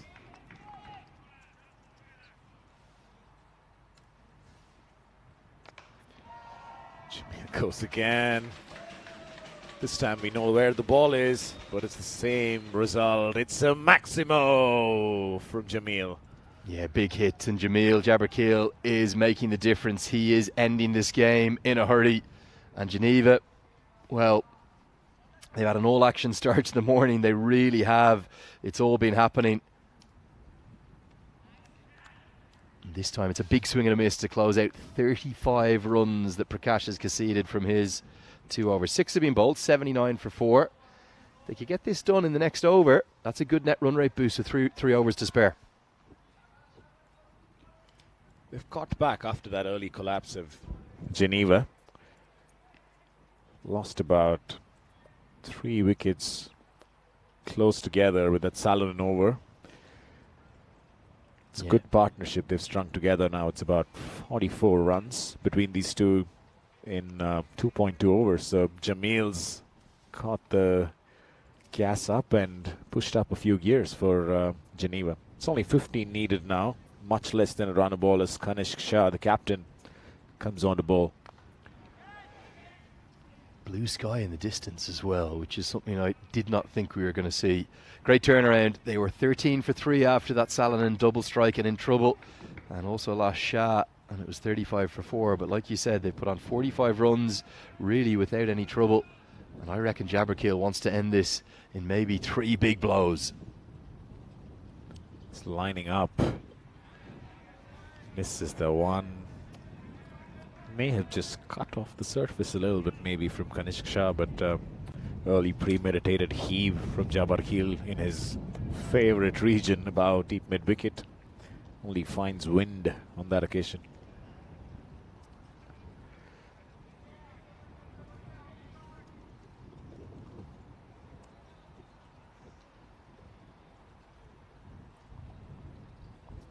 Steps down the track this time, same result.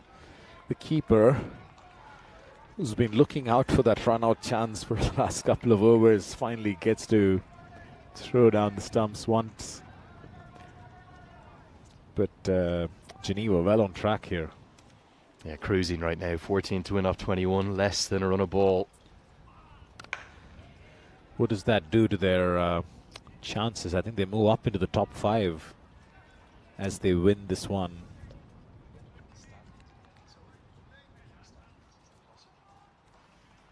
Yeah, we'll see if we can bring that to you at the end of the over. Just see if our graphics team can work some magic. It's a shot from Answer, the fielder, just sprinting away. I think it's Salonen up there. Geneva racing ever closer with nearly 3 overs to go. Yeah, I think Geneva definitely a side to watch. They will move into the top 5. They'll move into 5th place of their own right. And also their net run rate didn't take as bad a boost, as bad a hit as it could have, given they conceded 203 in the last game. That one's ended up almost like the 10-pin bowling sort of barriers you used to use when you were a younger kid. We're going to see if we can get the table up, thanks to the team for doing this. So they'll move into 5th. But critically, look at that net run rate. Outside of St. Gallen's, it's the best in that entire table. So if they finish equal on points with anyone, they will end up going above them. The top 5 advance to the playoffs. They'll also still have 3 games left. I just wonder who's going to take that number 1 spot. I think St. Gallen's 13 points are going to be fragile. And good news. Oh, look at this. Tell me you're in there, are you? Nope, What? not yet. Oh, no. Oh, no. Got a specialist commentary box. You've been position. left out. You've been left. Oh, mate, what's happened? Andrew Ryan found out on air the other day, didn't he? Big Rhino back in business for Cossonay. So we've got the lineups for the next game. Get him in your fantasy team. He's due wickets. What did he pick up? 4 yesterday? 4 yesterday for not much. As we came back, and that's a wicket. That's a wicket for Saravana Kumar. And Jamil Jabarkhil, the man who's been heaving away 6 after 6, is finally dismissed off spin, and spin again, doing the magic, Lenny. Yeah, and it's funny. You can get your wickets in 2 ways as a spin bowler. He's beaten on the inside edge there because of the drift. So his natural angle, Subramani's to bring it in. And surprised to see the big leg spinner brought in as late as the 8th over. Certainly could have bowled him instead of Ashram Prakash's 2nd, I would have thought. But a really good contribution, a rollicking contribution from Jamil Jabarkhil, the highest strike rate of the innings. He's made 33 off 16. He's almost done enough to get Geneva there. They're 85 for 5. And can they creep over the line as Dalvinder Chandok comes to the crease? DC getting a bit of a hit as they sneak towards that 94 target. Love for himself to hit a couple of Maximos en route to finish this innings off.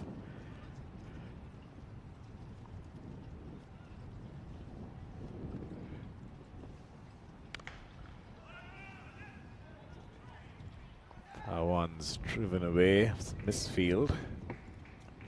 But it wouldn't matter. So they've got the settled batter, Captain Ansar Mahmood, taking his time, no rush, to get to that 94 target mark.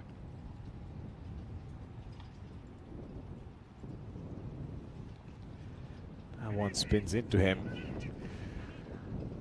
Sara Subramani, you're right, should have gotten him in much earlier than the 8th over when the game's almost done. Yeah, definitely. He doesn't turn it much. He's an angle bowler. So what you'll see is he's attempting to bowl leg spin, but it's really just drift, and then it skids on. So it doesn't turn in, but it just kind of angles on. That one, little bit of bounce, a little bit of turn away. But just immediately a change of pace, a change of approach, and all of a sudden the run's drying up again. It's the perfect length as well that he's bowling for a spinner. Keep it just back of that good length and turn it away. Sara not sprinting to that catch really. Half a chance if you had a fielder closer. But that one lands in pretty much no man's land yet again. So 6 to go. Geneva all set to storm back into the top 5 in contention for the playoffs. They're trying to do it in one blow there, weren't they, Mahmood? But he's going to keep the strike. 8 have been bowled, 89 for 5 now. Do love hearing from you. Good news is we've got 3 more games today, so plenty more action. We'll see Costanet, who my co-commentator for the morning 2 matches anyway. Srinath Sripats has joined me just for these 2 games. Great to have you with me, mate. How have you enjoyed it? It's been wonderful. I didn't expect to wake up to a 200 plays 180 game. But, it's been a great start. You don't get to see these games too often. You don't get to see 200 often in T20s, leave alone T10s. And this one's been more of regular service, if you will.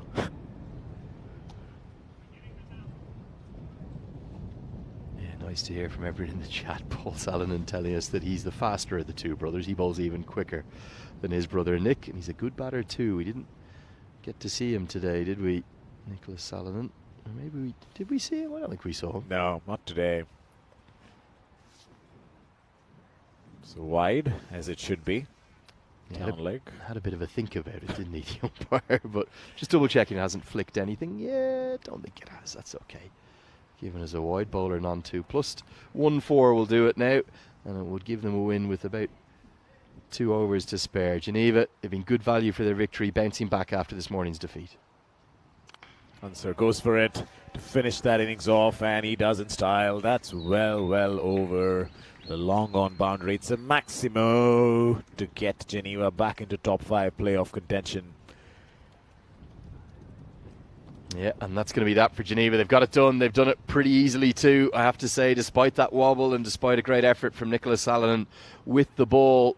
For the Lions, well, maybe just best to write this one off because nothing went their way. There's warm handshakes all around as the sunshine does try to warm things up. It's still only 12 degrees here. Really hard to explain how cold it is. That's why everyone's in 2 or 3 layers. Very unseasonal for August here. As we're going to take a look at the best of the second innings, the best of the chase. It was all wickets to start with, really, wasn't it? Despite that solitary boundary to Numan Ahmedzai. Kanik Shah dismissed him shortly afterwards. A good catch held by Rakesh Verma. And then the big moment after this boundary from Ali Shah was the dismissal of Idris Hack. He was gone soon after. We'll see that in just a moment. It was the entrance of Salonen, maybe one of the catches of the tournament. Screamer from Salonen to get rid of Idris Hack. Did the damage in the previous game. Another look at that.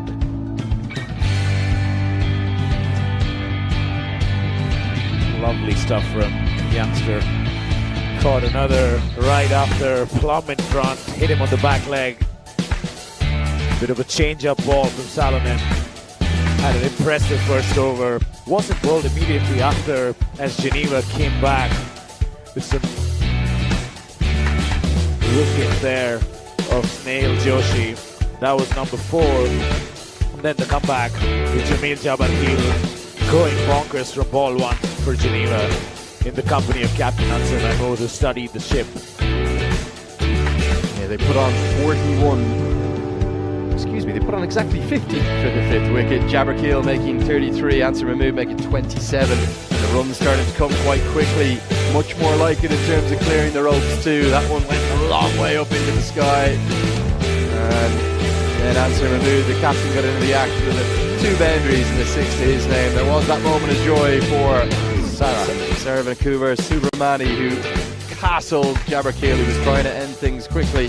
But it pushes us towards the end of the highlights as the winning moment is fittingly with the Maximo to Geneva. The most comfortable, the simplest 5-wicket victories. They did it in style with 11 balls to spare. They'll get a good net run rate boost. Great to see the blue sky and a little bit of puffy white cloud in the background. The 2 batters of note, really, Ansar Mahmood and Jamil Jabarkil, although Ali Shah, good contribution too from him with 22. Run out just the 7 extras, maybe the only thing that Geneva really did well today. A day that the bowlers probably won't want to remember apart from Nicholas Salonen. 2 for 13 for him. And what could you say about Ashwin Prakash's effort? Not his finest hour. 2 overs, none for 35. Joshi was expensive too. He went at more than 20 runs per over. Just 7 balls. And he went all the way for 24. The good news is, though, We're going to be doing it all over again in just a few moments' time. In fact, we've got a bit of a break because that chase completed early. 30 minutes till our next game. We'll be on air a little bit before that. I want to thank Srinath Sripats for joining me throughout this first 2 games. Great to hear his thoughts. Hope he really enjoyed it. He's going to get down to his Cossonay teammates as they will get ready for action against the Zurich Nomads Cricket Club. That will start in just a fraction under 30 minutes time. We'll be on air in about 25 minutes for all the action. Do come and join us then. We'll see you for that.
And after a long period of playing cricket, the best place to come in Europe is the great Ryan Falls.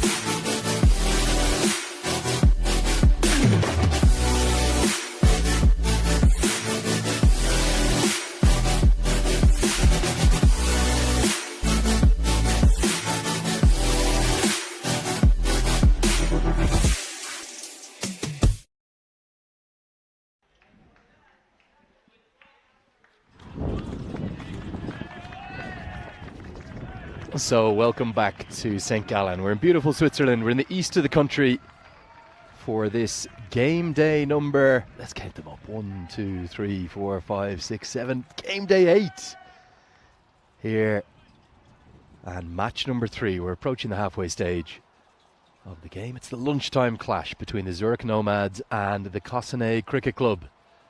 Fantastic to have Cossonay taking on maybe the form side in the tournament. They've won 5, make it 5 on the spin too, because remember they lost a couple, maybe actually they had one loss in the middle of all that, didn't they? That's the expected scores.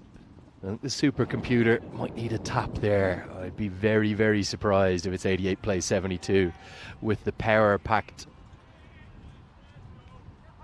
Zurich Nomads batting lineup.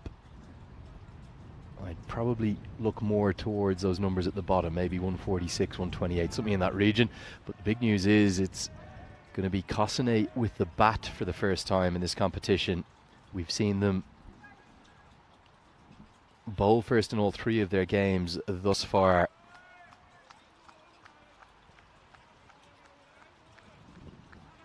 Two Cossonay openers. Aidan Andrews will be on strike. He was impressed with the ball. He's looked very good with the ball.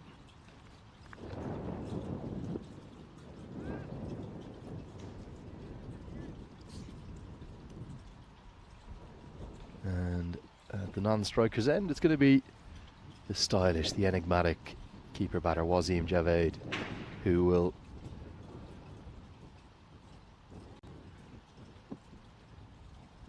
get things going for them. And with the ball, we will see Azim Nazir, the captain's going to open up with spin. Bit of a change in tactic for the Zurich Nomads. They are very much looking good, not just to advance to the playoffs, but maybe they're going to be in the mix for finishing top of the table. There's a bit of a wind out. It's nowhere near as warm as it looks, I can assure you. I've got six different layers on here in the commentary position at the top of the grandstand. Andrew Leonard here to guide you through every ball. I'm going to be flying solo for the mid-morning clash, mid-afternoon clash even. Just past 12:45 local time. I'm looking forward to bringing you every ball of this live on the European Cricket Network. It's the ECS Switzerland. 55 group games across 11 game days. That's going to be a no ball off the wicket. Free hit will income and a free run to go with it, which will go down as a bye. Poor old Jawad Dinesh doesn't deserve that, does he? Our stylish Beatles-esque member behind the stumps. We think he looks a bit like Ringo Starr. You'll see it when the helmet comes off. But you're very welcome along to the coverage of the third game of the day, match 38 in total. We've just gone past the 2/3 point. The umpire just signalling the free hit again. Here comes the free hit. Nice way for Javed to get started. What can he do with it? Well, he smashes it a mile high, but not very long. No need to catch it, although it is safely held. Won't be out. Remember, it's a free hit. He was about to celebrate. I think his teammate said, remember, it's a free hit. So 1 run to the total. Javed will get off the mark with the single. Any no ball these days is followed by a free hit, meaning you can't be out from the next delivery. That's well played. Good power from Andrews. Well, Nazir has not started particularly well. That's a pretty friendly little, it's a seam up delivery, isn't it? But goes over the rope. The Nomads have had problems with their bowling. Their batting, well, it's been simply phenomenal, particularly the 2 left-handers at the top. And I think if you're picking a fantasy team, the first 2 names on the sheet have to be Hassan Ahmed and Fahim Nazir each match. beats him this time. Better length.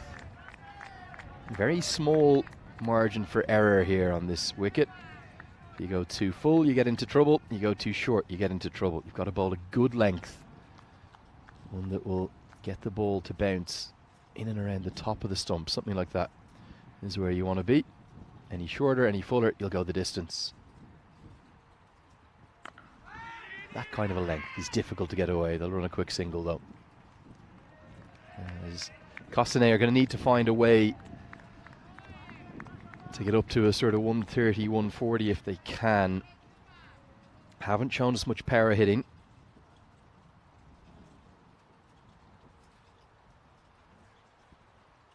But their bowling has been very good. Fielding a bit mixed though.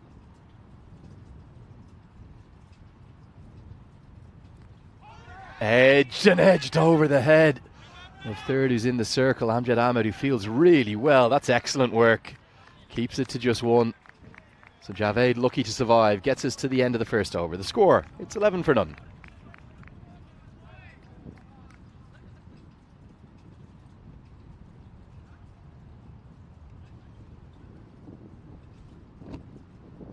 So there's the graphic that indicates the surge in run making that we've seen throughout this return to Switzerland every single day. And I'd probably add that to the list today again, given the high score in this morning's contest has been above the best day in 2020. And the average in and around 130 we reckon is par on this facility from what we've seen so far as Fahim Nazir comes in. Nice little bit of shape. Jawed Dinesh, she's always animated. Love the hairstyle. Need to get a photo with Jawed Dinesh. There he is here. Look at that hair. Oh, marvellous mop, isn't it? We think it's got a bit of a Ringo Starr feel to it. Well, I do anyway. I keep going on about it. It is windy though today. You can probably hear a bit of that in the background. It's a full toss. Not a good delivery. Helped away. Javed gets his first boundary. Nicely played for 4.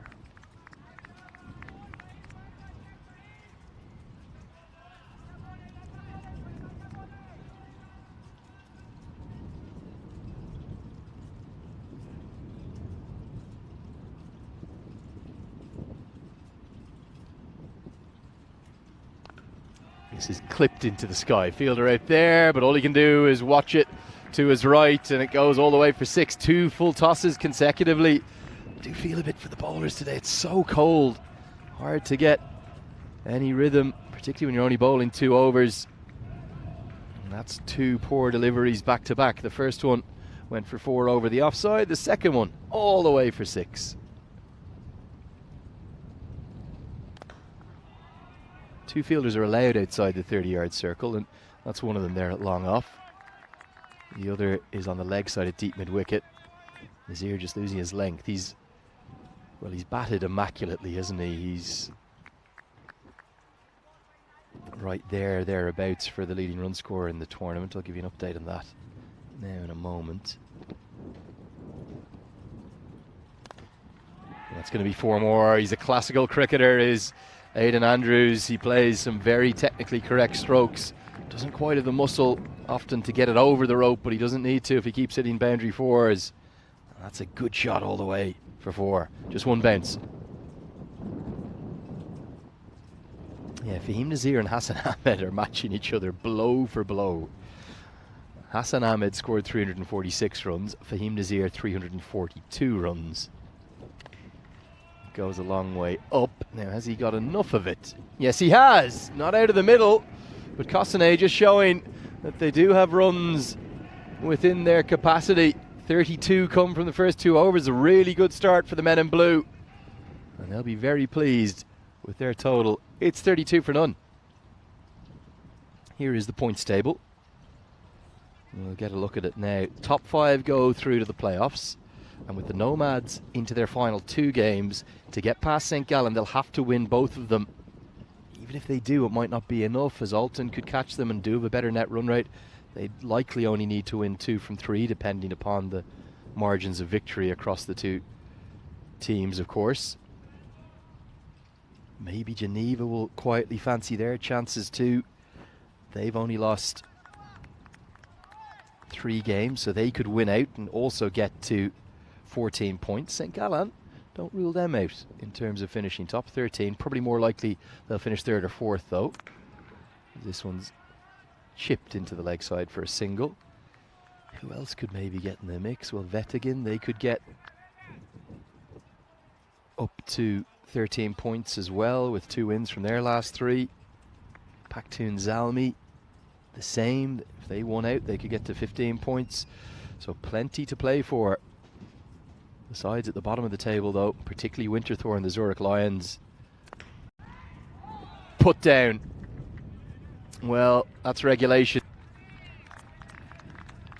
Cotton bowls are never easy, but as they come, that one, well, it should have been held. Andrews has a life. He's been dropped on 17. Off the bowling of the captain, off his own bowling, Azim Nazir. Really feel that could have been taken. They either stick or they don't, though, when you're bowling. Hit towards the man and put down. Oh, 2 drop catches in 2 balls. What are the Zurich Nomads doing? The first one may be even easier than this, but this one should have been taken as well. It's a good pull shot, and not only does it burst through the hands, let's check. It's gone for 4. It's going to be 4 runs. Oh, they're giving it as 6. Well, I'd love another. So here's the shot into the deep. We're just going to check it because surely it's burst through the hands and then it's bounced inside the rope. Definitely 4 runs. And they're going to change that signal. Good work by the umpiring team. Not 6, but 4 to Andrews, who has 2 lives in 2 balls. Both could have been taken, but neither were. Kosane on the charge. And this is going to be another boundary. Well, Azim Nazir won't be too happy. He's had his man dropped twice. And instead of having him out either time, the last 3 deliveries have gone for 10 runs.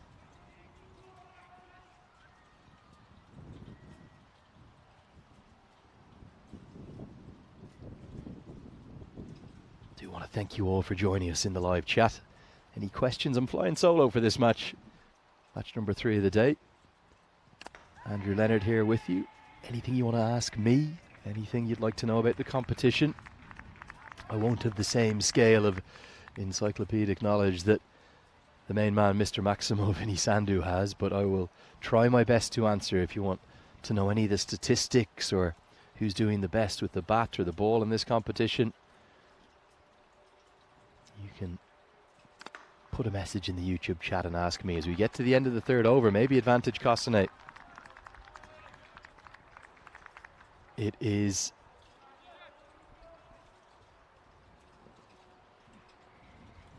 the end of the 3rd over. Kosane 42 for none now. And very much pleased with their start from the power play. Some relief now for the Nomads. They can put 5 men onto the edge of the boundary. 21 runs off that 2nd over. There has been 2 catches go down though. Yeah, some people asking about the top run scorers in the live chat. Hassan Ahmed and Fahim Nazir, their 1st and 2nd. 8 innings each, 346 and 342 runs respectively, both with strike rates approaching 300. Hassan Ahmed 298, ludicrous numbers. Fahim Nazir 265. Fahim Nazir is averaging 68 too. It's going to be the youngster Amjad Ahmed into the attack with his right arm medium pace. Is a good slower ball too, sort of bustling medium pacer. 17 years of age, this kid, and he's got plenty of potential. You can see he's bowling down seam now, so might try to go fuller with this one. He does, and it's helped over. The offside won't be 6 but will be 4 as Andrews continues to manufacture runs with conventional cricket strokes. He's really good to watch, isn't he? Looks like he'd make a very good 20 or 40 over player, as the 2 other formats that are played here in Swiss cricket. Really is remarkable how well this pitch is played, given that it's a temporary wicket that has to be put in purely for this event. really good job with it, the way in which it's set in now and has played consistently and fairly for both sides.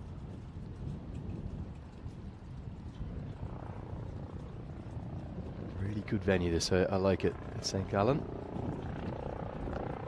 It's a little off cutter. They're going to scamper a single, direct hit. Oh, would have been interesting. Not able to be affected. As a helicopter flies over, saw the shadow of it right over our main pitch there. There it is. Look at that.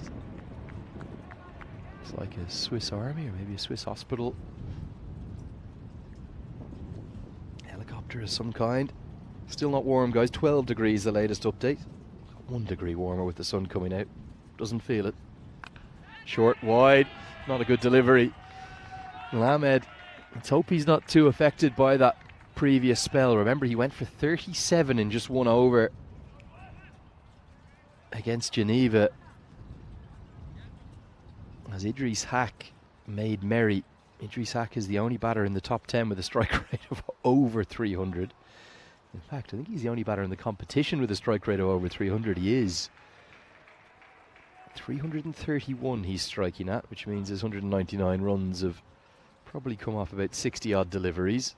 Ludicrous hitting of the highest quality, and that's a quality shot.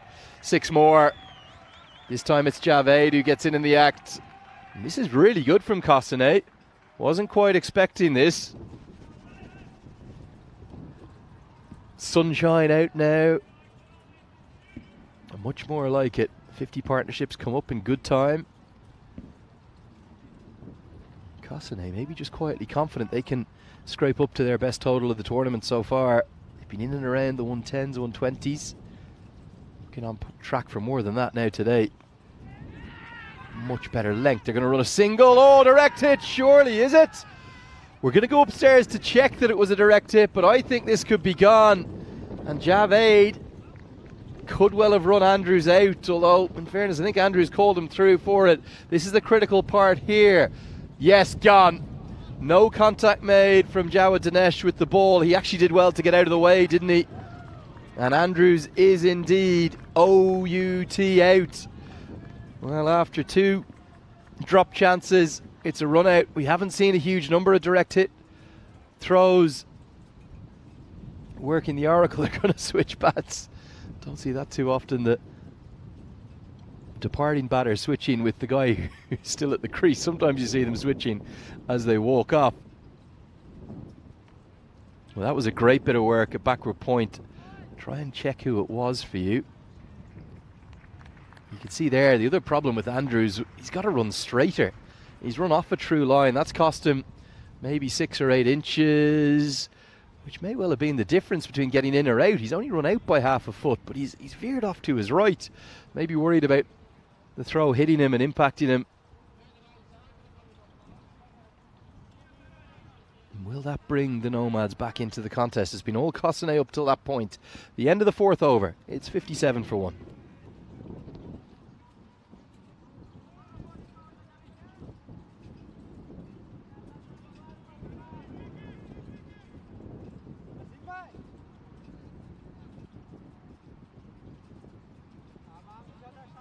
I think it might have been Arbab Khan at backward point who's affected that direct hit. Sensational effort from him.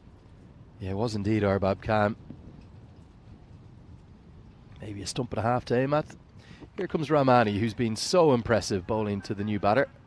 That's Jay Singh, who's going to get off the mark. In fact, it won't be Jay Singh on strike, it's Javed on strike. Singh at the non-striker's end. Just rode the bounce nicely, didn't he? Nearly a collision in the deep. We've had a few too many collisions throughout the week and a day that we've been here in Switzerland.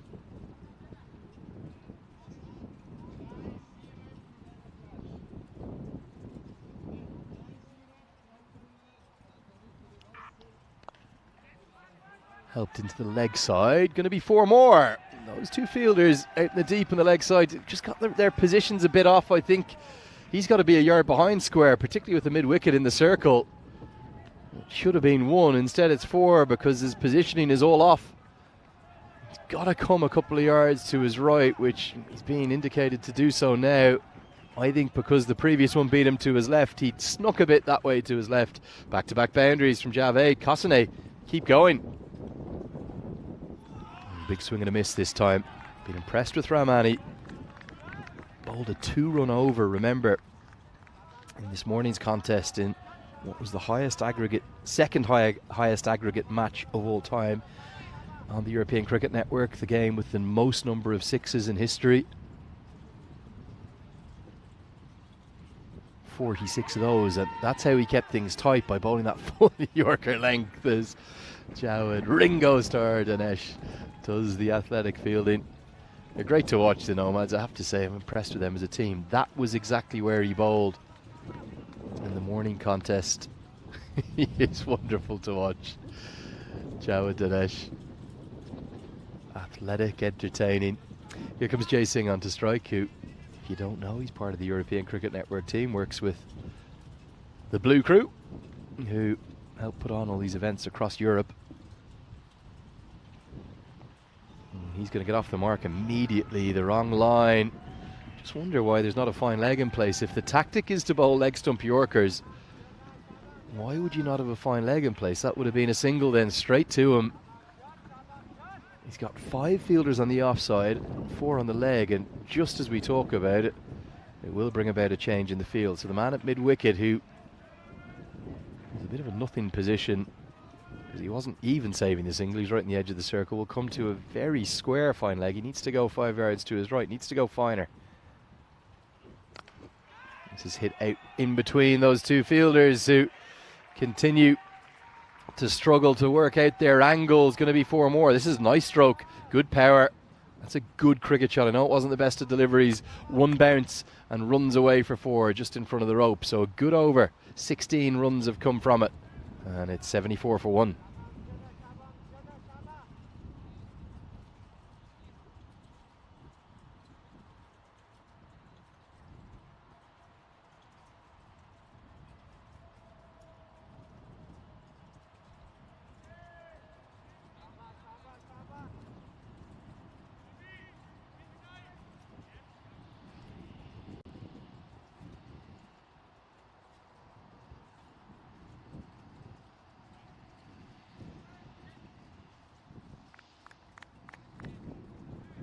So 49 days to go for that big one, the Euros of cricket that everyone's so looking forward to.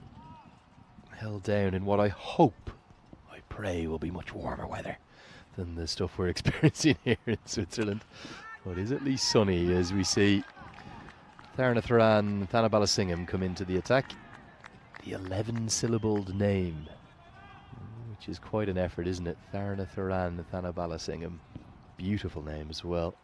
So long that it barely fits into our team sheets. As that one's muscled into the leg side. That looks to be one of Jay Singh's go-to shots. Now Kosane have got off to a great start. Can they find a bit more at the death than they have been with the bat? Not necessarily a power hitting team, but they've managed to find a way to get 4 sixes thus far. Big appeal from Dinesh, and he is maybe going to go upstairs here. I'm not sure whether or not the umpire has officially gone up. We'll take a quick look anyway if we can.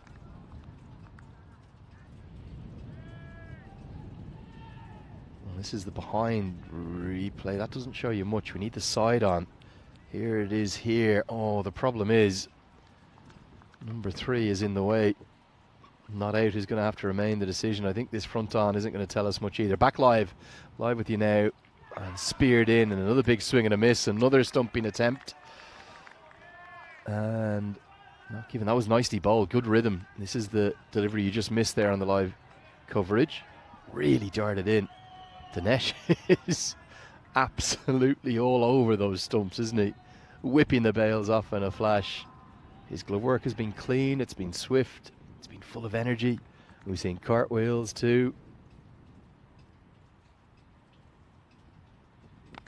This is nice bowling, really is, from Tharana Tharan, Thana Balasingham.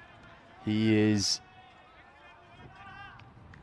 Right now, you can just tell, someone who used to bowl spin myself, you just know when it's coming out right. It's hard to describe. There's a lot of muscle memory to it. Those first 5 deliveries, beautiful. And this time he's created a wicket-taking opportunity. Brilliant bowling. He so deserved that. Maybe one of the overs of the tournament, in fact, for me. He was all over the 2 Kosane batters, plays and misses. It's a little arm ball that's just darted in a bit flatter. And Jay Singh, well, he shone very brightly, but it was quite short. At the same time, he's gone for just 9 off 4 deliveries. Did hit the 2 boundaries in there, and Kosane, they lose their 3rd. Score now, 77 for 3. Azim Nazir, the catcher there. Down at, in fact, I get that right, it's 77 for 2, isn't it? They haven't lost their 3rd wicket yet. That's Azim Nazir who took it comfortably long off. And just with that 1 over, momentum has stalled, it has stuttered. Bit of pressure on Wasim Javed to keep going. New man to the crease is the captain, Arjun Vinod. Good player, particularly good 20 and 40 over player. Can he show off his power hitting here in this 10 overs per side clash? Going to be Rahmani to bowl his 2nd.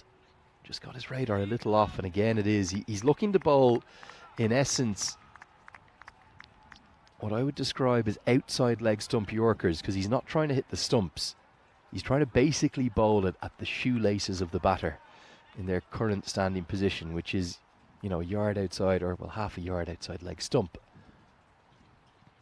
This time he bowls length though, and it gets dispatched straight to the man out at deep backward square leg, Amjad Ahmed, who finally gets into the right position. He was given a working over in the previous Rahmani over. He missed 3 out there. 2 went to his left, 1 went to his right. But this time he was just on the money. The power hitting struggles continue for Kosane. And this innings is maybe just ebbing away from them. They do now lose their 3rd that I preempted a moment ago.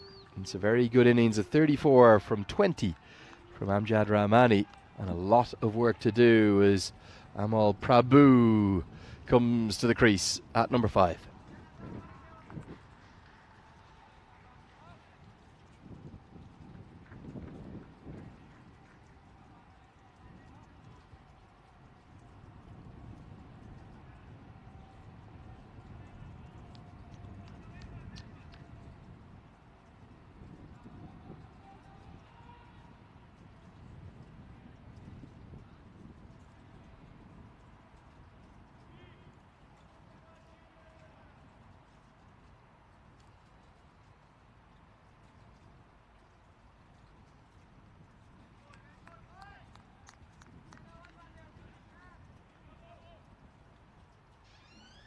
So here we go, just a little bit shy of 4 overs remaining. Kosane will want 130.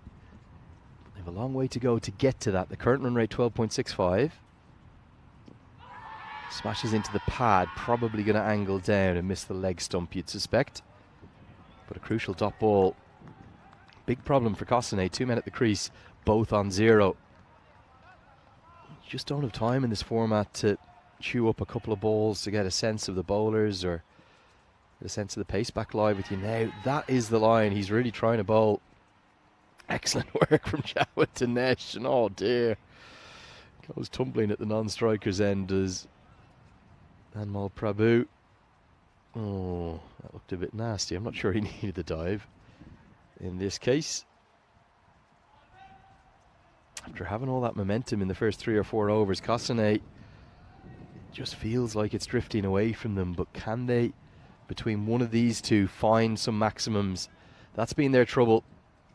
They've hit 3 or 4 per innings most of their games thus far on the 1 win and 2 loss opening day.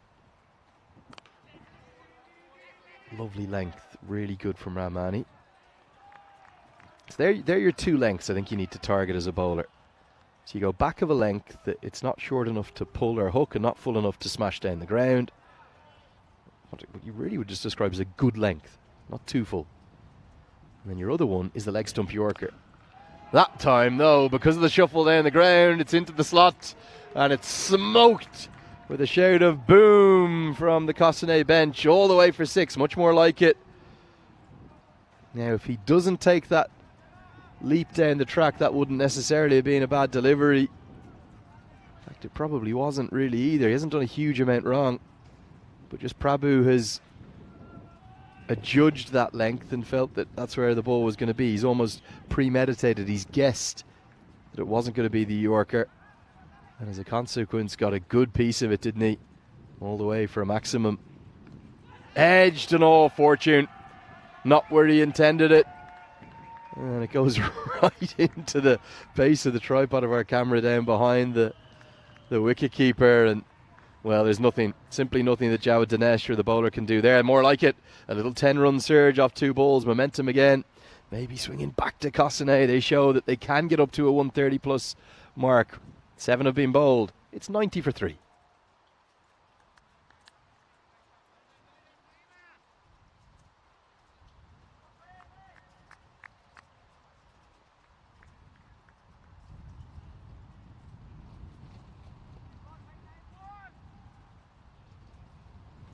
Yeah, 49 days left to that when the national teams come into action. It's the T10 format, same format, but always that added intrigue when international teams are playing, isn't there? As this will be a single down the ground. Vinod may feel as though he's got a bit unlucky there. Smile from Nazir. He can't understand why he's bowling so many full tosses. I think that's his 4th. Definitely his 3rd and just his 7th delivery. Prabhu's going to come at him though. You see him there outside of his crease. That's what he's looking for, the Yorker. Much more like it from Nazir. Better length.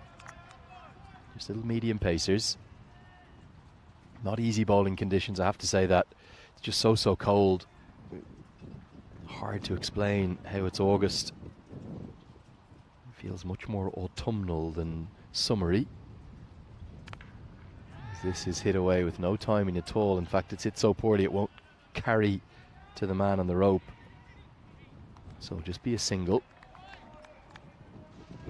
I have to love how the games swing so drastically. Little burst in the last over, got them 10 off 2 deliveries. Projected score right now 120. I just can't see that being enough, even with Cossonay's excellent bowling attack, purely because of how well the 2 tournament's leading run scorers are playing. Fahim Nazir and Hassan Ahmed, the left-handers, will open up. Nice punch of the gloves between the 2 players there, Vinod and Nazir. Seems a really tight-knit community, doesn't it, the Swiss cricket community. They obviously all play against each other quite a lot. Over 30 teams. Just 11 have made it, the best 11 to this European Cricket Series. A swing and a miss from Prabhu. He punches his thigh pad in frustration. 2 overs left after this one. And you just wonder what they can do with these 13 deliveries. I'm not sure 120 is enough. They need to scrap up to 135, maybe 140 if they could, but it's a long way to get there, particularly when balls are being mistimed. 8 have been bowled. The score now, 94 for 3. Nazir's finished his spell with none for 25.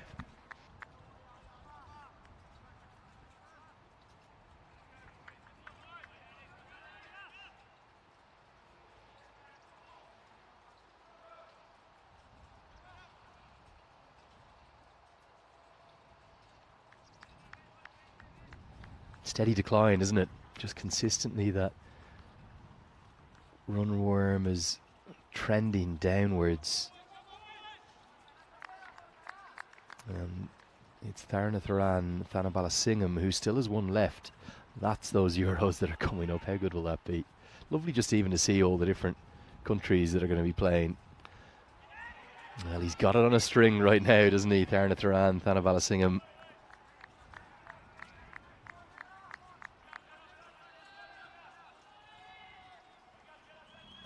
Syllables. Vinny Sandhu is right. We just came to them out there.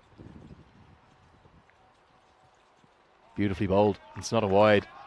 drifted through the air, and Vinod's left this thinking it would have been a no ball. But look at the drift. It's curled back in, lovely revs on it, and clearly inside the guideline. Very, very clever bowling. Oh, he's lovely to watch, isn't he? This time he's been pumped down the ground. Going to be 4. Always love watching a good spinner operate. And that was the arm ball, so you can see the difference. The previous delivery had the rotations of the ball, the seam. You can see it clearly spinning away. This time he darts it in, not trying to spin it. Long off and long on, just adjust their positions a touch. There we go, slower through the air. Oh yes, lovely left arm spin to watch here. Cossanet just can't get any late momentum.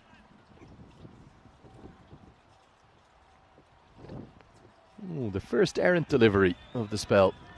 Everything else has been right on the money from Tharnatharan Thanabalasingam, but this time Jawad Dinesh has to check his stride to collect it down the leg side, wide given, 100 up. And that's the spinner again. He's varied it beautifully, and great credit to being able to get the blood into those fingers and get the circulation moving. Spin bowling is so much about the feel, the release of the delivery, how it feels as it comes out. That one there is off the money. It's going to be a no ball. And free hit. Thanabalasingam looks to the skies. A little bit dismayed. So nearly closing out a good spell. He was looking for that guideline again to keep it out of the hitting arc of Prabhu. But instead he'll have to bowl a free hit. Goes slower. No real contact made. Should just be one. Out to deep mid-wicket. Problem is, that means Vinod will be on strike. He's not striking them as well as Prabhu. A good spell. 2 overs, 1 for 12. You will take that every day of the week in any 10-over contest. Cossanet again. Oh, they're going to need a good finish to even get to the 120 mark. The score is 104 for 3 with 9 bowled, and Amjad Ahmed surely going to be entrusted to bowl the 10th and final over.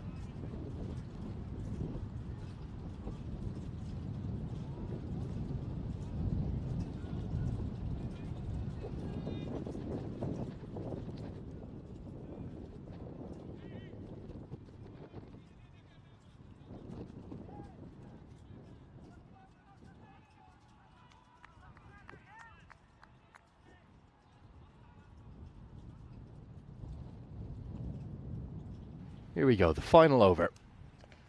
As it will be the youngster, Amjad Ahmed, who is helped around the corner by Vinod. He's not timing them, but he does enough. Whips it cleverly to where there are no fielders. Bowled so nicely in the first 2 game days we've seen the Nomads, but today he's been off the boil, hasn't he? Young Amjad Ahmed, 17 years of age.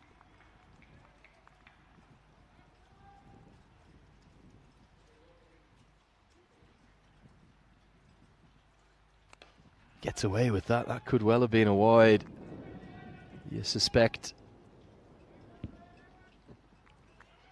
I like the way he goes about it, though. I like the intent of changing things up, bowling all the cutters. You have to remember, just 17, so plenty of time to come good too. Well, that's going to be monstrous.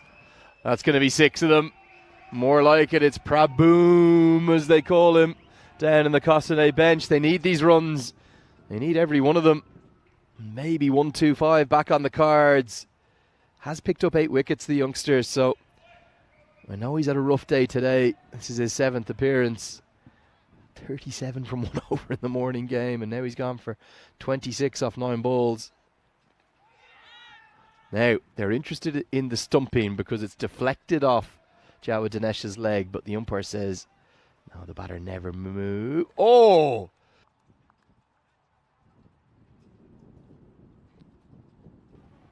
I think this is one of the great accidental stumpings. Let's get a look at this. Jawad Dinesh is not intending to, but it's cannoned off his leg. And look, I think this is clear. Gone. Gone for all money. He's not meant it, but this is out. He has accidentally stumped him, and Jawad Dinesh, I wonder will he get the delayed cartwheel out here. Yeah, for me, if we can just go slower on this replay.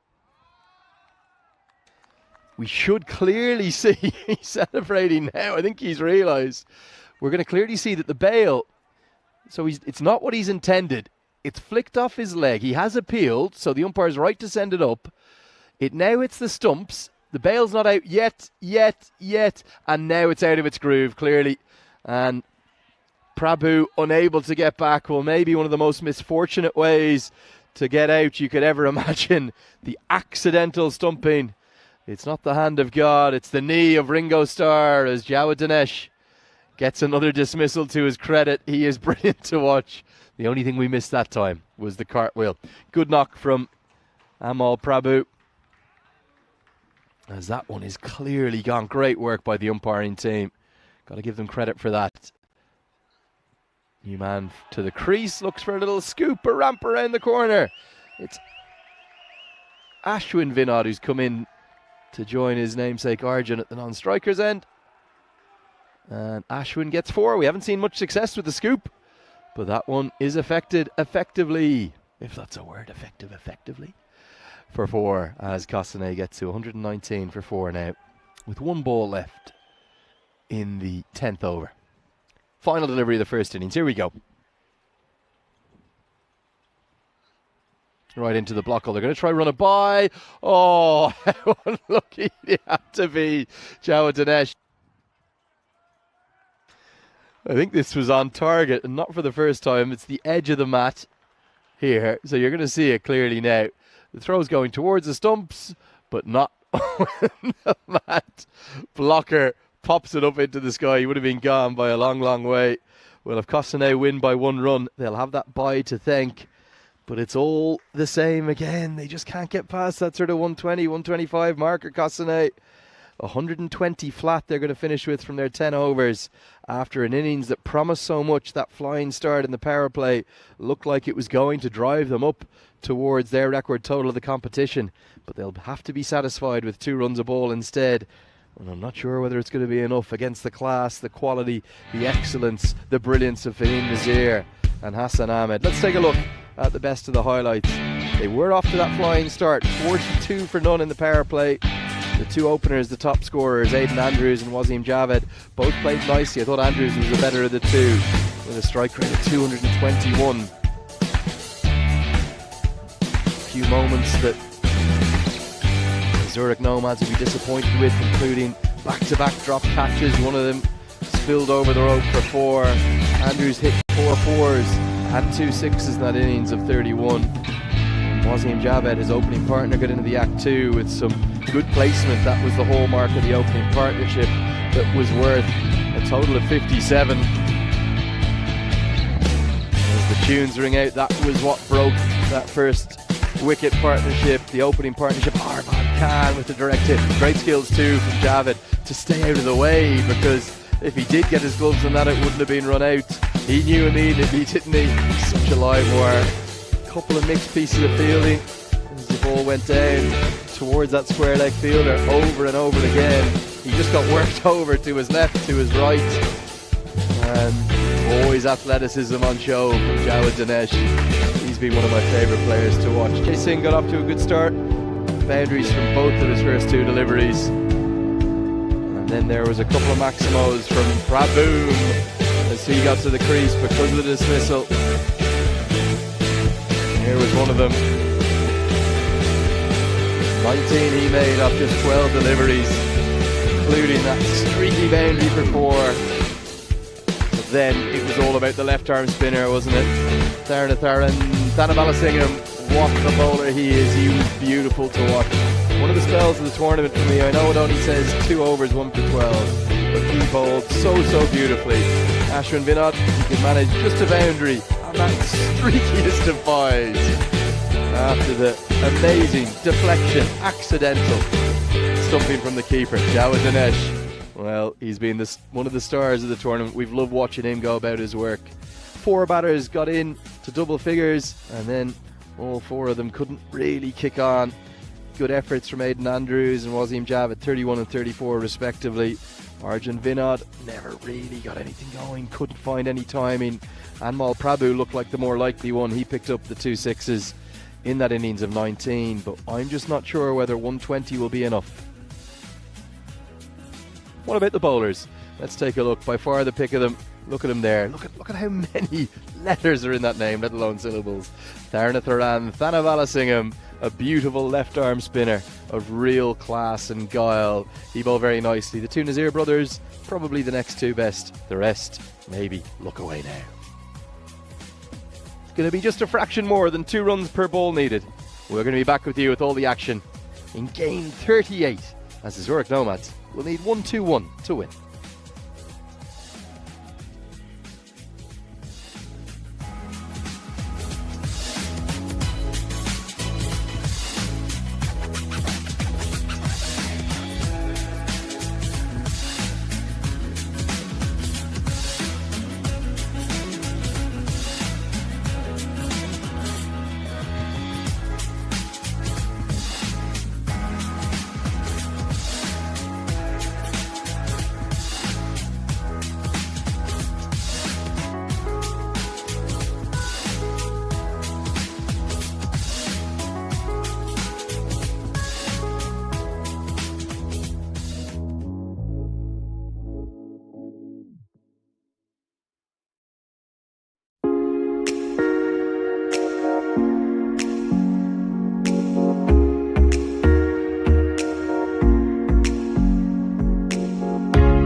Well, good afternoon and welcome back here to the European Cricket Series Switzerland 2023.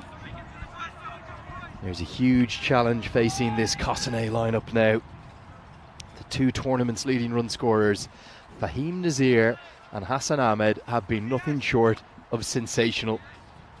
Ball striking of the highest quality, and Cossonay only have 120 on the board, which is a bit under par from what we have seen thus far. And they start as they mean to continue. Nazir, well, he's just picking up from where he left off, a century in this morning's game. An extraordinary stroke. Look at how far that's gone, right onto the roof from Fahim Nazir. 110 not out he made this morning, and with that 6 he has moved to become the tournament's leading run scorer. That is going to ebb and flow, I suspect, throughout this opening partnership, as it's Hassan Ahmed who is, well, prior to that ball he was the tournament's top hitter with 346. That's now the 348th run that Nazir has made, averaging close to 70, 250s, a century, strike rate of 265, and unless Cossonay get these two early, they are going to be in trouble, as it is Ashwin Vinod opening the bowling. Hassan Ahmed just watching on from the non-strikers end. Andrew Leonard here with you as more runs through the offside. No, there's a man out there and it's taken, and Cossonay are pumped up. Bharath Narayan, who has taken an excellent catch right on the edge of the rope. I thought it was going to be 6. In fact, it's Tahir Khan Ahmedzai who's taken the catch. Apologies, I think it was 79, that makeshift 7 confusing me on the shirt. Brilliant catch. He made a century in the previous game. He's gone now. It's 6 for 1 after 2 balls, and I'm desperately trying to welcome my co-commentator, who is going to come in and join me now in just a moment. But with these action-packed 10 over games, it's never easy. Delighted to have just a little guest stint from one of our umpiring team here, actually, who's been doing plenty of the games. You'll already have seen his face on screen, Yatendra Singh, who comes in to join me. Jay Singh's dad, heavily involved in the Cossonay Cricket Club. A very good afternoon to you, Yeti, which I believe is your nickname. Is that Yetis, okay if I call you Yeti? And absolutely, please call me Yeti. And what a start. 6 and out.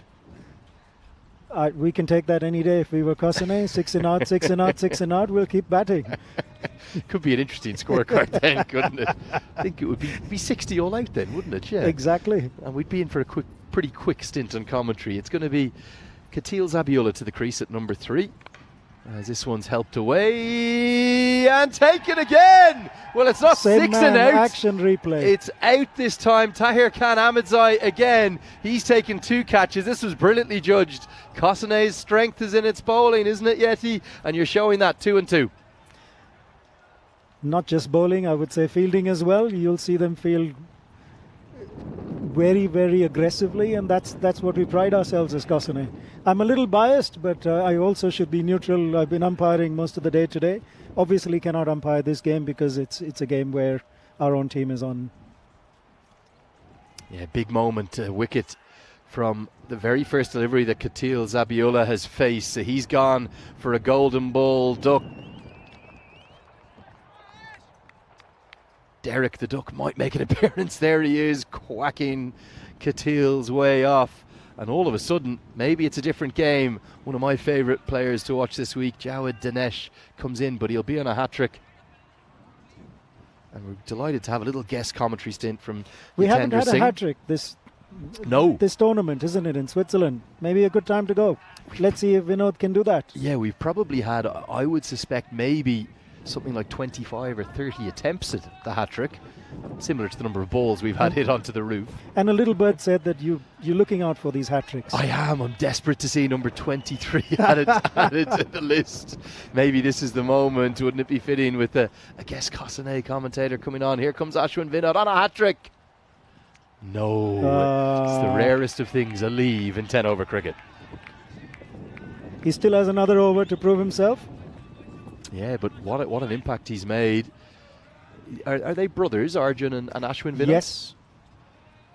Arjun's the captain, Ashwin's the younger brother. This goes into the sky. It's not going to go to hand. The keeper will chase in vain. And Jawad Dinesh will get off the mark in slightly agricultural fashion. Tell us about yesterday, my friend. 2 T20s for you up in Winterthur. That's right. Kossane played 2 T20s. Happy to know that they won both. It was quite a wet day. You had a lot of rain here as well, isn't it? Yeah, it was my day off. I'm not going to lie, I spent quite a bit of it in the hotel room and then did get across to a bit of the football, St. Gallen FC. Ah, yes, you were going to go to the football. Well, did you enjoy it? I didn't have a ticket, but I did manage to get in. I got in for the last sort of 25, 30 minutes. They took pity on me eventually, I think. Full toss as Ahmed gets that straight to mid-off. It's an action-packed first over, 7 runs and 2 wickets, including a 6 from the first ball. The Nomads will need 114 more. Tell us about the club, its roots, its origin. It's a beautiful ground there, just about, 10 minutes outside of Geneva? No, it's outside of Lausanne. It's about 25 minutes outside of Lausanne. So the Lausanne region plays pretty much in Kossane. Gotcha. Kossane is an oldish club, if I may put it that way. Geneva says they're celebrating 150 years, but we're knocking on 30 years. And the club was set up by a few Englishmen sitting in the pub and said they wanted to play cricket. That's a good way to go about it, isn't it? All good things start in the pub. Most Irish books did. And God bless them. One of them, John McKillop, used to live in Kossane and went and appealed to the... We have a new bowler coming in. This is Jay. This is your son, isn't it? Absolutely. Starts with a full toss. We're going to have a look at this. This could be very close to a no ball. And these aren't easy to call as an umpire live, are they? But if you look at where his waist is, marginal. It is marginal. Could go anyway. They're going to have a think about it, waiting for the assistance from the third umpire. And right now they will be getting the radio news that it's okay. A judge just about okay. Just dipping. Maybe that wind gusted it beneath. Oh, it is now given as a no ball. It is a no ball and a free hit. A long think about that. I'm going to ask you about that process in a second. Let's watch the free hit first. Slower ball, cutter. Can't be out caught, remember, so there's no need for them to catch it even though it's excellently held. It's the free hit, so it will be 1 run to the total. How does that work when you're out there as an umpire? Do you rely solely upon the third umpire to tell you what to do? Well, yes and no. Of course, as an umpire, you first take the call yourself, right? You're the man on the ground, and you take a call based on what you see. Yep. And of course, it's useful to have the support of the umpires in the hut who are watching it ball by ball and have the replay and your commentary as well. And I'm sure you're critiquing some of what we do. Not at all. We know it's a difficult job. That one surely will be given as a wide. Yeah, I think well outside the reach of Ahmed. But you very much work as a team, don't you? Not just the 3 umpires, but then the match referee helps out too. Absolutely. The match referee's on the ball. He's even scoring down there, so he's a legend in himself. So that's Rob Kemming today, is it? That's right. Yeah, Rob, of the former Dutch national team manager. Good movement on offer. It's going a long way. I think the wind and seam position presenting that way. And how do you feel as a father? It must always be difficult. I know you're not umpiring your son, but do you get nervous watching him? Yes, you do get nervous. You get angry, you get nervous, you get excited. It's all in one, isn't it? All the feelings. And fun fact, I've coached a lot of these boys through their youth years. Good length, that. Good so Yorker length. You've got Arjun, Ashwin, Jay, Aiden, who are playing on the ground today, and I've been coaching them since they were about 6 or 7 years old. That's magic. How is the development of the game across the country? It seems to be resurgent. It's blown up dramatically in the last 10 years. What we used to play, we'll watch this ball and come back.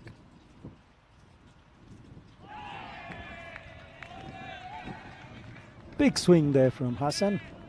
Given as a wide. Given as a wide.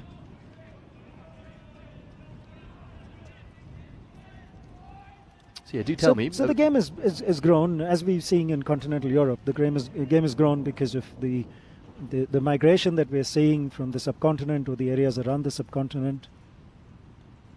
He's just losing his radar a touch here, isn't he? Yes, he's drifting way. And that kind of growth then assisted by something like this competition.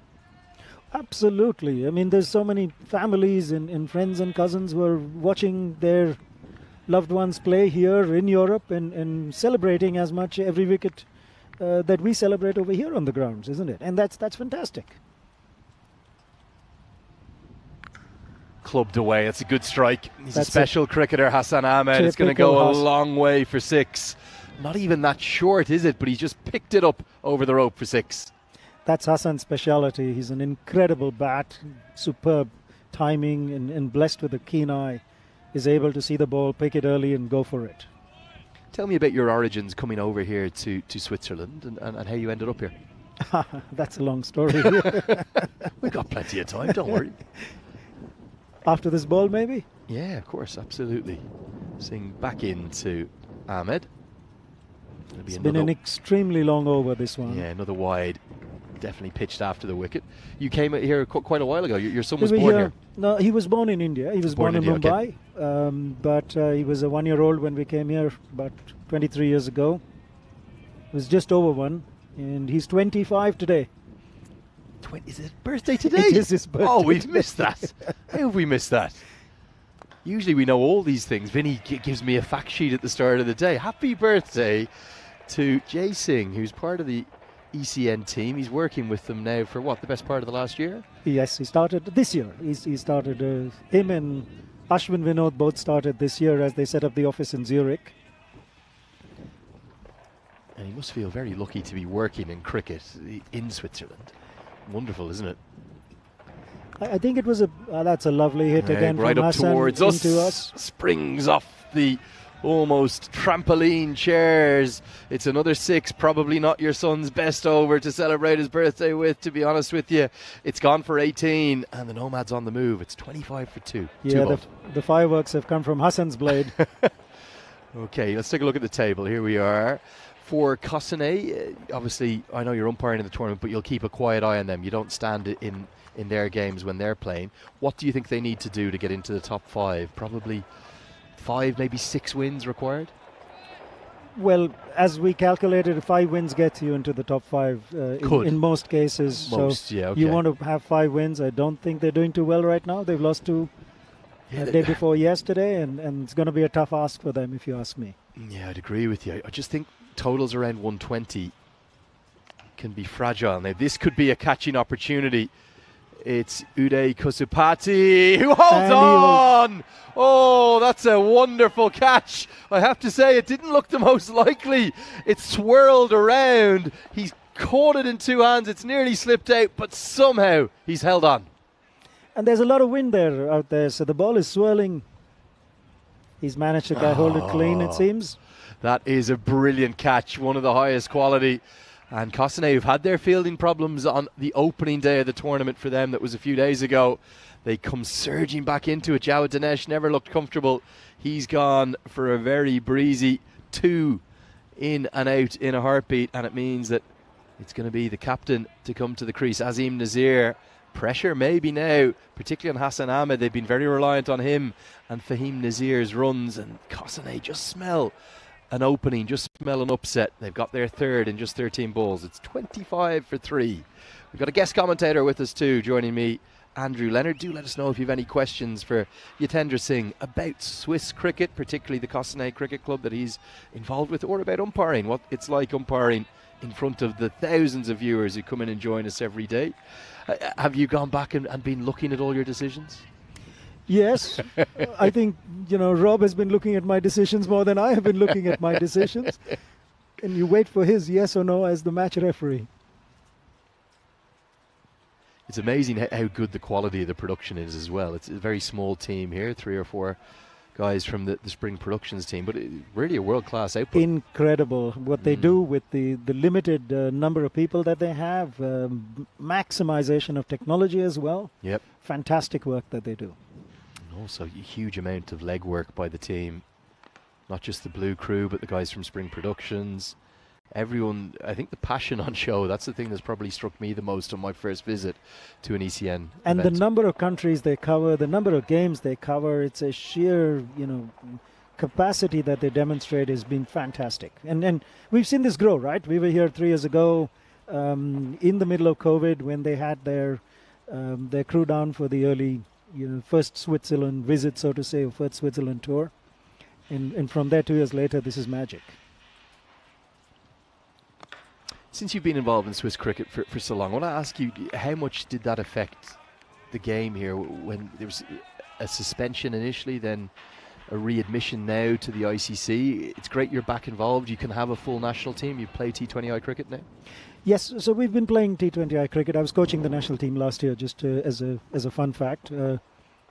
Wait for that lovely Clipped pickup away, shot. gorgeous stroke. Going to be 6 more. Just a flick of the wrist, no more from Hassan Ahmed. That equalisation of status at the ICC level has been a massive thing. All of these boys like Hassan Ahmed on strike, like Fahim Nazir, they play for their adopted country, and they've come in and had a real impact for them. Absolutely. I mean, when we went to the sub-regional qualifiers last year, Fahim had some incredible scores there and was batting out of his skin, if I may say that. He's an excellent bat. He's a superb batsman. So is Hassan. Hassan didn't get to go on that particular tour. Going to be more runs, 6 of them down the ground. It feels like Ahmed versus Kosane right now. They need to get him out. If they don't, this game could drift away quickly. But he's a one-man army, isn't he? Incredible bat, great poise, still head. And he's got a bit of beef in there, so I like that strength that he uses and he puts it into the ball. I want to ask you about that qualifier, maybe after this ball. We'll get to the end of the power play first, because I was at the, not the sub-regionals, but the final qualifier there in Edinburgh last week. Sorry, 2 weeks ago now. The time is flying. Where Scotland and Ireland sealed their places at next year's T20 World Cup. 7 teams came together. 4 of them got there through the rankings in previous T20 World Cup performances. Ireland, Scotland, Jersey and Germany. And then 3 came through the sub-regional. That's going to be a big hit for 6. We're going to check the no ball too. That's a full toss dispatch. We might need a second look at this. Maybe it's just dipped in time. Certainly one thing is certain, it's gone all the way for 6. But what about the side-on replay, which we're not... Oh, here we are. Did this dip in time? Probably just. Ends the power play. It's been an action-packed power play. The score now is 45 for 3 now with that maximum. As we look at the 2 splits, they're 3 runs ahead, but they have lost those 3 wickets. It was a pretty tame ending for Kosane. I think Kosane started well, and then they lost their way in mid overs, and then had a bit of a burst towards the end. I think those mid overs that they lost will probably hurt them a little bit if they're not able to take Hassan out. Yeah, I'd agree with that. You just want to ask you about that sub-regional qualifier. So Austria were the team to get through that, and they took a win in the final over Norway by 9 wickets. I'm surprised, from having seen the quality of cricketers here in Switzerland, that you guys didn't maybe threaten to take that place. Were you disappointed? We were disappointed. Norway, the game was stolen from us by weather and Duckworth Lewis. I think it's just one of those, unlucky situations. It was just 5 overs, yeah, just 5 overs. We were reading the weather clash. and we just read it wrong. I was part of that coaching team and I'm as guilty. But even the ICC team that was there didn't expect the situation. So we've had a change of bowling. Venu's come on to bowl. And then that game against the Czech Republic, was that a surprise reversal for Fahim Nazir making a century in that contest? Well, Fahim making a century is not a surprise at all, right? We've seen that this morning, right? He's a good ball striker. So, but the fact that the Czech Republic chased that total down, and they chased it down. We thought we would close that game out, but we were a little unlucky there. I just think that the quality of ball striking I've seen here, would you say Switzerland, the national side, a stronger batting than bowling team? No, I actually say they were strongest in the field when we were playing the opposition, and when we were asked, I was asked on an interview just before we went on to those qualifiers as to, we'll wait for this ball to go through.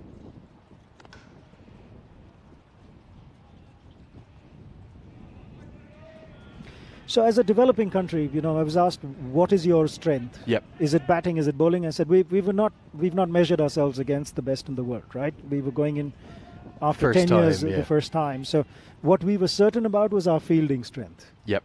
Because that's something you can work on and get it sorted. The rest you have to measure yourself against the best and then figure out which one works. Lovely shot there. Yes, just over Andrew's head. 6 more, just cannons into our camera stand. May have changed the focus. Yeah, might need a little bit of adjustment. He's a devastating ball striker. He does favour the leg side, but he just hits it so cleanly.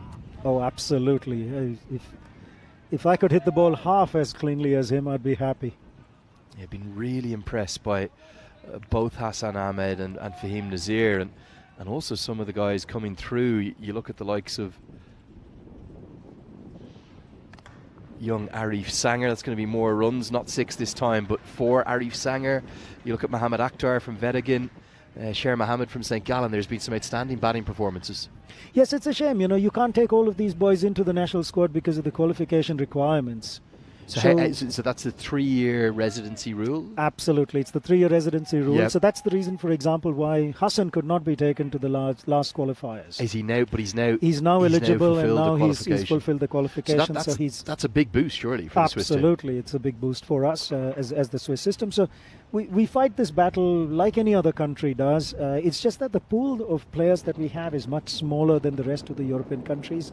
This is an 8 million population grouping that we're talking about, and cricket is not the first sport. Yeah. When you've got a name like Roger Federer, every kid wants to play tennis, right? Even Sachin Tendulkar wanted to go watch Roger Federer. Of course he did.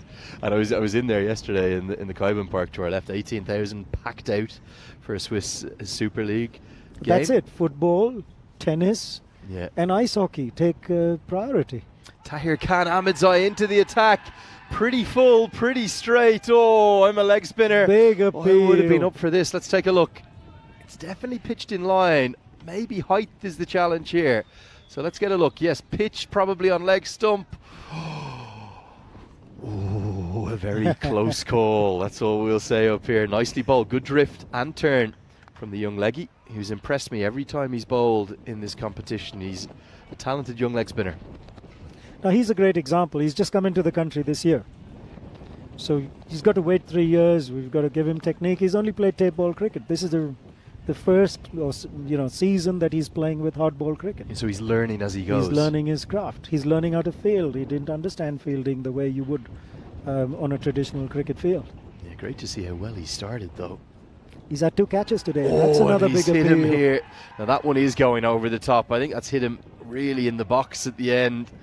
But it shows again, he bowls at a good pace for a leg spinner too. So you'll see here, flat through the air, the turn and the bounce have ended up doing for Hassan Ahmed, and it's ended up hitting him where you don't want to be hit. I think there's a discussion there happening. Well, we know it's LBW, but we'll leave the rest to your imagination as it happens again. He's caused problems. The 2 spinners that have bowled today, Tharna Tharan, Thana Balasingham and Tahir Khan Ahmedzai, the pick of the bowlers for me. Love your spinners. Get them into the game. Oh, a wrist spinner, you take a wrist spinner any given time, isn't it? They have the ability to make or break a game, and you're seeing that happen as we speak. Number 79 for Kasane today, Tahir. This time, just a flick of the wrists. Well, that is awesome. An awesome stroke. It's not a bad delivery. It really isn't, but he's just lifted it up into the sky all the way for a maximum.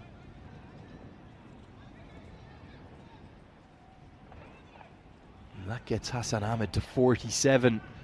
He's already made 3 50s this week. So nearly had 102. He was 2 runs shy of that, fell on 98. Chance for him to get his 4th 50 of the competition. And he's going to get there in style. Boundary round the corner, 4 runs to the total. It's 18 deliveries that he's faced. He's hit 2 4s and 7 6s. He's a very, very special cricketer. Scored 80 odd this morning. I was umpiring that game, and all I went and asked him is, what did you eat for breakfast? That's what we've got coming up. Or maybe the question should have been, what did you not eat for breakfast? You were too hungry. He had it all. He might have had it all for breakfast. There's the upcoming events. Plenty of men's and women's action. I'm really looking forward to those women's T20Is between Netherlands and Ireland that will be held and hosted here on the European Cricket Network. Great to see them doing more and more in that. We've seen Isle of Man women, Malta women, Greece women all come into action. Romania women too. The headlines hit by Blake, who hit the 4th highest women's T20I score of all time, putting her name up into the mix. 5 overs have been bowled. We're halfway through the chase. The score is 69 for 3. We're going to see some off breaks come on now in the form of Arjun. It's Arjun Vinod. This is Arjun Vinod, the captain. My Vinods mixed up. And you sense you need to break this partnership, or you just have to see the back of Hassan Ahmed soon? Well, it is Hassan Ahmed versus Kosane. That's what it looks like right now. It really is.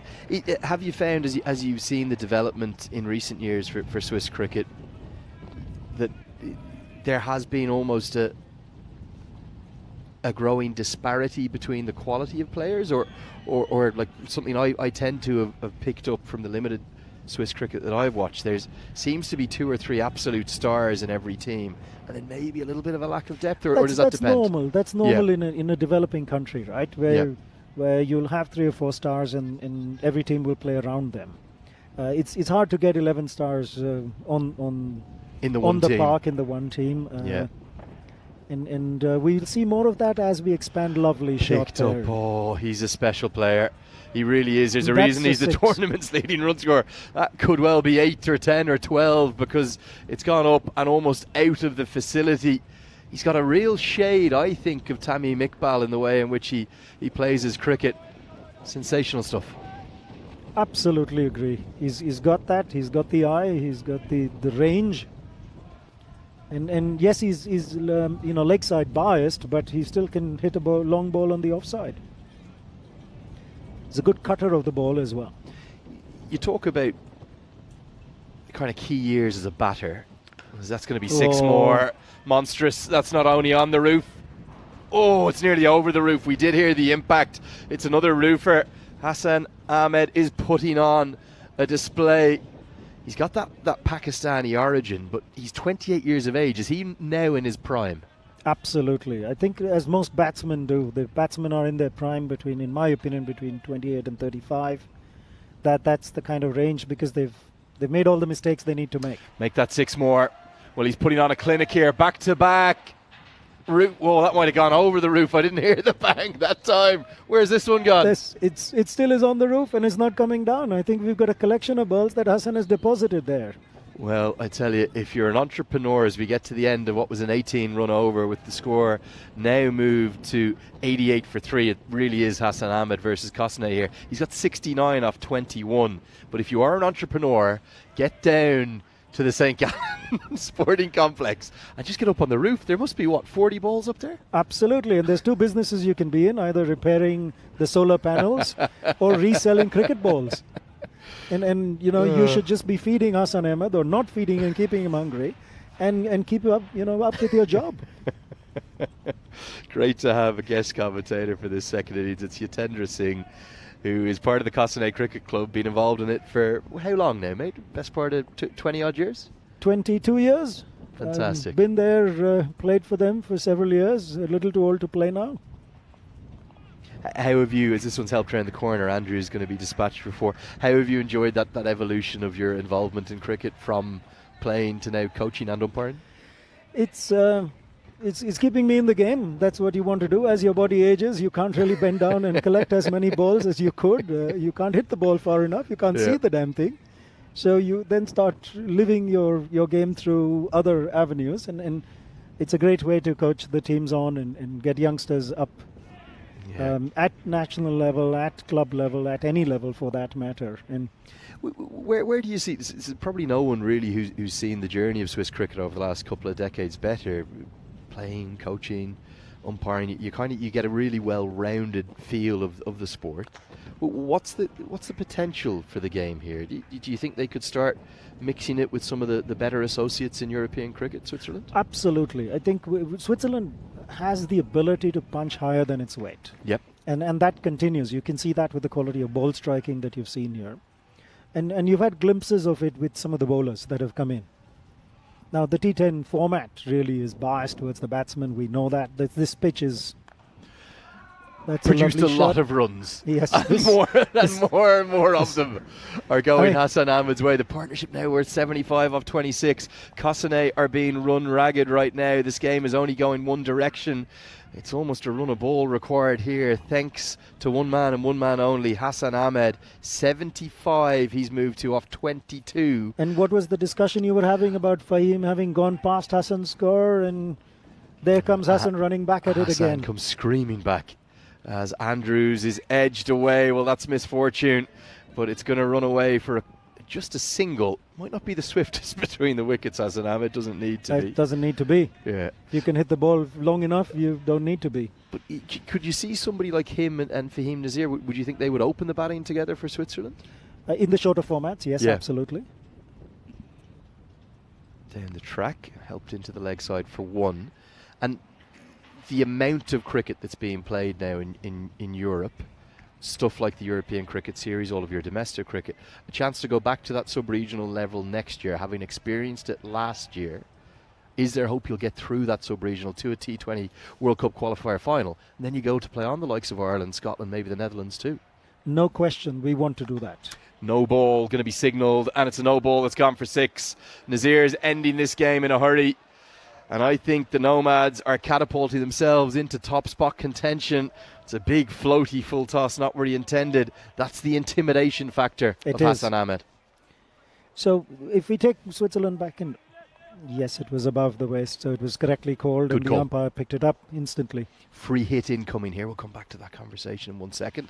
He walks at him, and he's probably going to be happy with the single because it means he can finish it with 2 sixes in the next over. He'll keep the strike. An action-packed 22 run over. It's 110 for 3. We've got a guest commentator. Fantastic to have the father of Jay Singh, Yatindra Singh, here with us. He's your son, you're not his dad. One of those two. Kosane will probably be 1 and 3 in a moment. That's the team for the next game. Good news is Jay is in there. Andrew Ryan is in there, but he hasn't been given a bowl yet. I'm not too sure why that is. And Srinath Sripath, who I heard from this morning, he's back into the team. That's surely a must-win game versus the Zurich Lions for you. Absolutely. If they've lost 3, they will need to get their way back in. Going to have to win that. And likewise for the Lions, I think if they lose, they'll probably be out of contention. It's a must-win for both teams. This is what they're going into.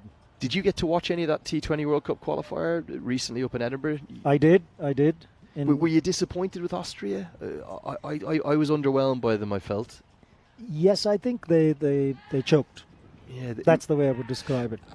And is that the disparity between playing the vast majority of your cricket on artificial surfaces and then going to grass wickets? That is one challenge, because you migrate from a totally different surface, and you've not understood what your underfoot conditions are. And we've seen that problem with some of the boys that have played cricket in England and then they arrive here, or they've played cricket on turf wickets elsewhere in the subcontinent, and they come here and they struggle.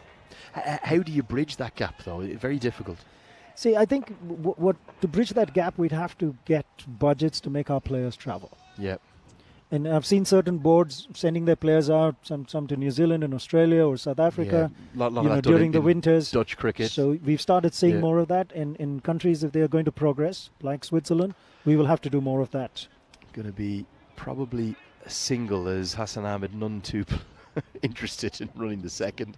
Nomads need just 8 to win. They won't get the overthrow either, as it is the main man who's not been given the ball, surprisingly, Andrew Ryan, who does the backing up. So the chance, I suppose, then obviously player availability is the other thing, because all of these boys will be working jobs full time. Absolutely. So getting player availability, getting player mobility, getting them to different environments, that's a beautiful strike. Yeah, 6 runs from the moment it left the bat straight down the ground.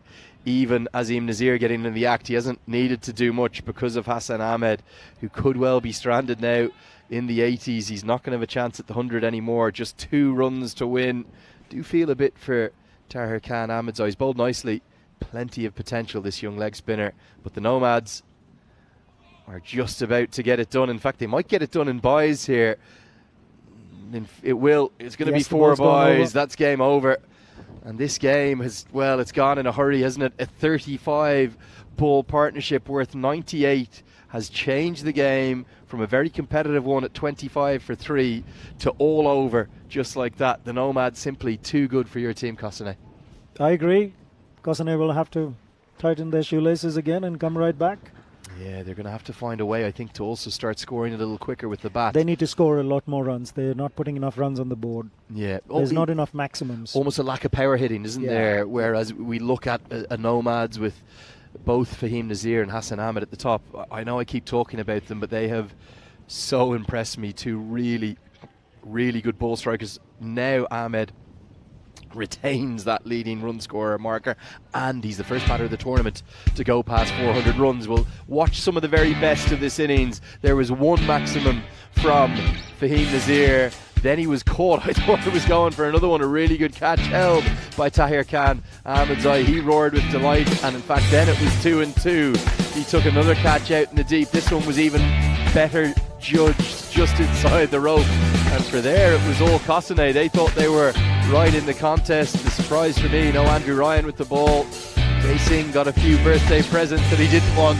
Some were dispatched over the rope. He was a little erratic today, Jay Singh. Maybe those birthday jitters. And then despite this wicket, which made it 25 for 3 as Jawad Dinesh came and went very quickly, a good catch, very well held by Uday Kasupati. Kosane just couldn't get anything going, and all you're going to see now is 12 of the best sixes and 12 of the best pieces of ball striking you can imagine from Hassan Ahmed. It's a languid, lazy, full flow of the bat. He loves the leg side, but it's not just there, he can hit them. Wherever you bowl, he'll dispatch them over the rope, and not just over the rope, he'll stick some out of the ground. Couple nearly interfering with our cameras. I think this one goes on the roof, or maybe it's the next one.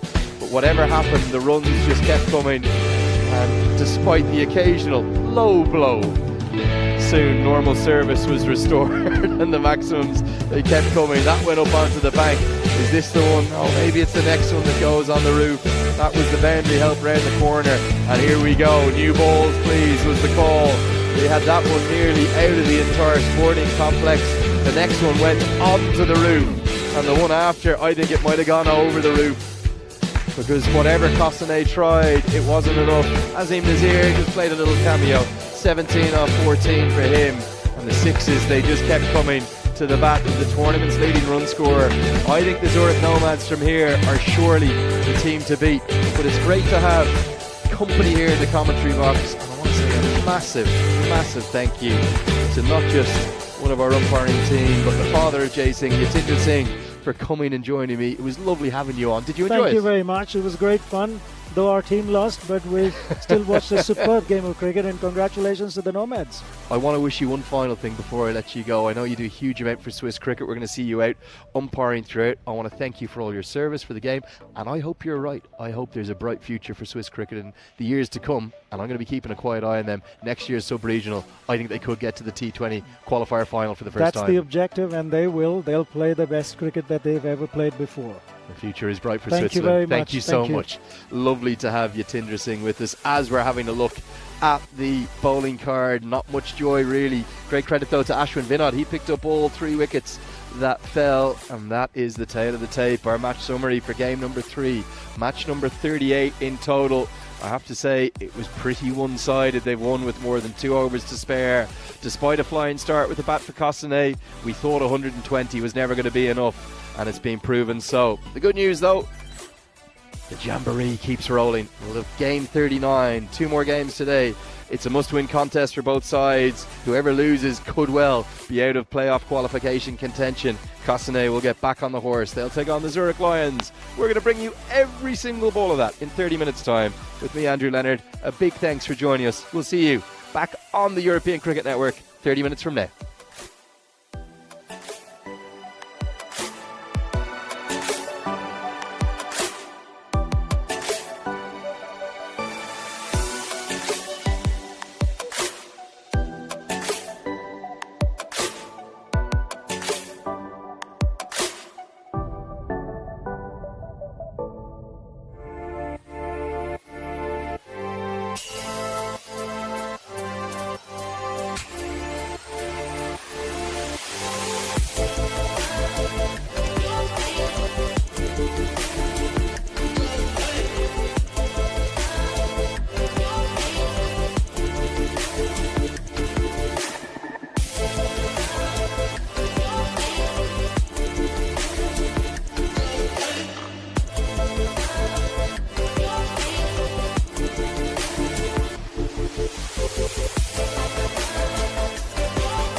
Well, good afternoon and welcome back to beautiful St. Gallen.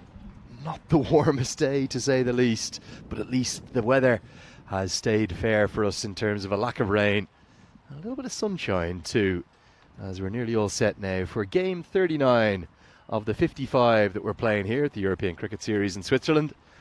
Remarkable volume of matches, and this now, I'm going to call it must-win territory for both teams. For the Zurich Lions to get back into playoff contention, they're really going to have to win out. I think they'll need 5 and 5, so they'll need to win their last 4 in the bounce. And also, for Cossonay, they've got themselves into big trouble. They came in with a big reputation, and we felt that they might be in the mix for playoff contention. Here is the bat v ball wall, 2 of the lower predicted scores. That's because both of these sides have struggled to get much going with the bat. Can Cossonay turn it around? Averaging just 107 runs per innings and 115 for the Lions. I think this could be a very keenly fought contest. It really could. And the reality is, we'll bring you the points table at the end of the second over, but the reality is both sides must win. For Cossonay, beaten not just heavily, but taking another net run rate pounding in that last game. They've bowled pretty well on the whole, but Hassan Ahmed just proved too good for them. So the Zurich Lions, they won the toss. They chose to field first. It means that for the second consecutive game, Cossonay will have to set a total. Then they'll try to use their bowlers to defend it. It's a windy, blustery day. It really is. And it's not warm at all. They're telling us that it's now 13 degrees centigrade, but it really doesn't feel a lot more than that. It feels a bit more like autumn than summer. And for those in Fahrenheit, about 55 degrees Fahrenheit right now. 13 centigrade, not warm. Certainly not exotic, to say the least. So we're all set for this game, number 39, second last game of the day. One more to come this afternoon, as Aidan Andrews again will open up alongside Wasim Javed, and it's going to be the captain Kanik Shah to start, and he's going to start with a no ball that's pitched off the pitch. And as you'll see here, clearly flicking a little bit of artificial turf just off the actual mat itself. So that's a no ball. It means it's a dream start for Aidan Andrews. He can do what he wants with this. Free hit incoming. And after a long think, he gets away with it. Oh, that looked marginal to me. This is the replay. Well, for me, that's a cast iron wide.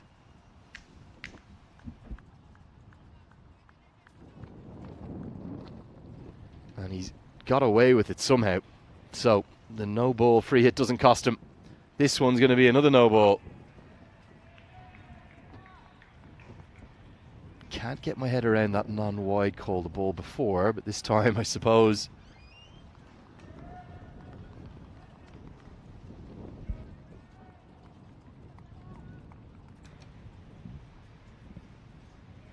it will be the free hit signalled correctly. So here we go. Gets another chance at it, Andrews. What can he do with this one? He's going to power it out of the ground. That's more like it, the full toss. And Kanik Shah, who's bowled really well in this competition, has just started rather errantly.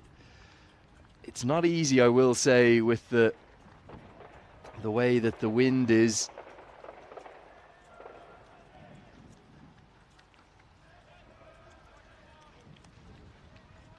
But Aidan Andrews getting Cossonay off to something more like a start that they would like. He's bowled really nicely actually throughout this competition. Those little mix-up and varieties, just like that one. Now there's a man. No, there's not. Out there wouldn't have mattered even if there was. Back-to-back maximums. More like it from Cossonay. Andrews getting the long levers out and getting it over the rope. Yeah, he's picked up 11 wickets so far, Shah. Economy rate not the cheapest, but right around par, 12.72. But he has got 11 wickets in 6 games before this one, and now the field changes to a more regulation one. Not too sure why It was deep extra that was out, as the Lions are looking in trouble, aren't they, already in just the first over. Only 3 legal deliveries, score 14. That's a lovely Yorker, much more like it. And rightly, Andrews has to send Javed back. If he hadn't, it could have been trouble. Very welcome along, though, to the coverage of the 4th clash of 5 matches today. And lovely to hear from you on the chat. Hello, Dave. Nice to hear from you again. Kev coming in as well. Helix, all of our admins. That has swung away. Great effort from Nicholas Salonen.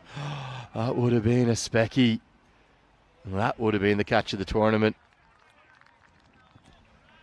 He's gone a long way to his right here. At the last second, just dived out. Couldn't get on it. Snehil Joshi will tidy it up. Really lovely to hear from you all. Sujan Sake watching on. Sadin, Rosalind, Manowar, all in the chat as this goes just over the head of the short third. He's up in the circle. Tight enough there. And it's going to run away for a flash to streaky boundary. Did he get a fingertip on it? Oh, maybe just. But it's a very expensive first over. And the Lions are in early trouble already. Let's take a look at the net run rates so far. In fact, the accumulated run rates across the 12 days of European cricket we've had in Switzerland. 5 of those in goal. They were in the original competition back in 2020. Struggled to get over double figures. But then today and yesterday soaring up towards the 14 run per over mark. Doesn't take a genius to work out that means if you don't get 130 plus, you're in trouble. But Cossonay with a 20-run opening over have got off to just the start that they would like. And some breaking news. I know Vinny Sandhu was waiting for this moment. We've just clicked over on the European Cricket Network. Maybe a few of my Nepali legends have got us to that 360,000 subscriber marker. Well done to everyone. Our thanks to you all for clicking that subscribe button. If you haven't, just do it. It costs nothing. And all it means is that you'll get a nice little notification that the European Cricket action is live, which it is almost every day of the year with the schedule that they have. So lovely to see the 360,000. That's great numbers, isn't it? I am one of those, I can confirm. Just press that subscribe button, that's all you do.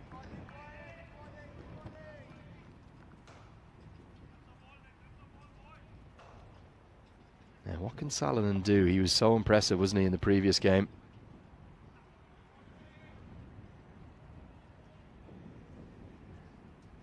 But yeah, you can just click the like button on the video, which is an easy way to do it, or then subscribe. That'll get you all the ECN action. This is cut away, and oh, Manatee backward point. Well, he's right on the edge of the circle, Ashwin Prakash, but he couldn't get anything on it. Cossonay just coming back into things a little bit now.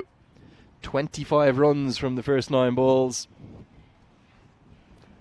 As we see some of the St. Gallen FC team all set for the training session. Congratulations to them yesterday. 18,000 fans created a very memorable atmosphere. Lovely stadium, I have to say. It was lovely to see it up close and personal. They were 1-0 down, but they came back to win 2-1. And our man Lawrence Atizigi, who was keeping yesterday, he made a couple of great saves. And you can see that the 1-goal Luzerne it was that they beat. They're 1-0 down. All the goals in the second half, 0-0 at half-time. Christian Witzig and Albert Valci got the goals. So a winning start to their season in the Swiss Super League. Congrats to the team. We've all adopted now. Good hard length that from Salonen. Yeah, he looks to me, we heard his brother in the chat earlier telling us that he's played a very good level of club cricket down in South Africa. He certainly looks to me as though he could bowl a yard or two quicker if the conditions allowed it. He's kind of bowling within himself because of the artificial wicket, but just that arm speed there. It proves difficult to time. Now they want to, and they're going to get it, I think. Throw's gone to the wrong end as well.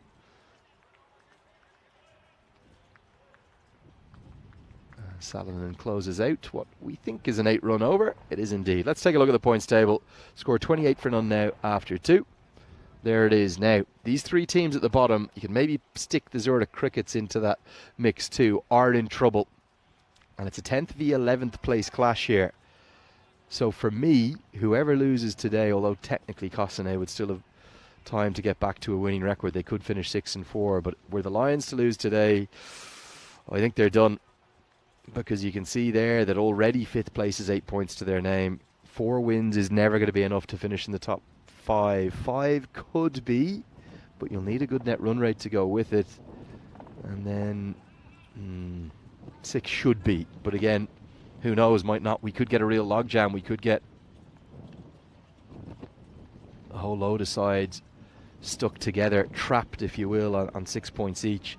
The only reason that might not happen is that we have had those 2 no results. So Vettingen, St. Gallen, Baktoonsalmi and Winterthur are all very likely to finish on uneven points. There's a look at the field. The final over of the power play.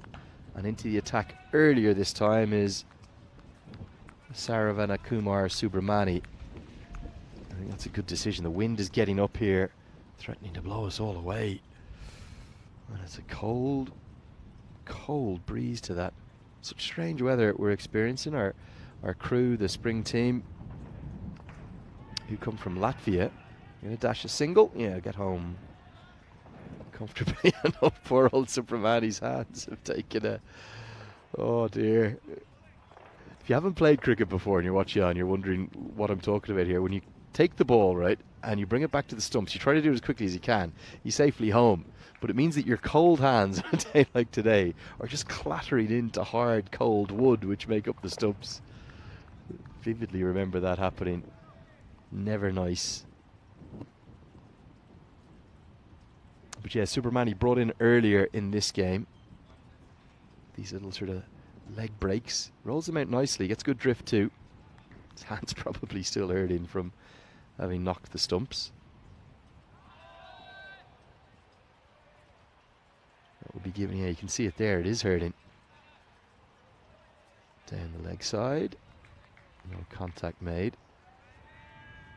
Problem hasn't really been in the power play for Cossonay. They've done all right in the last game. In this game, it's just been getting up past that 120, 130 mark. It looks the limit of their ambitions. That's nicely steered down to third for a single. Subramani applauds the efforts in the field. But just from looking at that table, I think it's really unlikely. 4 wins, I'm going to say now, 4 wins will not be enough. Because we've already got 5 teams on 8 points or more. And Geneva have a massive net run rate too. So no way that 4 wins will get you there. So if the Lions lose today, well, it's all over, she wrote, for them. But if they could win their last 4 and get to 5 wins, that could be enough. But the other problem for the Lions is their net run rate. Well, outside of Winterthur and Cossonay and the Crickets, they've got the next worst in the comp. So, not going to be easy for the Lions. You just have to find a way to start getting winning. They picked up 4 on the bounce. Could well sneak in then in 5th place. Just a flick. Flicked around the corner. The angle's a problem here, so it's going to be 4. Does really well to get enough of this to get it aerial, does Javed. And he gets his first boundary. So with that natural sort of drift angle that he gets, you have to, as a leg spinner, Saravana Kumar Subramani, you have to be outside the off stump. You can then drift it into a round middle stump, but he's not turning the ball, so he's got to be tighter with his line. This time, 2 straight, and flicked around the corner. Good stroke from Javed. Oh, now was this a missed stump hit? Just bounced a little bit, didn't it, on Javed, and it also has bounced a little bit on Amit Kumar, the keeper. I think this could be a chance. Yep, definitely goes begging. He just snatched at it, tried to get there a bit too quickly, and that'll get us to the end of the 3rd over. 36 for none. good power play for Cossonay, but it's on that 120 pace. They need more than that. And they need to find a way up towards 140, 150.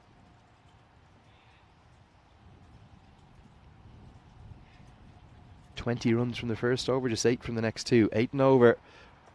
Good in T20I cricket, brilliant in ODI cricket. 10 over stuff, not quite enough. Big moment though for Ashwin Prakash, who,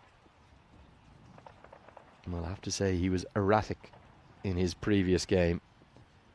Looked like he just couldn't get warm, which I can understand and empathise with here. It's such a cold day. I continue to have 5 layers on me and 2 on the legs, and it still doesn't feel enough. Andrews gets it all the way for 6. It's been the problem for Prakash. He's just been consistently too short. He's bowling these little kind of, they're attempted off breaks, but they're just drifting away.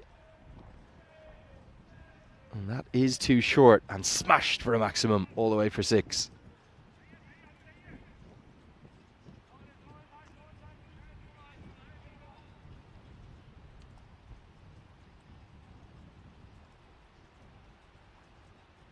Tossed up, and same result. This time he gets fuller and he gets punished. Good batting from Aidan Andrews. He's quietly been pretty impressive, hasn't he, with the bat and ball for Cossonay. In what might have been a slightly disappointing start to their campaign, they've played 4, only won the 1 game. If they could win today, maybe it will just turn the tide. Man out there, 6, 6 and out. Extra bounce and a hip thrust of celebration. Oh, not too sure about that one. Definitely pretty keen and pretty pleased with his efforts with the cash. Just the extra bounce, wasn't it? Got big on Aidan Andrews. All he could do was hold out. There it was, the hip thrust of glorious celebration.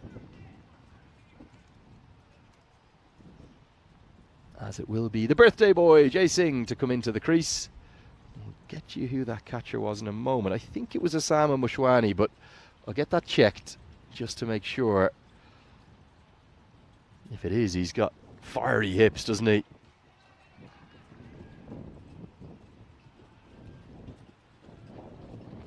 Jay Singh into the crease. He's known as a power hitter. It was indeed Osama Mushwani. Thanks to the team for letting us know. My eyes are still just about all right. That's going to be a no ball. Well, a lovely, here's a birthday present. A lovely birthday gift. Definite no ball. And the free hit incoming. You can see here clearly pitching off the wicket and not past the stumps. So here's your birthday present, Jay. You can't be out. Hit it anywhere you want from your first legal delivery. Okay, doesn't quite get it out of the middle. We'll get off the mark though. Gets a single. And Kushlal does the fielding. He'll want to put up a better hand after a real tortured stay at the crease. He made 30 off exactly 30 balls. Which again, in an ODI, you'd be okay with that. You think, oh, that's a good start. You can build from that. But not in 10 over cricket. You've got to get your strike rates up in and around 200. And if we look at the best in this competition, as it should be taken and put down. Oh no. And Kushlal, who had a horrid morning with the bat, has just put down a very simple chance. I think this, oh well, it's a 2 out of 10 difficulty. And down it goes. Got into the right position, but just his hands got a touch awkward. There's the run worm.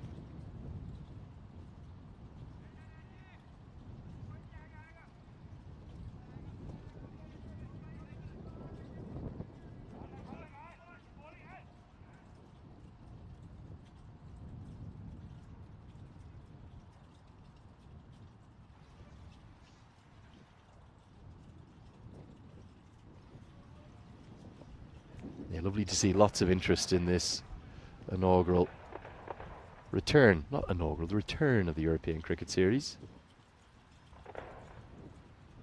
here in Switzerland. This goes up into the sky. Now the wind is swirling about, but it is safely taken.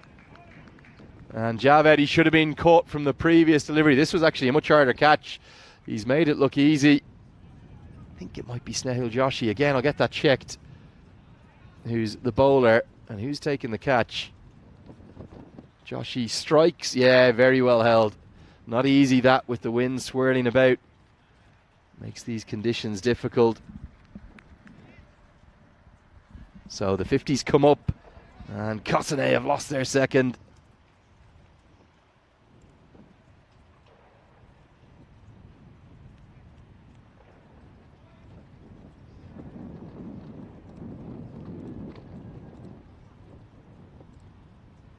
And this time it was Ankush Hassani who took the catch. Credit to Ankush.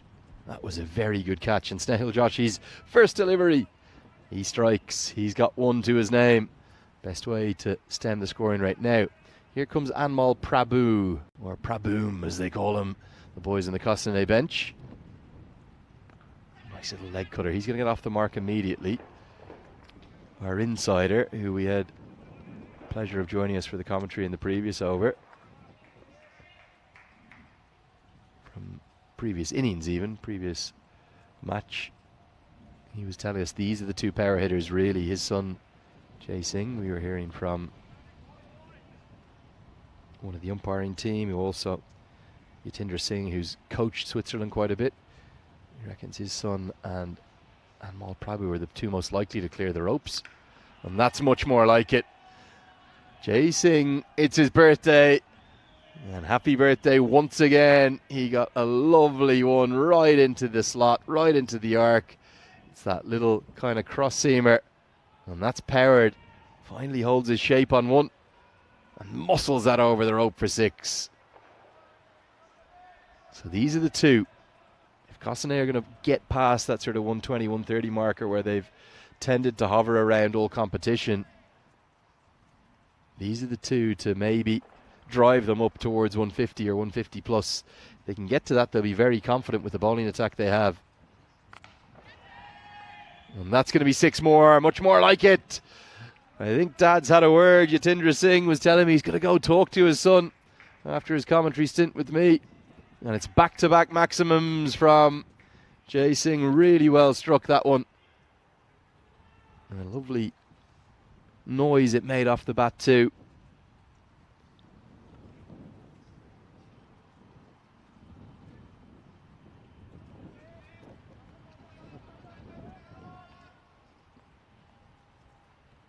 Projected score hovering around the 135 mark. They'd love more than that. And if these two are still together in the 10th over, they'll have a lot more than that, you'd think. Doesn't get this one out of the screws, will just be a single. So a topsy-turvy over for Snehil Joshi, the wicket from the first ball, back-to-back maximums. Just want to get out of this final delivery without conceding another boundary.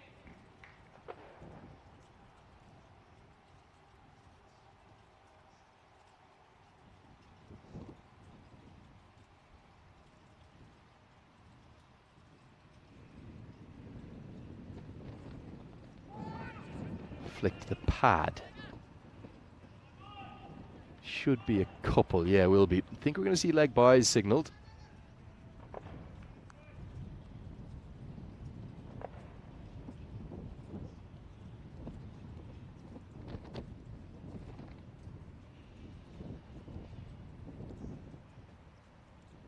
And that will get us to the end of the 5th over, the halfway stage of this first innings. Game number 39. Cossonay 67 for 2.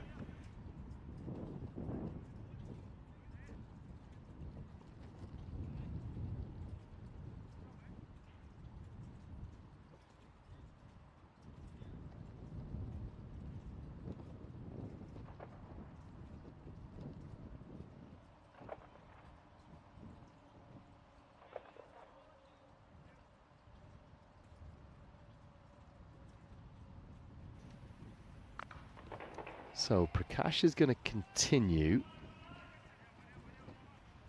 This might be an over for Cossonay to target. He hasn't got it right today, Prakash. Very expensive in the previous game. His 2 overs going for 35. Surely Prabhu's the man to take him downtown. Oh, well, if he leaves that, it's going to be a no ball. That wasn't going to pitch even close to on the wicket. Remember, he couldn't have been stumped either because it would have been a no ball. Well might he smile. Because look at this. If he doesn't hit this, that's not... Oh, it might not even pitch on the artificial. It's going to go on the grass. Back live with you now. Better. Gets it into the block goal. Run out chance, but safely home.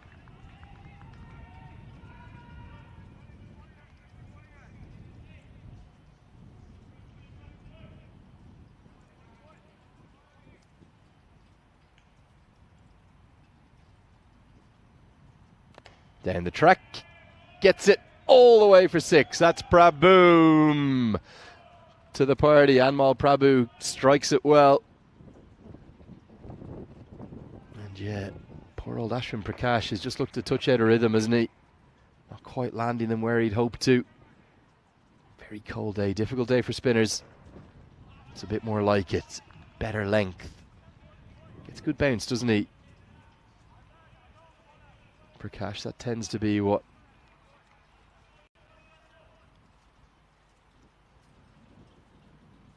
causes the batter problems when he gets it right. Short and wide and a misfield. Well, that should have been stopped. It's going to scoot away for 4. You can't blame Prakash that time. Should have been a single or a dot. Instead, it's a boundary to close out his 2 overs. He'll finish with 1 for 28. Kosane, 80 for 2.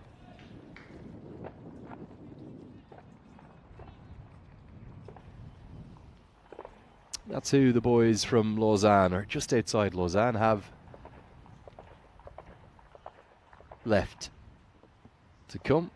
The 2 Vinod brothers.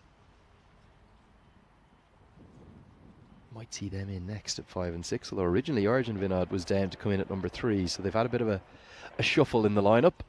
Often see teams do this. They might set out a certain attack and then change their batting order. This is hit towards the man and another misfield. Well, that's back-to-back misfields. Again, this should have been stopped. You could maybe argue it was a catching chance. And Kushlal, oh, he's not having a day to remember, is he? You can understand why he didn't come in for it, because he was just trying to stop the boundary, but disappointment for Lal. You might be able to hear some shots fired in the background. We're right next, or not right next, we're probably a couple of kilometers away from, I think it's a Swiss artillery range or part of the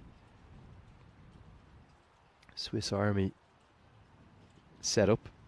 Just echoes across the valley, surrounded by beautiful lush hills here in St. Gallen. A lot of forest about too.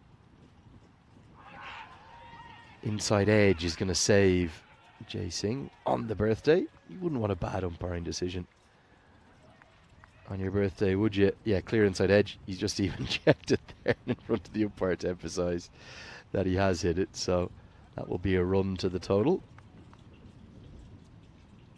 Projected score hovers around 130. Even to get there, though, they'll need one of these 2 to keep going. Singh started really nicely. Could be a chance. No, it's going to be 6. Just a flick of the wrist from Prabhu. Deep extra cover out there. I think he thought he had a chance at making a play on it, but it just kept going. It's difficult with the wind. He might have just flicked his fingertips too. It's Nahil Joshi out there, but yeah, not easy.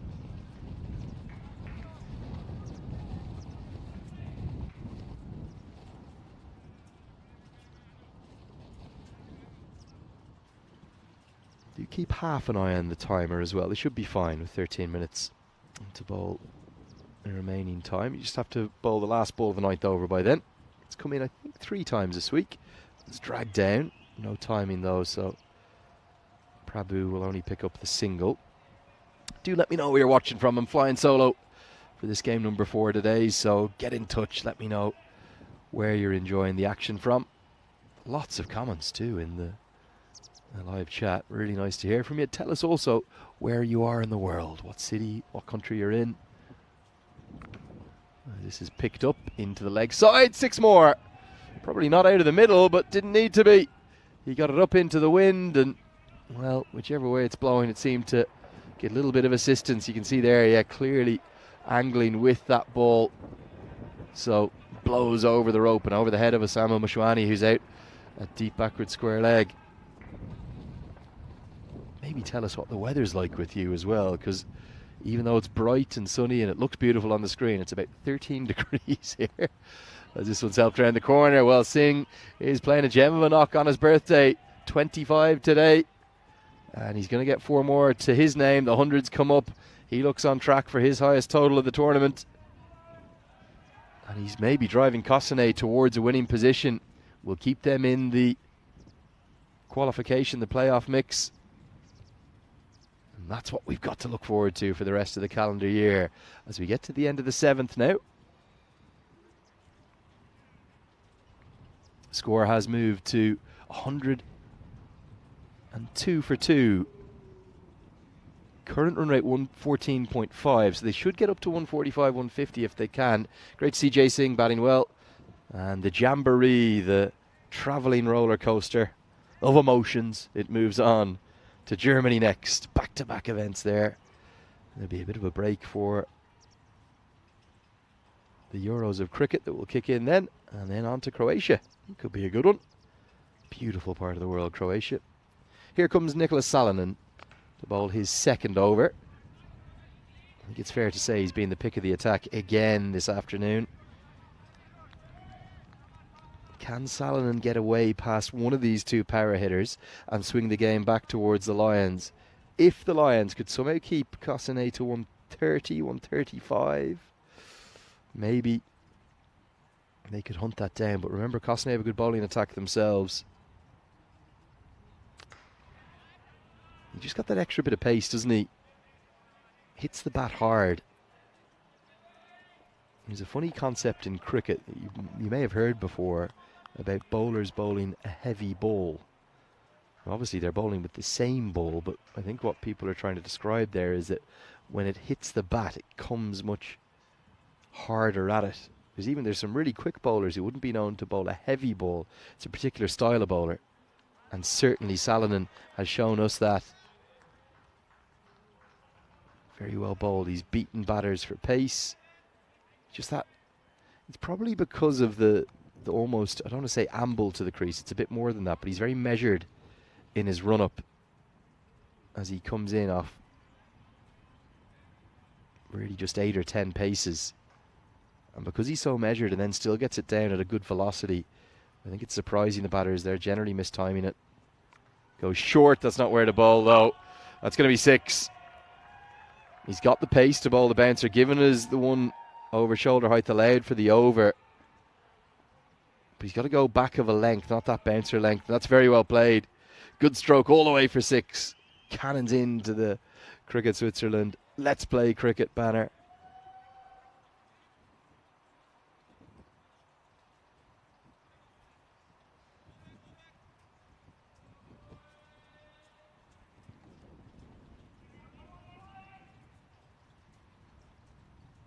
Now what can Salonen come back with? Only 2 deliveries left in his 2 over allocation. And he's carted down the ground, but there's a man at long on who takes the catch. So 6 and out, a really good comeback. That's the change of pace from Salonen. I think it was the little off cutter, and I don't think that Prabhu has picked it yet. There it is, clearly really well executed off cutter. And Ankush Lal, having misfielded a couple out at deep backward square leg, he ends up getting some comeback. So the 3rd wicket falls as Kosane now slide to 110 for 3, maybe thinking of something in that 135, 140 vicinity. What can the new man do? I think it's Ashwin Vinod who's come to the crease, not the captain Arjun Vinod, his brother.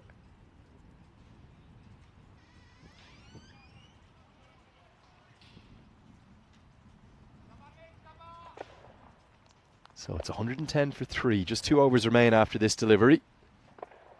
Can Salonen close out well? It's been another good spell from him. Oh, really good Yorker. Great skills from Salonen. He's one to watch. Definitely has a bit about him, doesn't he?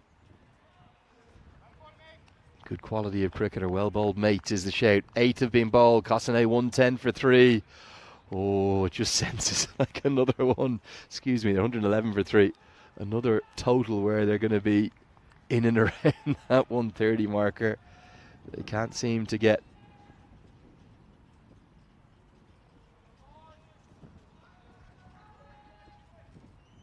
much above it. Another good start in the power play, but it's just literally been a case of more of the same. They're very consistent, you have to give them that. Cossonay.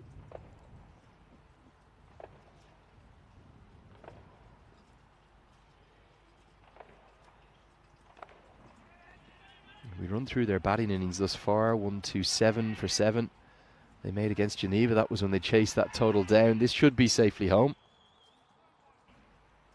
We will go upstairs just to check, but I think that Vinod does enough to get back for 2. Very good throw. Oh, this could be close. Oh, I'm completely wrong. This is gone. Gone for all money. It just didn't seem like the most enthusiastic appeal, and obviously we're not in the greatest position to tell. We're straight down the wicket. This is gone. Brilliant work in the deep. And he's caught about, I don't know, 6 or 7 inches short.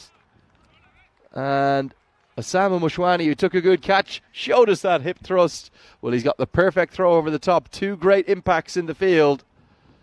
And it's going to be a very short stay indeed for Ashwin Vinod, run out by the combination of Osama Mushwani and Amit Kumar, the keeper. Brilliant throw right over the top, and I don't know, is he a little bit slow turning maybe? But one of the 2 Vinods is gone. Ashwin run out. He'll be replaced by his brother, the captain, Arjun Vinod. Look at how good a throw this is. It's gone a long way to his right. Picked up cleanly, flat over the top. I thought he was going to get home, even though the dive was in, clearly caught short. And good work from the umpiring team to send that upstairs and correctly adjudge the batter well short of his ground, maybe 8 inches or something along those lines.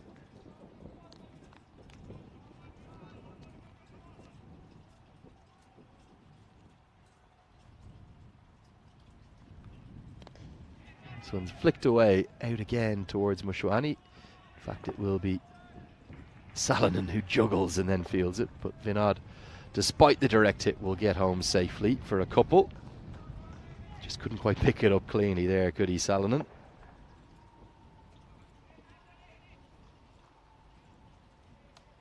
But yeah, just looking through the Cossonay scores thus far in the series, they could only muster 107 against Alton. Came up short by 22 runs. 84 against St. Gallen, losing by 46. They did chase down 126 against Geneva. That was their first 3 games, where all of those games they bowled first. And oh, that's a big hit into the leg side. But again, it's Mushwani. Oh, well, he's been on fire out there. 2 catches and a run out. Are we going to get the hip thrust? Not this time. Not this time. He's happy, just saying thanks very much and a thumbs up. And it's another wicket for Kanik Shah, who's one of the leading wicket takers in the tournament. Been so good throughout. Maybe the one high point really for the Zurich Lions in this tournament. He's now top of the pile. He is in fact the leading wicket taker with that wicket. He moves to 12. So credit to him. He goes past Amjad Rahmani, who's also got 11. And Kanik Shah, whilst his team that he's captaining are not necessarily having a tournament to remember, the captain is standing tall with the ball, particularly after that first over where he went for 20.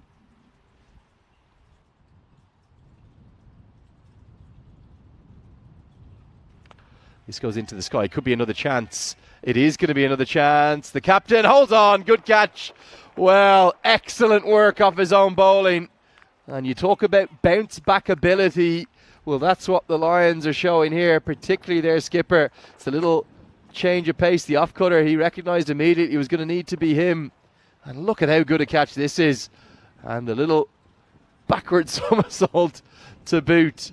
So the wickets are tumbling here at the death.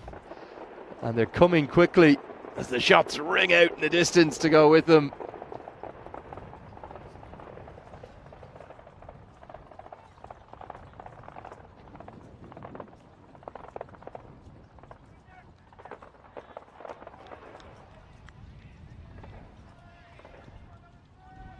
Kanik Shah is on a hat-trick. Here we go. We've had, what, 30, maybe 35 attempts at the hat-trick. Might be fitting that the tournament's leading wicket taker gets it. He has been so good in terms of deception of the batter.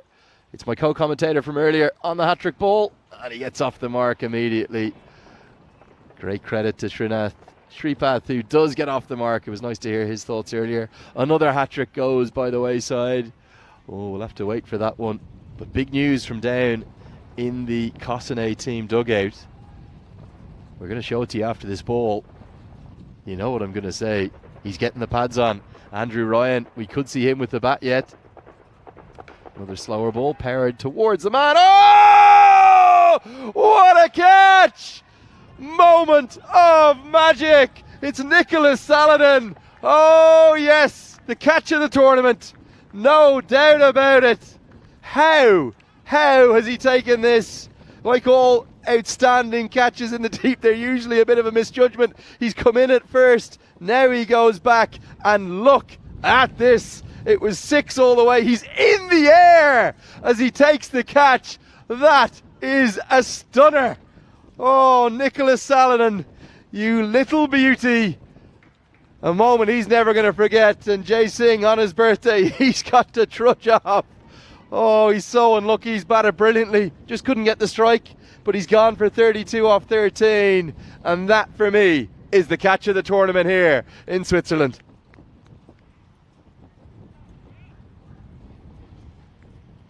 Nicholas Saladin. And there is the Cossonay bench. Can confirm that 100%. We're going to see Andrew Ryan if we have another wicket.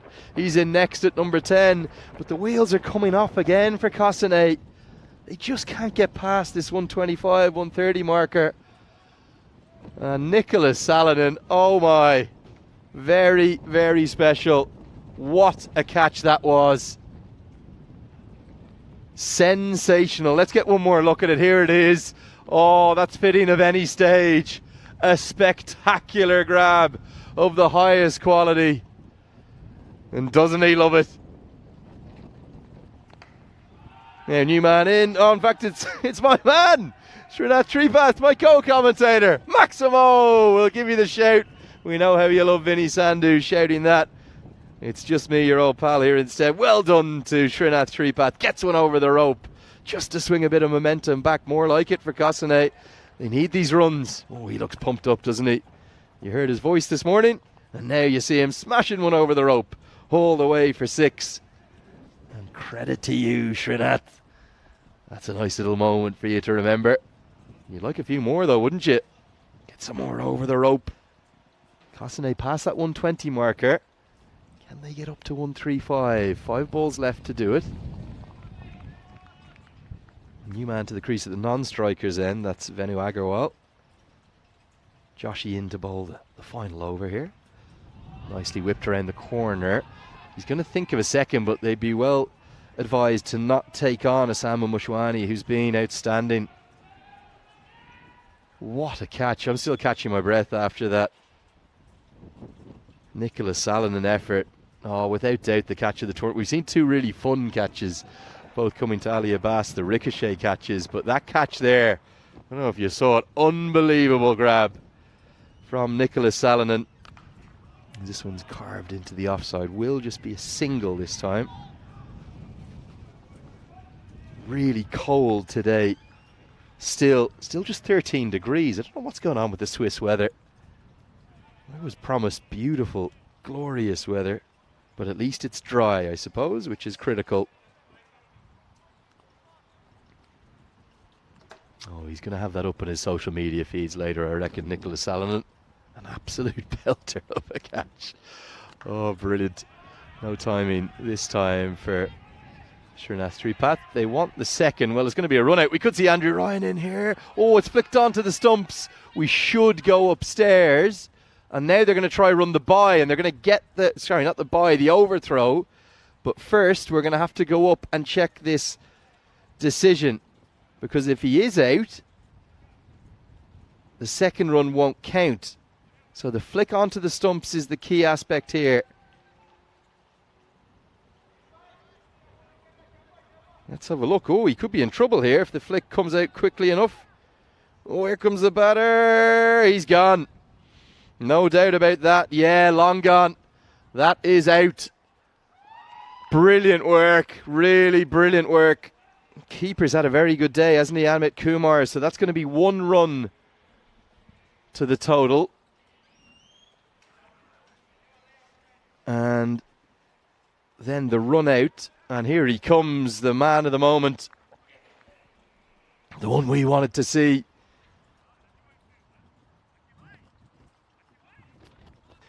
And there he is, Andrew Ryan. Oh, he looks resplendent, doesn't he? 4 wickets, remember, yesterday. I don't know why he didn't bowl in the previous match. He is going to be on strike, but he wants a quiet word with Trinidad away from the bowler. Look at them plotting what's going on.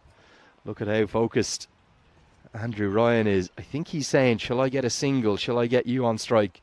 There is a bit of confusion with the scoring, but I'll just tell you what happened again. They ran 1 run, which was completed, and then in an attempt to get the second, it wasn't Tripath that was run out, it was Agarwal. So just 1 run to the total to Sripath. And it will be Andrew Ryan to take strike, who's very sportingly just giving us a moment for our scorers to catch up. Never easy when the run-outs happen. So Andrew Ryan will have 2 balls left. It's 1, 2, 4 for 8 right now. This graphics just haven't updated just yet. Oh, hold on. That's going to be, I think this is going to be a dead ball. Yeah, dead ball. Yeah, dead ball is going to be signalled. The umpire wasn't ready. I think everyone's got a wee bit confused here. Sripath was on strike for the previous... Yeah, the umpire's just had the bit of radio in his ear. I think what we need to emphasise, the previous ball, Sripath's hit it for 1. They've tried to run the second, but then he got sent back. So it wasn't Sripath that was run out. It was Agarwal that was run out. So 1 run to Sripath and the run out. The score should be 1, 2, 4 for 8. Everyone's got themselves in a bit of a muddle, and as a consequence, we've had a dead ball signalled. So it should be 1 run to the total and the run out. As we see lots of the St. Gallen FC Academy boys all set for a big day on the training pitch. A few little star footballers walking by me here. Lots of confusion, understandably, but just to confirm, I can give it to you again. Sripath has hit it down the ground for 1. They've looked to run a second run, but then Sripath sent Agarwal back, and it was Agarwal that was run out. And that is now what's kicked in on the scoring. So our thanks to the team for doing that. 2 balls left. The previous ball, it was signalled as a dead ball prior to the release. The captain's not happy though. He wants the 1 run to count. He doesn't want this potentially to go for 6, but he's not going to win that argument. And now Andrew Ryan is shadow batting. Maximo's over the rope. Now it could be a big swing here. He got a single. Would have had Sripath back on strike, but instead, 2 of the men you've heard from in the commentary box this week, they're in the middle together. 2 deliveries left. Ryan on strike.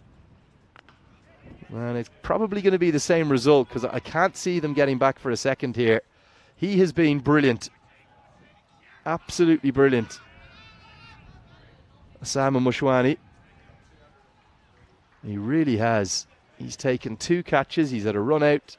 Another bullet arm over the top. And it means that Andrew Ryan will likely end 1 not out. Be pretty pleased with that, I reckon. Strike rate of 100. That's okay. And what can my other co-commentator, Srinath Sripath, do? I think we might hear from Andrew Ryan later in the afternoon too. Hearing rumours he might come in for me for Game 5 and commentate a bit. Will he be commentating in a good mood or a bad one? It'll depend if Kosane win or not. And Sripath simply watches it by, and well, I'm going to leave that up to the umpires to call that a run out or a stumping. I think it's probably a run out. He's asking for the wide. And get a look at the side-on replay first. You don't see too many. Well, I think it's run out. I think he's attempting a run. And that's going to end the innings in somewhat farcical circumstances. Srinath ends up not playing Sripath even. Srinath Sripath, we'll get there. Ends up not playing a shot, watching it through to the keeper, then thinking about running the bye, then not running the bye, and in the end just being run out. It's an innings though. Just one moment will be remembered for me. A catch from Nicholas Salonen, a catch for the ages.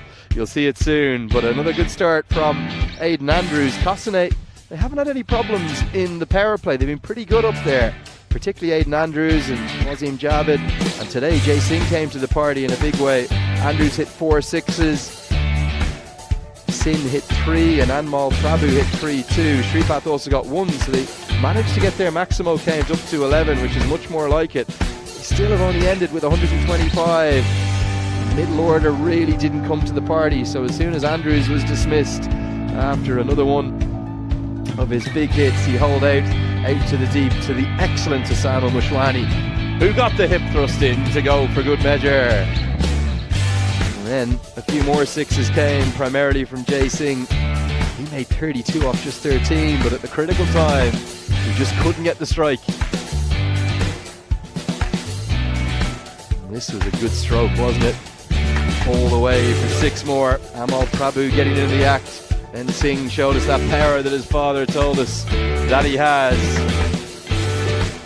This one was down the leg side, helped around the corner. The problem has been ending the innings for Cossonay. The runs just haven't come with any regularity. The last 3 overs, listen to this.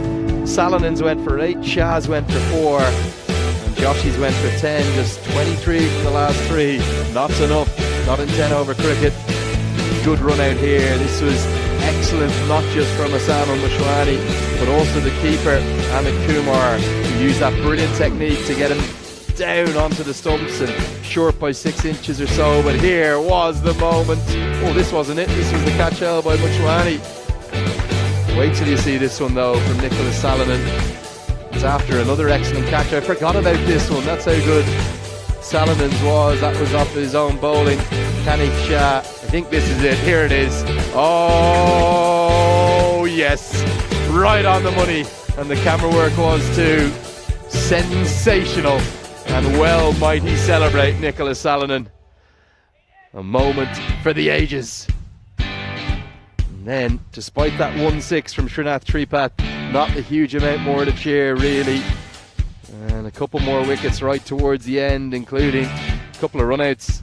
This was the first one, a brilliant piece of work with a flick onto the stumps from the keeper. Wasn't he delighted, Amit Kumar? And then it all ended in rather surreal circumstances as Ryan and Tripath trudge off, none too pleased. They'll have to do good work with the ball to get them into the contest, because again they've ended up under par. Cossonay's lack of power hitting, well, they might have solved that, but then the middle order just crumbled, didn't it, when the pressure came onto them. The 2 Vinods made 2 off 2 balls each. Bharath Narayan, he was gone for a first ball duck, and Venu Agarwal could only make 1. And with just 6 extras, the Lions were pretty disciplined. So 1-2-5. Is it going to be enough for Cossonay?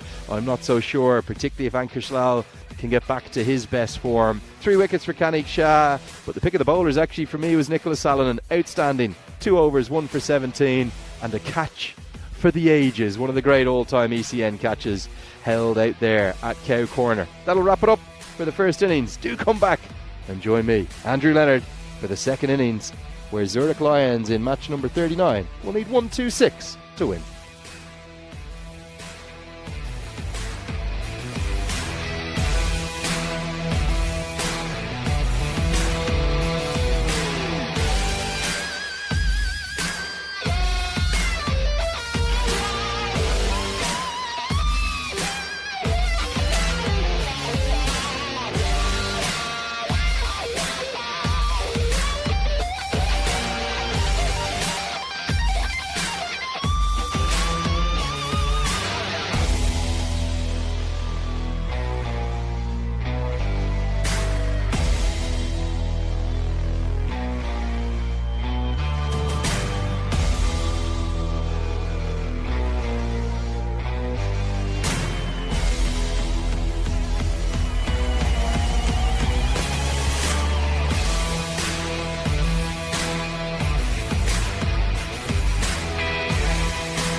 Well, welcome back to a very chilly St. Gallen.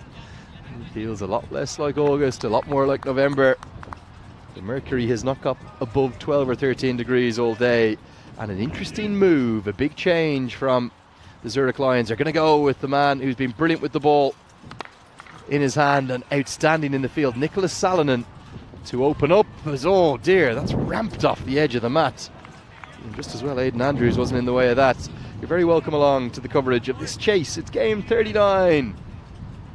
We're past the 2/3 way stages of this group contest where 55 matches are being played between 11 sides to find out the top 5 that will advance to the playoffs.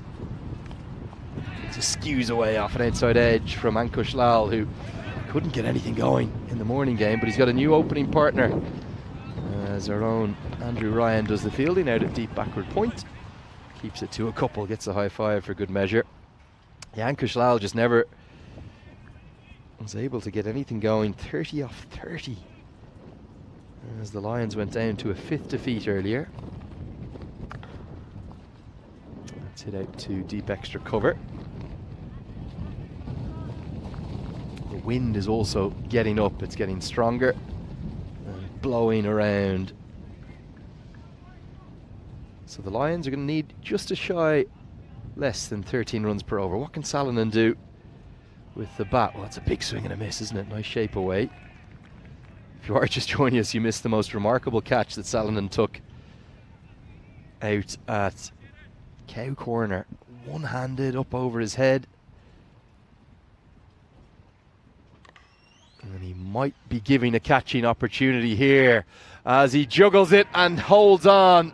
Arjun Vinod means that the change in the batting order for the Zurich Lions does not work, and Salonen, despite being brilliant with the ball and in the field, well, he's just chipped this one up really. It's the shape from Aidan Andrews who swings it nicely away, and his heart will have been in his mouth for a moment there, the captain of Cossonay, but they keep continuing to impress with the ball as Salonen, well, he'll have to make do with that highlight moment in the field for today. He's dismissed for just 1 run, and the Zurich Lions, they are 4 for 1.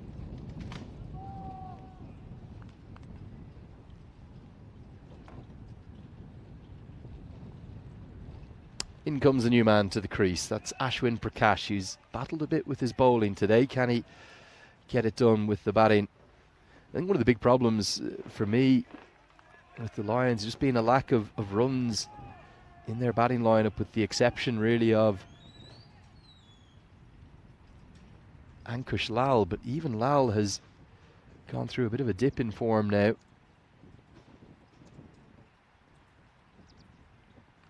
Big swing and just an inside edge. Lal sent back.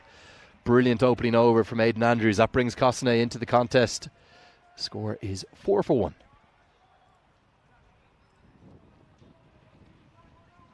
102 matches it's been since we've had a golden ball. Are we going to have a golden ball maybe today? Maybe this game, not the next game, maybe this one.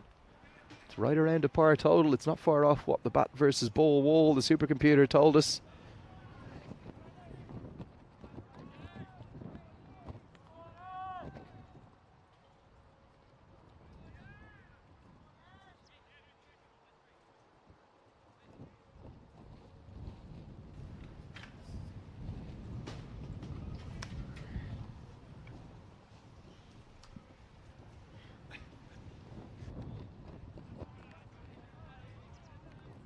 That'll be a wide down the leg side.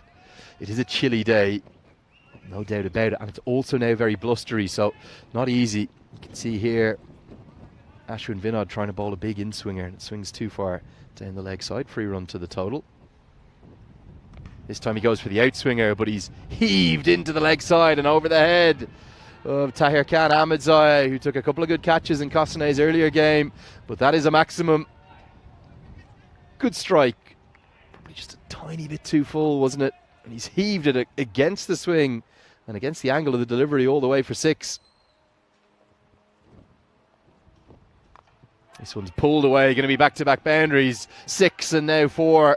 And the Lions, through their leading run scorer, Ankush Lal, are looking to get going in this chase. They've relied very heavily upon his runs, haven't they, throughout this competition. He's hit 14 sixes. There is my co-commentator from earlier. It's a very nervy watcher. The great man. You've also seen him umpiring, Yatindra Singh. He's the dad of Jay Singh. He's gone and found a coffee somewhere, which I think is a good call. This is skewed off an outside edge. Should be a couple. Lal wants to get back. Third man up in the ring, so runs away for a couple. Zurich Lions, just about 2 runs per ball they'll require. A little bit more than that. But Lal, well, he's been the solo man to show anything, really.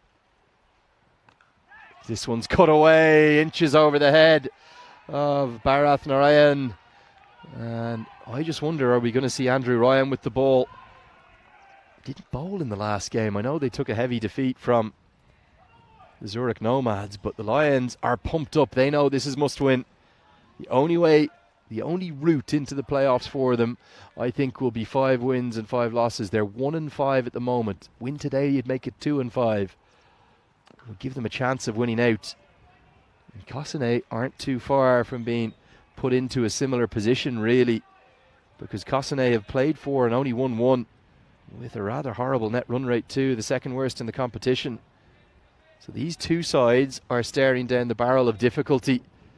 It's must-win stuff. Remember, it's 10th versus 11th in the table. Runs are continuing to flow here, but a really good piece of fielding from the birthday boy, from Jay Singh. I thought he batted nicely. How they'll need him with the ball too, and possibly Andrew Ryan as well. We get to the end of the second over, and the score now, it moves to 22 for 1. Here is the points table. And you can see why it is so critical that both of these sides win today's contest. It wouldn't be losing out for Cossonay. They'd still have time to get back into it with 5 games left. But for the Lions, it is, in essence, an absolute necessity for them to win. And they're maybe just ahead of the game right now. 22 for 1, 2 bowled. Andrews is going to bowl his second. It's very accurate, isn't he? Aidan Andrews. And like a bolt from the blue, and I know this will please all of the YouTube chat ever so thoroughly. You've had to listen to me for the whole day so far, a little bit by myself, a little bit with some guest commentators, but delighted to welcome in my great friend Vinny Sandhu, who's going to come and join me as we see a couple. Well, we don't see a couple, we just see the one run down the leg side.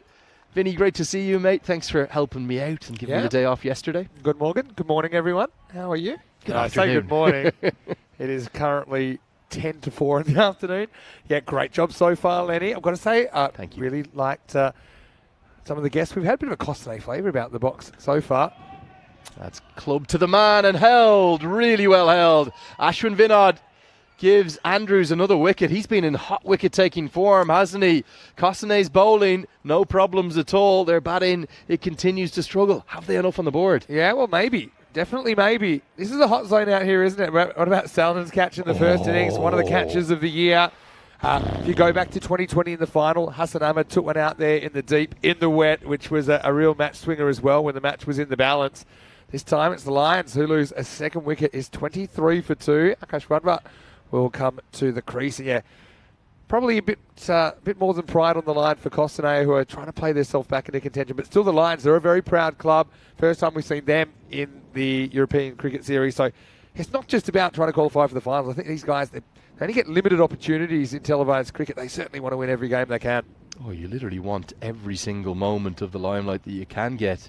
I've been really impressed with Andrews. That's his 9th wicket in just his 5th game. Yeah. So he's very much in the mix for maybe not just the leading wicket taker, one of the bowlers of the tournament. And a lot of those performances have come in defeats. Yeah, bit of a South African connection in this. We're talking about Salonen and his work. You've got Aidan Andrews. Met his father Rhett in the crowd the other day. Very proud of Aidan. Newman Wadwa can't get it through the gap. Just talking about the Zurich Lions' massive, what I'm going to describe as an over-reliance upon Ankush Lal at the top of the order. With these 20 runs he's made, Vinny, he's now gone to 196 in the competition thus far. That'll be a no ball pitching off the wicket, free hit to follow. The next highest scorer for the entire Lions team, 74 runs. Yeah, a bit concerning, isn't it? this can happen. You know, sometimes you're just not getting enough guys firing. We talk a lot about depth, don't we? So that's, I guess, shallowness is the opposite of depth, which has been a problem.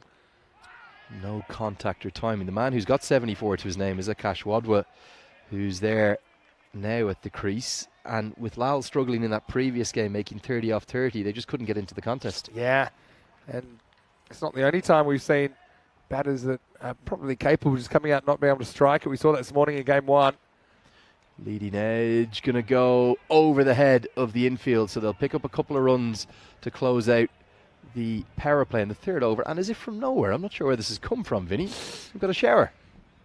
Might have to head back inside, actually. It's yeah, it is the end of the power play. Okay, well, we've done the pleasantries now.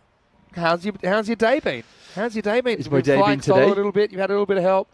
I've been lurking in the background, but I haven't been giving you too much of a hard time. No, you've actually, yeah, you've done well, Vin. Letting you do the magic. You've done a great job, I've got to say. Thank you, Vinny. That's very kind. You're trying to... Almost like you've done it before.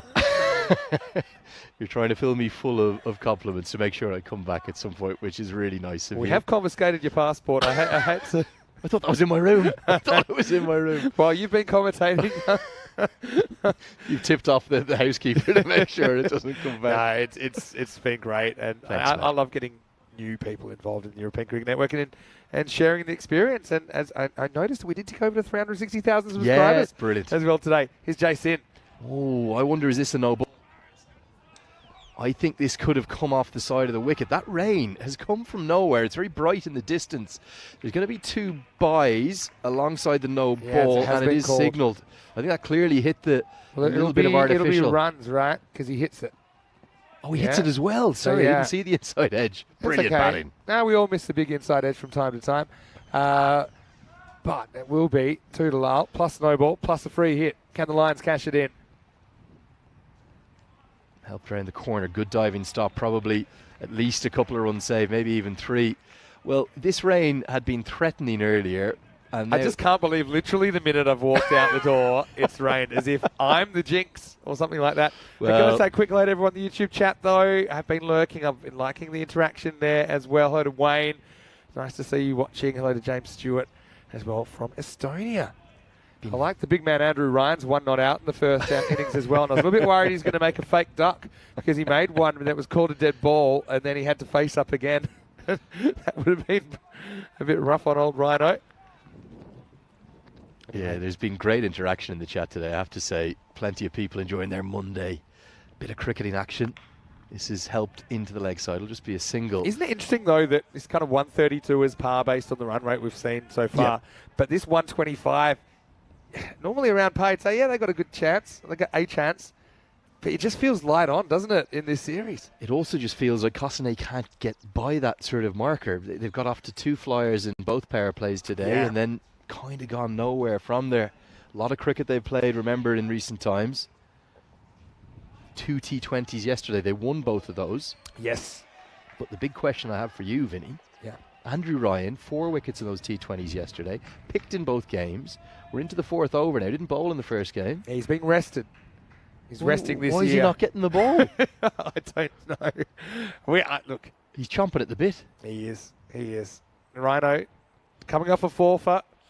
I'd like to see him out there, but I'm not the captain. Swings in to Ankush Lal. Should get at least 2 here. Have we had an all-run 3 without an overthrow in any ACN stuff? Well, probably the most famous one that you'd know was one of our viral moments. The 7. No, it was the one where the batter running the 3rd unfortunately got hit in an uncomfortable area. That was a genuine 3. That was an actual 3. Misfielded it mid-on. So there has been some 3s. Yeah, happens very occasionally.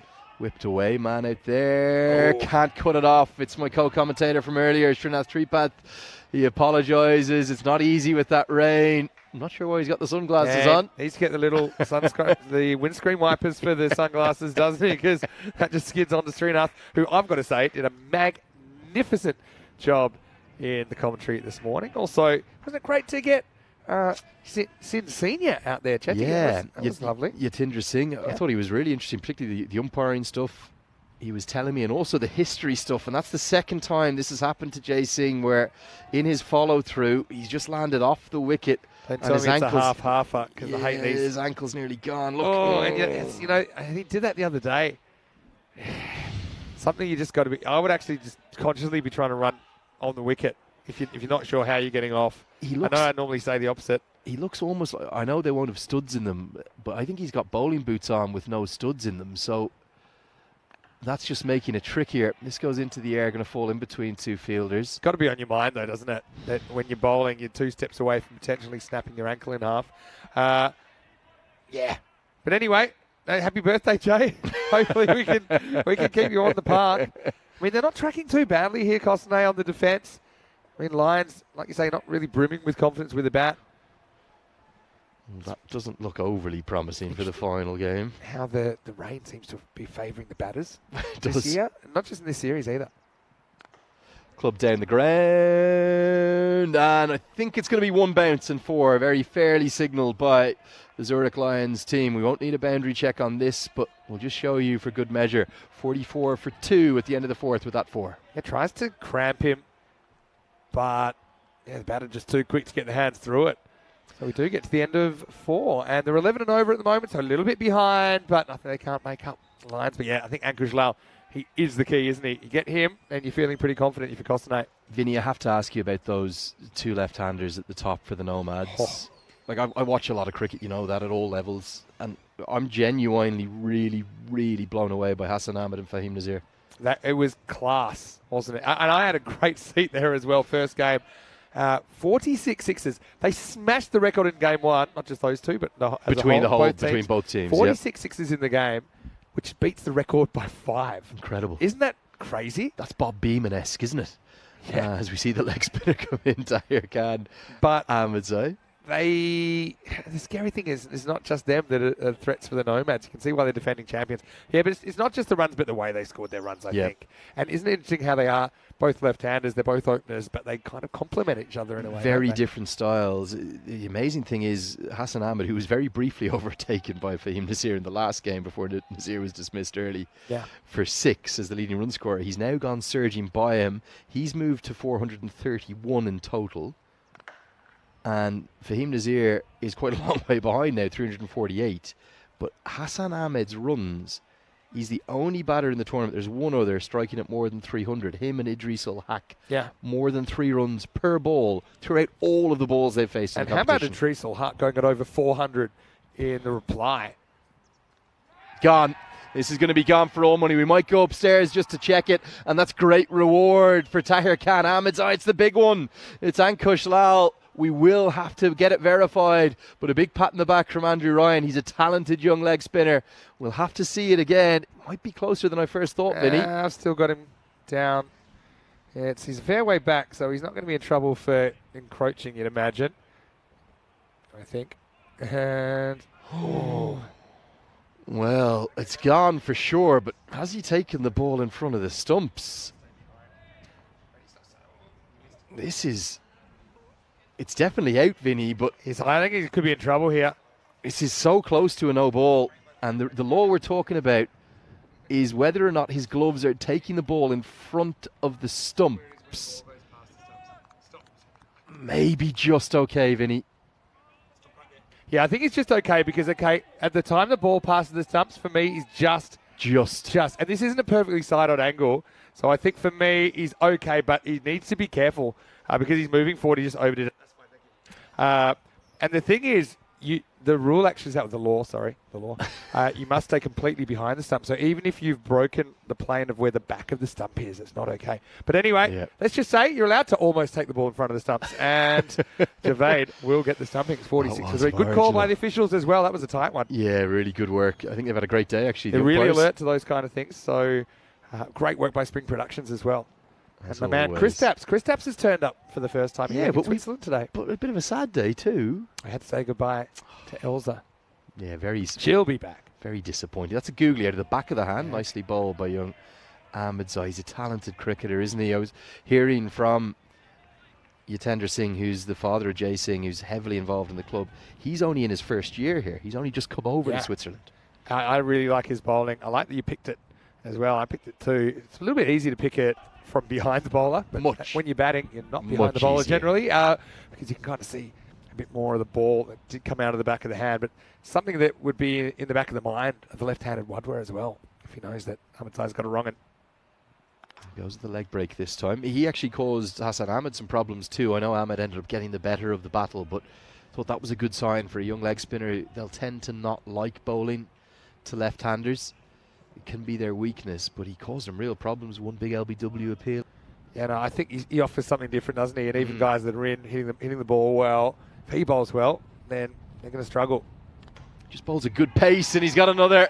It's a good catch off his own bowling. The wheels very much coming off this Zurich Lions chase. Kosane, are they about to turn their day around and finish with a win? Pretty good catch. I mean, it wasn't quite smashed, but it was semi-smashed, wasn't it? And a few people, I think, around the ground thought this might have been a bump ball, but for me, it seemed to be down straight off the bat. And they're nice and low, but high enough so that Ahmedzai could catch it. Nice catch in his follow-through. He's got 1 foot on the pitch, 1 foot off. Takes it before he has to think, and sometimes that's the key. So well done by Tahir, who picks up a second wicket. What an over. And now we're halfway through. It's 48 for 4. He took 2 brilliant catches out at Cow Corner as well against the Zurich Nomads. The second one he made look so easy. It was a really difficult chance right along the rope. This problem for the Lions batting lineup, if it's not Ankush Lal, who's it going to be? And right now they're staring down the barrel, needing 15 and over. Vinny, this is what we've got to come up. So much to look forward to. Updated it now. You might see that Rome has snuck onto the bottom of the list today, because now we finished with the Continental Cup. Be a good one, won't it? So these are all the events that are in the calendar up to the ECC starting, which is the 25th of September. So we've got, obviously, we're still in Switzerland. We've got Dresden, 2 weeks there in Germany. We've got 2 weeks in Krefeld in Germany.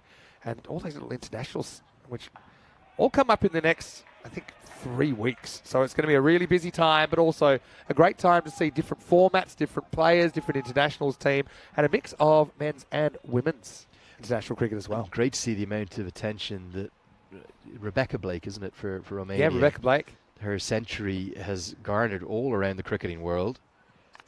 As this is clubbed down towards long on and taken. Well, we have to say Kosane have been excellent throughout their efforts with the ball. Their fielding's matching it now today. The 5th wicket goes down.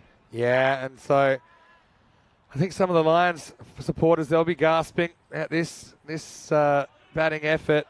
It's just been, the more things change, the more they stay the same, though. And the Lions just a long way behind in the game. And Kosane, they've always threatened.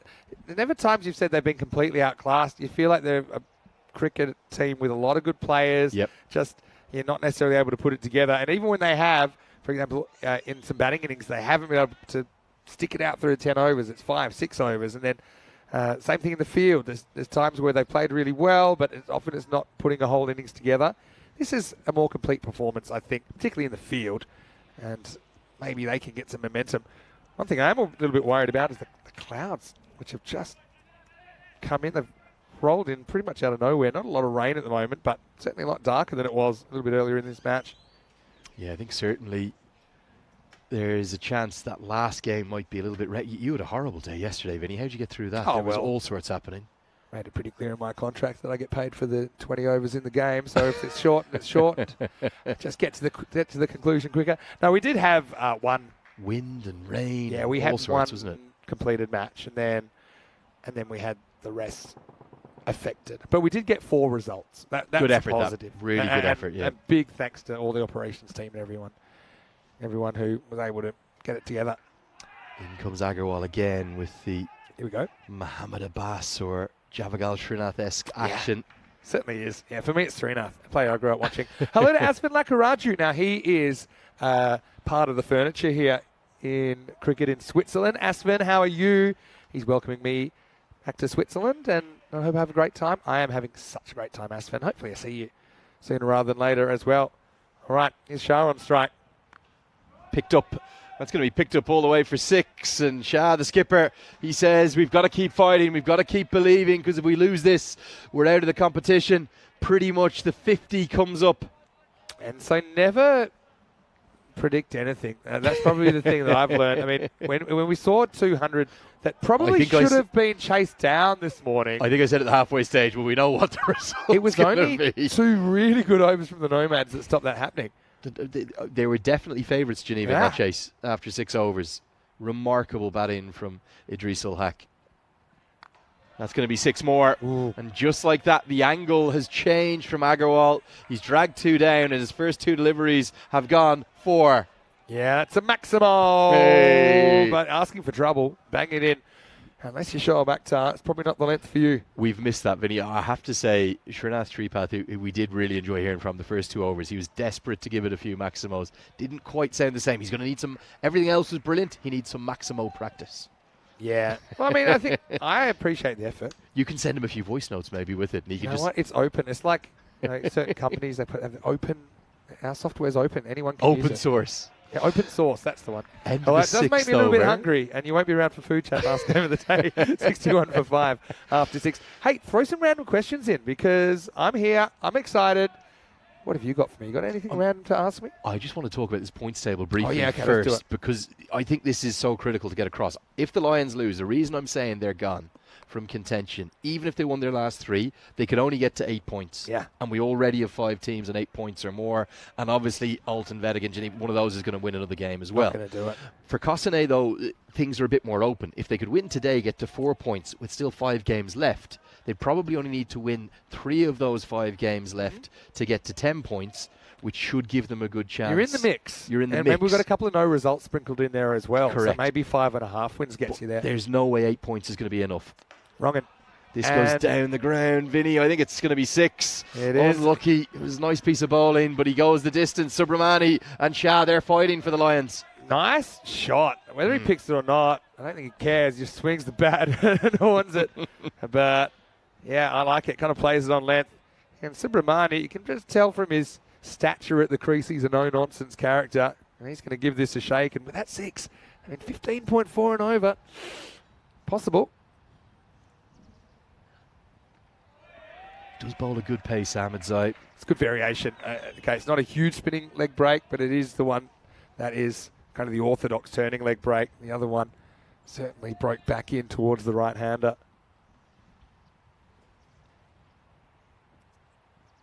Oh, cleans him up.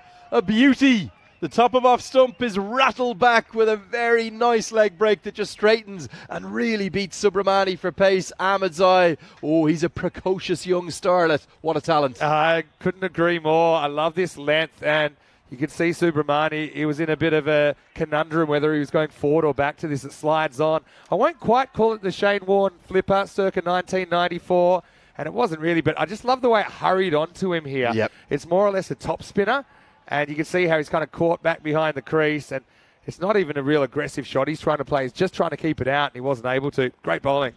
Yeah, for me, Vinny, that's just natural variation. It's actually leg break. It's straightened. So he's trying to turn it from the leg stump towards the off. But just as you go a bit flatter, you'll get difference within your leg spinners. Some of them will turn sharply. Some of them will skid on. Shane Warne used to say he'd 7 or 8 different deliveries. That was all a trick of the mind. Natural variation, the key, as Ramakrishnan comes to the crease. That's true. The Zuta, the Futa, the Schmuta. There was all sorts of light games used to going love- on. He love really those. just did 3. That's a leg break, and it's heaved away for a maximum. How often do we see this? The first ball going the distance, and in fairness to the Lions, they may go down here, but they're going down swinging. I wouldn't even say they're out of this contest yet with the run rate required in the 15s. I mean, that's certainly within the realm of possibility. Okay, yeah, the wickets are a concern, but you just need a partnership where they can get those couple of maximos and over. Obviously, it wasn't a flipper from Tahir Khan, but it kind of acted like one because it hurried on. Because it But skidded on. and you don't see it very often. Oh, bowls him. How unlucky. Hammered into his leg, and cannons ricochets back onto the stumps. Ahmed Zai, he's got another. Poor Ramakrishnan. I mean, I suppose it wasn't a shot that was going anywhere anyway, but it it finds its way onto the stumps. Got to say, though, loving this effort at the moment from Tahir Khan. He just keeps racking up the wickets. 4th wicket, outstanding. We've got a chance at our first 5-wicket haul of the week. And although there's a bit of fortune about that, he deserve it. He's got a bit of swagger to him too. Nice little celebration, wheels off. He's fielded well. He's a cricketer to watch, Vinny. He's enjoying it as well. Yeah, look at that. Inside edge, and then, little celebration. He's probably run through his whole gamut of celebrations as he does have 4 wickets. Could this be the first 5-wicket haul of ECS Switzerland? We've had a few. Cosman's Voy, probably my favourite. That one went viral because Cosman's a self-taught bowler in Romania that went for 32 in his first over, but then brought himself back on immediately. He's the captain. Didn't even think about taking himself off. Took 5 for 2. Anyway, could this be a 5-for? No is the answer, but a brilliant spell of bowling, maybe a match-winning spell of bowling from the youngster. He's got 4 for 16 from his 2 overs, and the Lions in big trouble. They're going to need something special. 73 for 7. Yes, imagine that. Going for 32 in your first over and then bring yourself back on and taking 5 wickets. That's something in else. 1 over. Second time it's happened. The other time was actually in Switzerland. Let's have a look at what's coming up. Well, Nomad fans, get out the popcorn because it is going to be the Nomads on again against the Lions. Well, this is a proper David versus Goliath. Isn't it? I think that Nomads might outline the Lions in this one, but you never know. That's the thing on ECN, and the Nomads, they've won the toss. They've elected to bowl, so they will be chasing in the last game of the day, starting in 30 minutes. Ashwin Vinod to bowl now. Still no Andrew Ryan. Specialist number 10 He's getting batter. a bowl in the ninth. I'm telling you that's going to happen. Because if this run rate goes above 20, there's no reason not to. Otherwise, you might see Ryan on the free trade market before you know it. All right. He might be putting out transfer inquiries by the end of the day. So. His manager will be making the good inquiries. Nicely bowled into the block hole and a good diving stop at extra with the ball.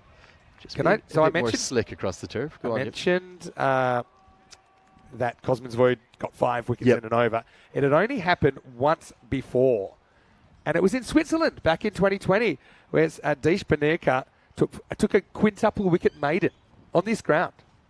That's good going. This is going to be muscled out of the ground. I have to give great credit to the Lions. They may have lost 7 wickets, but they just keep swinging, and it's another maximum.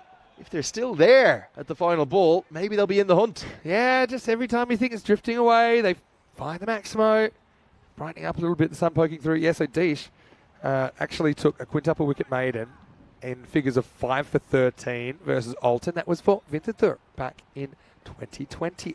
Vinny, only time we had a 5 wicket maiden. You say it's brightening up, but at the same time the rain's getting heavier. Yeah. We really have to have a word with the Swiss weather gods. Yeah, well, there's a lot of red tape before you get to him here in Switzerland. Full toss. Oh, he's missed out there. He was brilliant in the field. Going to be given as a no ball. We'll check it. Right. Well, if it bounces actually on the pitch, it's probably not quite past the stumps because there's only a little bit that it isn't. So, yeah. Oh, just a flick. That's a great call. I didn't see that first time. Good call. No ball means a free hit's incoming. Mushwani, 2 catches and a run out in the deep. Trying to get it done with the bat now. It's going to be another no ball. And, I thought that Shah might try to run that to get onto strike. Yeah, maybe. You see, Ashwin actually gets pretty good outswing at times. That one really went. About halfway down the pitch, it just started going sideways. So, yeah, maybe just put it away, go cross seam here. Or the other thing you can do is have your run-up stand a little bit wider. Just kind of get yourself approaching a better angle. Free hit again. The helicopter shot comes out. Won't matter if it's caught. And they will not go back for the second wisely, as it could well have been run out. Excellent fielding, following up by Vinod. Tahir Khan knows, doesn't have to catch us, just has to keep it in front of him. But I love this bounce throw. I don't know if we can keep this going, but Arjun then throws it in on the bounce, makes it super easy for the bowler to take the ball. And if they had taken a second, it would have been a certain run out. 43 to win off 14. 18 runs required per over. Shan Mushwani fighting back the very best they can. Has he got enough of this? No, he hasn't, but it's put down. Oh, he's got it. Oh, has he? Yeah, I reckon he's got it. We're going to want to check this, I think, Vinny. So here's what's happened. He's caught it, and then his hands hit the ground. It's popped up, and he's got it in his right hand. That's what I saw anyway. Wow. He let it get way too low on him, though, Jason. But it's his birthday, so he wants a present. And look at this. He takes it, and then, look, the hand hits the ground, but the palm's on the ground. Goes up. In it goes. Oh, wow. It looked like it was dropped at first to me, but he does hold on. Birthday boy rules, that is out. So, yeah, well read. I think the square leg umpire had a pretty good view of that as well from his vantage point. So the Lions, running out of wickets more than anything. And I suppose running out of time. It's 83 for 8. Well, just as I thought this might get down to the final over, Costanay's bowling, it's just been too good for the oppositions, isn't it? They're batting less so. But if they can keep bowling like this, they're going to keep themselves alive in the competition. It's probably not been in the manner that we thought it could be with such a run fest this morning. Second highest aggregate score in the history of the European Cricket Network. As the new man comes to the crease, Snehil Joshi at number 10. Oh, if he's left that alone, it would have been a no ball, Vinny. Perfect straight drive. End of the 8th.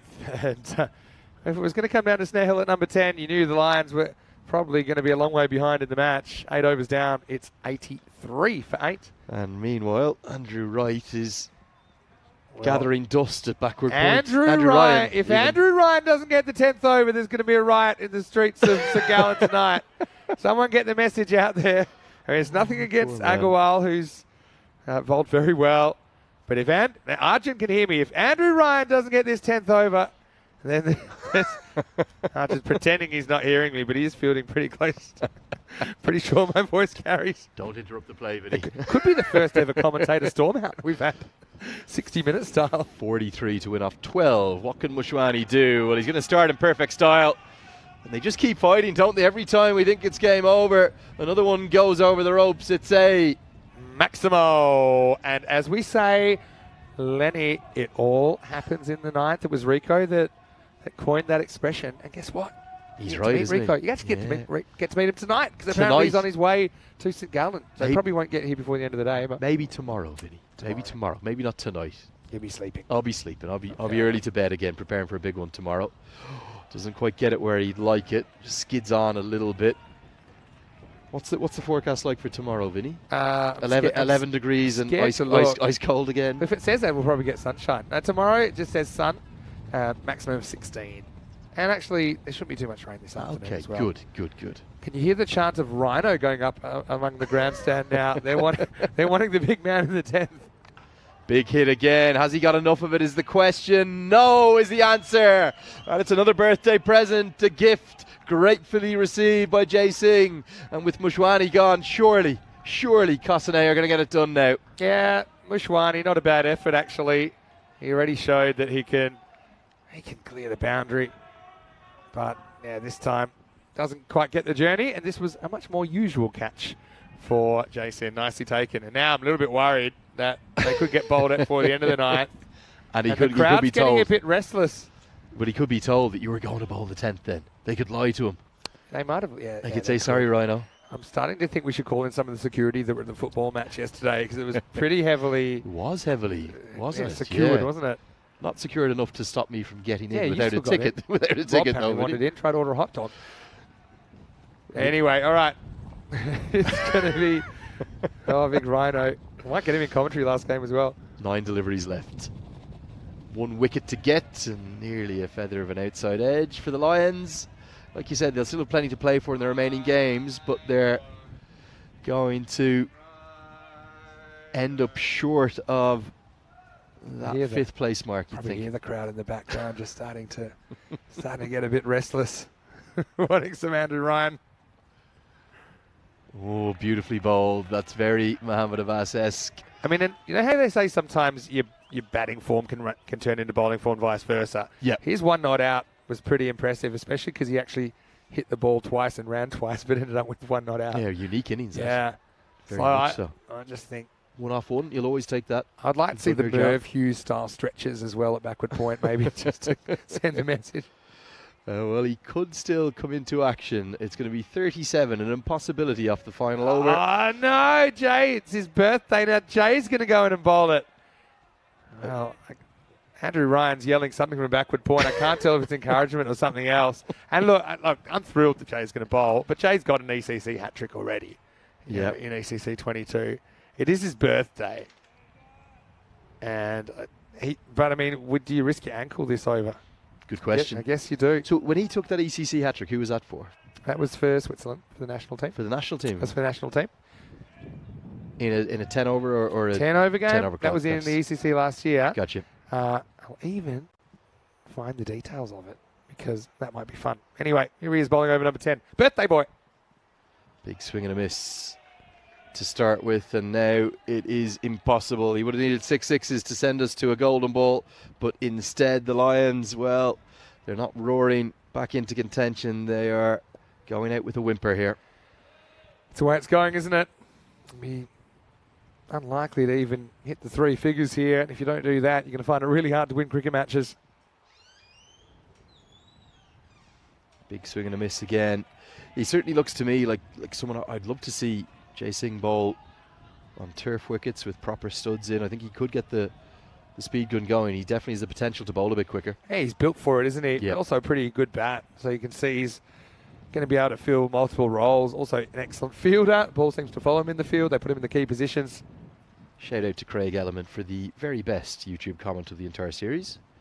He said, even Rhino can defend this over. We won't read that one out to him. I love every second. That's brilliant. So Jay took the hat trick last year, like I said, in ECN or ECC. So that it was hat trick number 33 of the year. It was against Germany. I was just keep educating me. ECC. What? So ECC is European Cricket Championship. It's what's coming up in 49 So I was days. Yeah. I was thinking European Club Championship, but no, it's European Cricket Championship. The EC is always for European cricket. Yes. So that's just a given. But I agree. Sometimes it's a bit confusing. To people that are so that is the national teams, but it's not at full T20Is. That's the it's 10 the over. Euros of cricket. The one down in Cardamom. Yes, that's Gotcha. right. It's Okay. the Euros of cricket. Anything that we run, that we organise, is 10 over cricket. Yeah. Sometimes we'll broadcast T20 international cricket. Yeah. Or other cricket, but anything we organise is always 10 overs. Fantastic. So he took hat-trick number 33, took 3 for 11 against Germany in match 17 of Group D on the 6th of October last year. Majestic. Good from Jay Singh. Does Rhino touch the ball in this innings? No, but he's patted a few guys in the back. Okay. Very encouraging, and there's some really good clapping as well. Like, he's had a solid contribution. 1 not out. It avoids the TFC. In the frame for player of the match? No. In the top 20? Top 15? Okay. Not top 20. Okay. He's better than a few. The rain is streaming down. I don't know how it's streaming down. It's getting wet. It's getting cold. Hasn't touched the ball. Well, come on, Rhino. Come back. We need you. He's got a chance. No, it's going to go all the way for 4. He's going to leave it to someone else to get as well, as that will wrap up the chase. 96 for 9, and a very wet and slightly unhappy Andrew Ryan. But I've got good news, Vinny. What's that? I think he's going to be coming to join you for the last game of the day. Is that right? Yeah, it depends if he's in a good mood or not. I don't know what mood he'd be in. There he is. Look, it's a solid handshake. So, I mean, yeah, he played his part. But more importantly for Costinate, they get the win they need. They stay in the frame. Got a feel for the Lions, just not clicking for them as their first ECS. They certainly had a few more close contests when we saw them earlier in the tournament. But, yeah, Costinate, that's the win they needed just to get their mojo back. We'll see plenty more of them over the next couple of days. But that will be the end of match number 39. The final score, Costinay 125, Zurich Lions 96. Yeah, really pretty one-sided in the end. Costinay have bolted back into contention for the top 5 playoff. They needed some good fielding, and in fact they caught outstandingly well. Arjun Vinod led the way initially. That one went over the head though.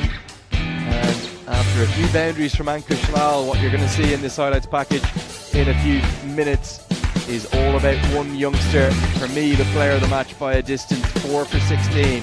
Tahir Khan Ahmedzai. There were some good catches held again. This one was from Arjun Vinod. And after Jay Singh initially got hit for a few in his first over, watch the leg spinner come into the game now. Should be after this one. There was 4 wickets in just 2 overs. And good glove work alongside it. I think he's a leg spinner to watch for the future. Yeah, it certainly is.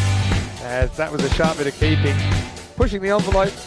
But this was a great return catch as well. I think he caught it before he realised what had happened. That was the end of Asani. So, yeah, unfortunately the Lions just couldn't get anyone clicking. I'll say Costinate's no flukes they take these catches. They've got quite good fielding techniques, which I think in these conditions, when the ball's getting hit really hard, they get to the ball quickly. You've got Ashton Vidod there, JC's a very good fielder. You've got Arjun Vidod as well as good fielder. So here's good fielder. So they've got lots of good fielders out there as well. So if you hit the ball in the air, if you're not hitting it over the fence, you're going to be in trouble. But despite being a long way behind in the game, the Lions just kept on swinging. That was a nice shot by Subramani. Unfortunately, he got caught in the crease here, got castled. And again, very clever bit of bowling there. 4 wickets for the young legend. Yes, such a talent. Keep your eyes on him going forward. He's got a high ceiling, and he was delighted to get the reward. That was hacked over the rope, but moments later he struck back with the aid of a ricochet that came off the inside edge and back onto the stumps. The batter couldn't quite believe it, but there was 6 catches held in total to go alongside the stumping. The keeper just saying, yeah, you're out. Somewhat surreal circumstances. Saying, how's my luck? But I mean, that's the thing. Lions, we'll see some more of them. Certainly hope that they play their best cricket. I think that they are very capable of competing in competition. They just need to find a few more runs from somewhere. That was the one that popped out and then came back into the hand. They said, yeah, okay, I'm going to be a bit lucky I got a second opportunity on this one. But really, despite the efforts down the order, you just saw the wickets continue to fall. And this one was a fairly simple catch for Jay. Happy birthday, Jay. Hey, talking about Jay's hat-trick last year, do you know who was next on the list? Alistair Evans, the Scottish international. His hat-trick taken number 34, so he's in good company there. He's in good company here. Cossonay with their first win in a little while now. We'll see the Nomads take on the Lions in match 40, starting in about 15 minutes. Yeah, that's going to be brilliant to see how the Nomads can go about it. If they win, they could put themselves in the mix for that top spot. They will go top of the table for the moment anyway. They'll go past St. Gallen, who are almost dead certs for maybe second, third or fourth. Yeah. But I don't think they'll have enough to hang on at the top of the table. So the Nomads can make their surge for contention if they can beat the Zurich Lions, who really, outside of Ankush Lal again, did not have much to cheer. Just double figures for the captain and Osama Mushwani, who hit a couple of sixes all the way down at number 9, but 96 for 9. Some pretty tame bowling, some pretty tame batting efforts alongside some excellent bowling. 9 wickets fell to the bowlers, 4 for Ahmedzai, 2 for Andrews and Agarwal, and 1-2 for Ashwin Vinod. Yeah, well, the batting might have been tame. It's Cossonay that were Lion tamers there in match 39, but the Lions will get another opportunity. Bit of David versus Goliath about match 40, but stick with us. Lenny, you've done such a great job. Tell me, Vinny. Hit the showers. Time for me to go get... Go on, have a hot shower. Can I have a hot shower? You've put in a big effort. Big thank you to you again. My pleasure, mate. I'll be seeing you tomorrow, and also you get to meet Rico tomorrow, so it's going to be a First time. special day.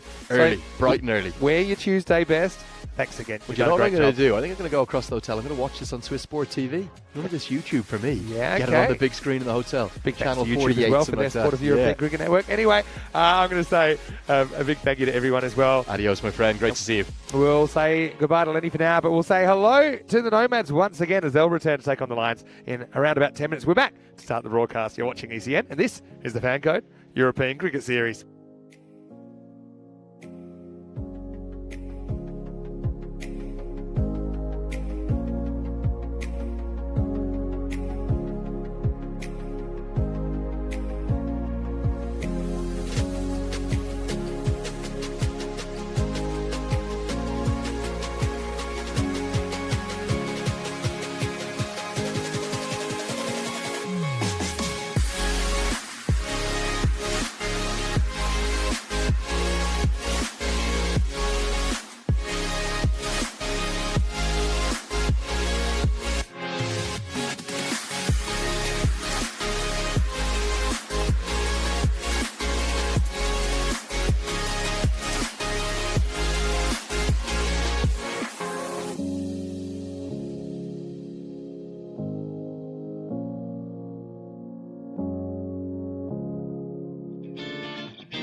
And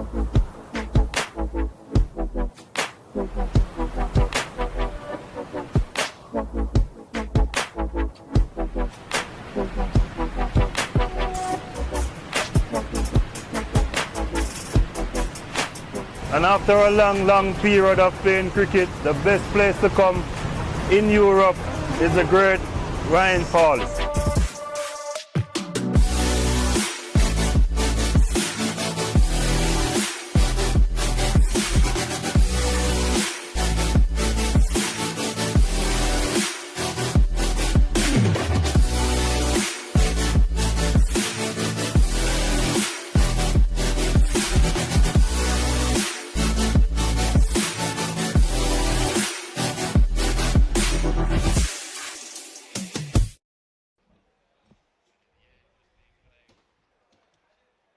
Hello and welcome back to Switzerland. Time for the last game of the day. It's match number 40.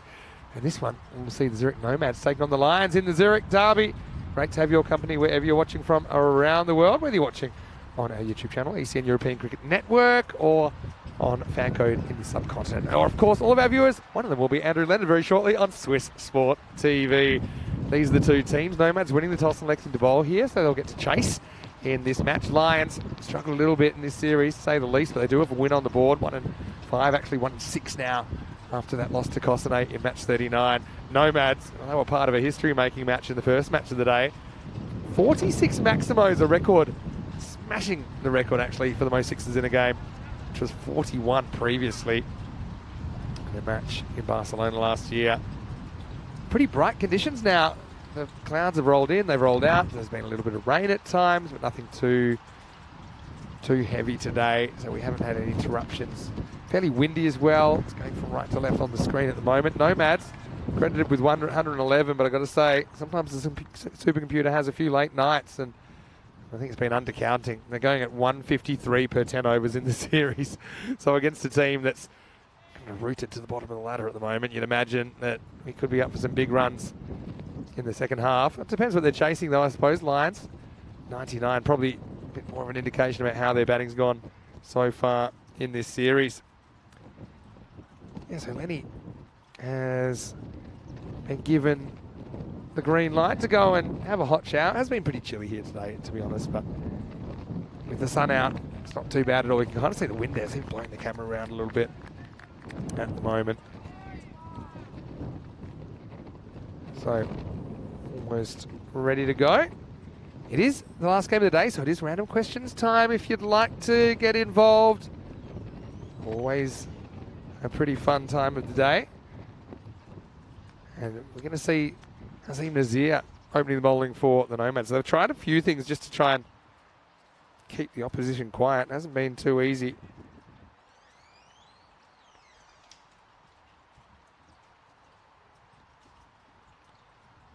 And well, once again, we're early, so we're waiting for things to click over. Now we're good to go. We will beat the skipper, Azim Nazir, to get us going. Nick Saldon retains his spot at the top of the order.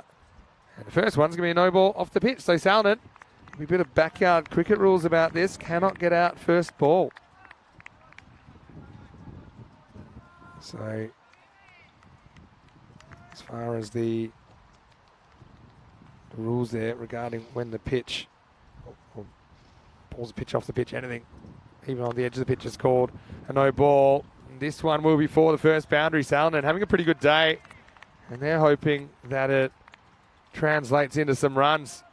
Azim's kind of switched from his finger spin that we saw him using earlier in the series to now trying out some, I suppose, to be generous, medium paces.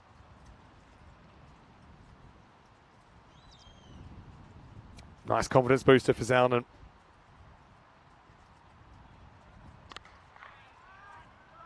Knocked down into the offside. He'll get one this time.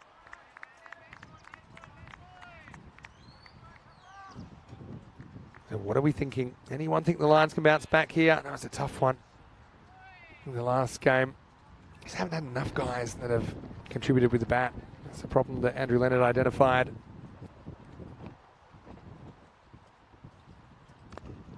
This is in the air. won't quite carry Hassan Ahmed. A very good day, very good series. One thing that's impressed me about Hassan lately, just how easy he's making it look. And on this pitch where the bowlers get very, very little assistance out of the surface, he's looked invincible, hasn't he?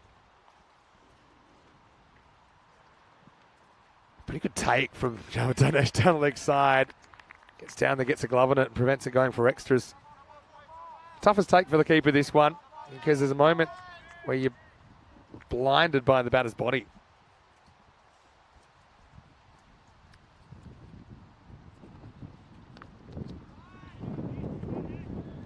This one's worked away leg side, and that's going to be 4. So Nazir not really getting any swing here. He's hoping to straighten it down the line, but just slides into the pads. And Salonen puts it away. So Lions with a pretty bright start here. The scary thing is, though, if you asked me a number that I don't think the Nomads could chase down, I don't think I can come up with one. That's a good shot, though. Up and away, and well stopped. That's an excellent bit of work out there by Marcus Kawaja. Down to his left.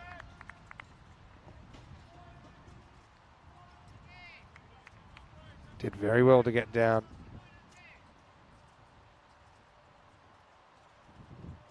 Last ball of the over for Nazir. Pitched up, driven. Just away from the infielder. Hussey will clean up. Broken finger and all. And at the end of the first over, the score is 15 without loss. Hello to Arijit Roy.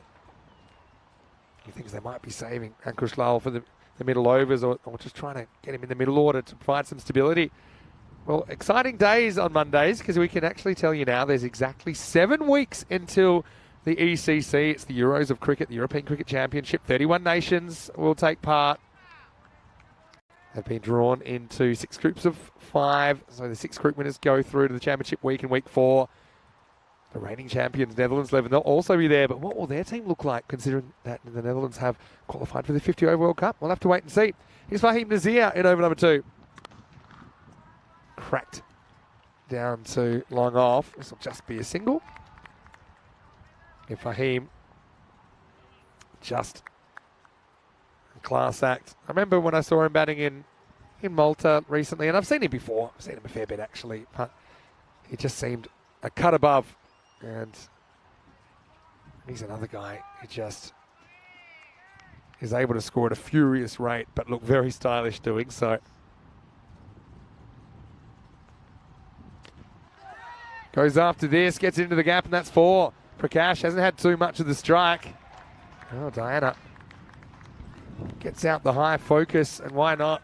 This is heading in her direction. It's a little bit of width from Fahim Nazir. Cashed in. Now, I did mention it's 7 weeks until the ECC. And I'm going to introduce someone shortly that did make a verbal contract, and as a professional in the legal profession, he would know that that is binding. And he's going to be with me very, very shortly. Good shot, but they've plugged that gap. Or have they? They have not. Gets around the fielder. They put the sweeper back to no avail. Cuatro carreras. Prakash gets another 4. Now here's a man whose little red inked one set the ground on fire earlier on today. Part of the winning Cosnay side in match 39. It's Andrew Rhino Ryan. Welcome to the commentary, Rhino, for the first time today. Great to be back with you, Maximo. How are you? I'm very well. Had an interesting day so far. It's going to be wide, I think. Straight over the tram line. Firstly, congratulations on the win in the last game. I know you guys had a bit of an unwanted losing streak going, but a pretty good performance from the guys. Yeah, not too bad at all. I mean, Andrew Ryan's currently 2-1 for the tournament, so my record on the table is actually looking very good. Costin 2-3, back up in the winner's circle this afternoon, which I'm sure we'll have a little bit of a chat about. Oh, that was almost taken. That guy, Raheem Nazir, is probably one of the few players that could take a chance like this. It was instinctive, but it just bounced in and bounced out. Yeah, supremely talented cricketer, this young man for him. There's not too much he can't do on the field, and the Lions very lucky not to lose Prakash there. You'd expect him to take that, and he's still wringing the hand out. So may have gotten it in fairly uncomfortable part. Yeah, you wouldn't want to do a finger or something like that. He's dropped the ball and he's... You wouldn't be the first superstar in this tournament to have a finger issue. We've already had Osama Mahmood. I think Hassan's carrying a finger injury. Yep. Fahim now doing the digits. There's a few injuries going around the place. It's the right hand as well, which is his bowling hand. Well, Rhino, we were talking play of the day, and here it is. You know, we've had some big moments, but, yeah, well, the one not out from Andrew Ryan, the shadow batting was very good. How good was the shadow shot? Yeah, and just imposing yourself at the crease. Have you compressed that picture? No comment. But let's have a look. And now you also you got your iron with a fake one first. I was a bit worried you were going to go for a duck. But yeah, opening up the front leg. Look at that speed looking across the for turf. two. I mean, unselfish. You probably could have got two there. But, and yeah, that's it. Sometimes you've got to let the youngsters have a hit. But you're right. It was a hard-won single after having to basically replicate the same shot from the previous So do you ball. know what the delay was for? Because there was some confusion. They were just making sure the right batter had been given out because there were two attempted run-outs on the ball before. And then at the last moment, they basically instructed the umpire to stop the game as the ball was being bowled. I think we were fairly sure that the right man was on strike as Fahim continues. And good to see Fahim able to continue as well as the throw comes in. Pretty tight one. But anyway, in all seriousness, I was a little bit disappointed. You can put your real hat on now. You didn't get a bowl. You're coming off 4 wickets, Rhino. Did you not press your case enough? That's true, and it's a nice segue, Maximo, to have a talk about yesterday, because we did, in between our T10 duties, had a pair of T20 Premier League games. Last ball for Nazir here in the second. Cutter and skied. Salinan knows he's done. He's dead. He's dropped. Well, there you go. Nick, don't say everything doesn't go your way. And unfortunately for the Nomads, a rare dropped opportunity. Yeah, I don't think Fahim's going to be too happy with that. So the Lions end up 27 for none after the first 2 overs. Pretty bright start for them. And actually, Nicholas Salinan continuing to impress in this tournament with both the bat and the ball. But good opportunity to have a look at how that table is shaping up. Poles apart, really. The thing with the Nomads, they win this, they go top of the table, and really only Alton could catch them, you'd imagine. And so it's a huge game. Remember, St. Gallen didn't get the chance to win their 10th game because they had no result. So we'll never know. As this has worked away leg side, and this is going to be 4. So Salinan, he is living on borrowed time now. Skied one, thought he was gone. He survives, and now he thrives. 4 runs. He's a pretty good athlete, isn't he, Max? I saw him took an amazing catch. One of the catches of the season. Yep. Bit of the old John Dyson from the early 80s. Do you remember that one?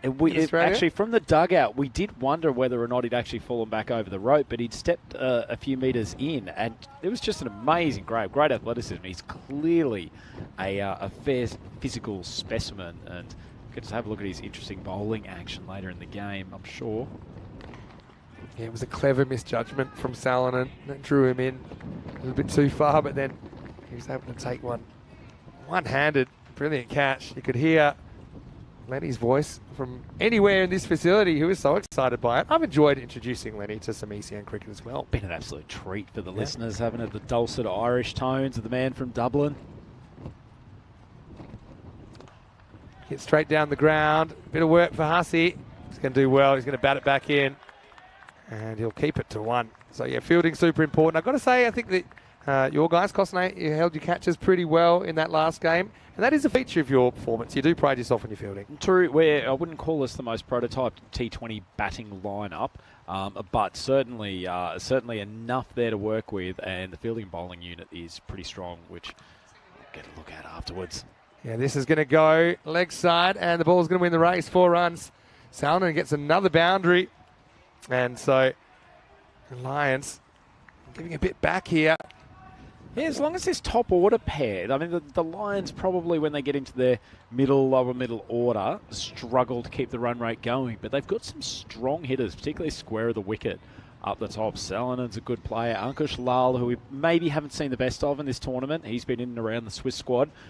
He's a very, very capable hitter. And certainly Prakash has started brightly enough here.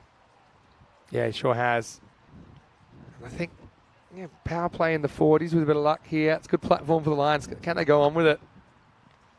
Edged and gets away from the fielder, so a bit of luck again for the Lions. And so, Nomads, don't think they've had a long day. They've been here since early this morning, the third match of the day. Maybe the Lions can catch the Nomads napping here. Yeah, maybe so. Third day, it's always a danger game, no matter how heavily favoured you are. I might say there were a few, I wouldn't say cracks that revealed in the Nomads in that game against Cossonay. Certainly Cossonay, I think the team probably felt we were about 20 runs short of where we could have been. A few sluggish overs in the middle, but get the two left-handers out early. Great keeping again by Dinesh. Second time he's mounted a block ball down the leg side off Nazir. That'll be rebowled. Had a question from Alan. Any cricket in Switzerland in October? I don't think there's any cricket in Switzerland, but I know where Switzerland will be. They'll be at the ECC in Spain. So if you want to watch the Swiss team play, then get down for Group E, which I think is the 9th, 10th and 11th of October. That's going to be a great group. Involves the England 11 as well. Involves Cyprus, Malta, Romania, and who did I forget? Is that it? England, Cyprus, Malta, Romania, and Switzerland. There you go. So that is the end of the over as well. And Nazir decides to bowl himself out in the third. We had an all Nazir power play, in fact, 15, 12, 15. That's 42 runs in the first three. Yep.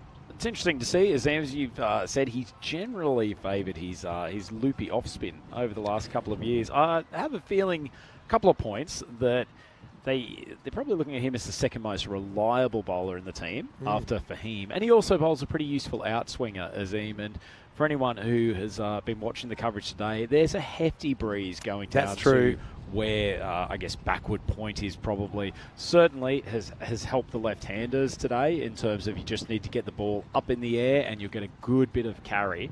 And the same thing for the right-handers. Actually difficult hitting out to mid-wicket. Probably seen a few more catches that have stayed infield today. It's been the hot zone for catches out there, actually. Jason taking a couple of good ones in that last game. Anyway, this is hit there anyway. Fielder comes in, can't quite turn it into a catch. Excellent fielding out there by Fahim. Got to say, though, I kind of like Azim as a spinner because he's the one guy he seemed brave enough to toss it up, but maybe he's just sick of getting smashed because that's happened as well. But he's also, sometimes when the medium paces haven't broken through, he's been able to be that something different that has been able to find that wicket and break that partnership. This is Amjad Ahmad now. He's going to get knocked away for a single, fielded there by Amjad Rahmani. Yeah, they're carrying an interesting side at the moment, the Nomads. Probably, they're generally a very experienced team that they will roll out in Premier League cricket in Switzerland. But they're actually featuring 4 or 5 guys in this group who are from a younger group, actually play with the second team in the T20 competition, who they've been blooding over the last couple of years. And Azim has actually worked with that team directly himself as well. And they're putting up some good performances, but certainly not quite as experienced as the likes of Wakas Khawaja, Azim, and Fahim Nazir. Yeah, no, it's obviously got an eye on the future as well. I've been enjoying seeing a few young players and some that I didn't see last time in Switzerland in 2020, although I watched it on TV like so many others around the world. One of the first European cricket series that we ever actually did. Pretty good location, but the batter also finds a gap. May have got a touch from one of the infielders. It will come back for a couple. Yeah, good running between the wickets. Both good athletes, these guys. And that outfield feels like it's quickening up as we go across each day. Hey, Jay, come here, please. Jason's tried to sneak away. And we get. Do you know what today is? He's got to go. I know what it is. You know what today is. And I can't sing it, although probably doesn't have copyright on it. To be fair, I think if you wanted 2 men to sing you a tune, it would be us. Come in nice and close. We're both members of the ECN family as this gets wet for a single. Jason's with us. Happy birthday, Jay. Thank you ever so much. Thank you. I've got to say, nice catching. Even the universe was looking after you. That little one that bobbled out, you're able to get it a second time. How's your birthday been? It's been all right. 1 win, 1 loss. 50-50, really, I think is the answer. It's been a very 50-50 day. A bit like that catch, a little bit up and down, but yeah, looking good. 8 catches in the tournament makes me feel happy. I need to get some more runs, but that's about it.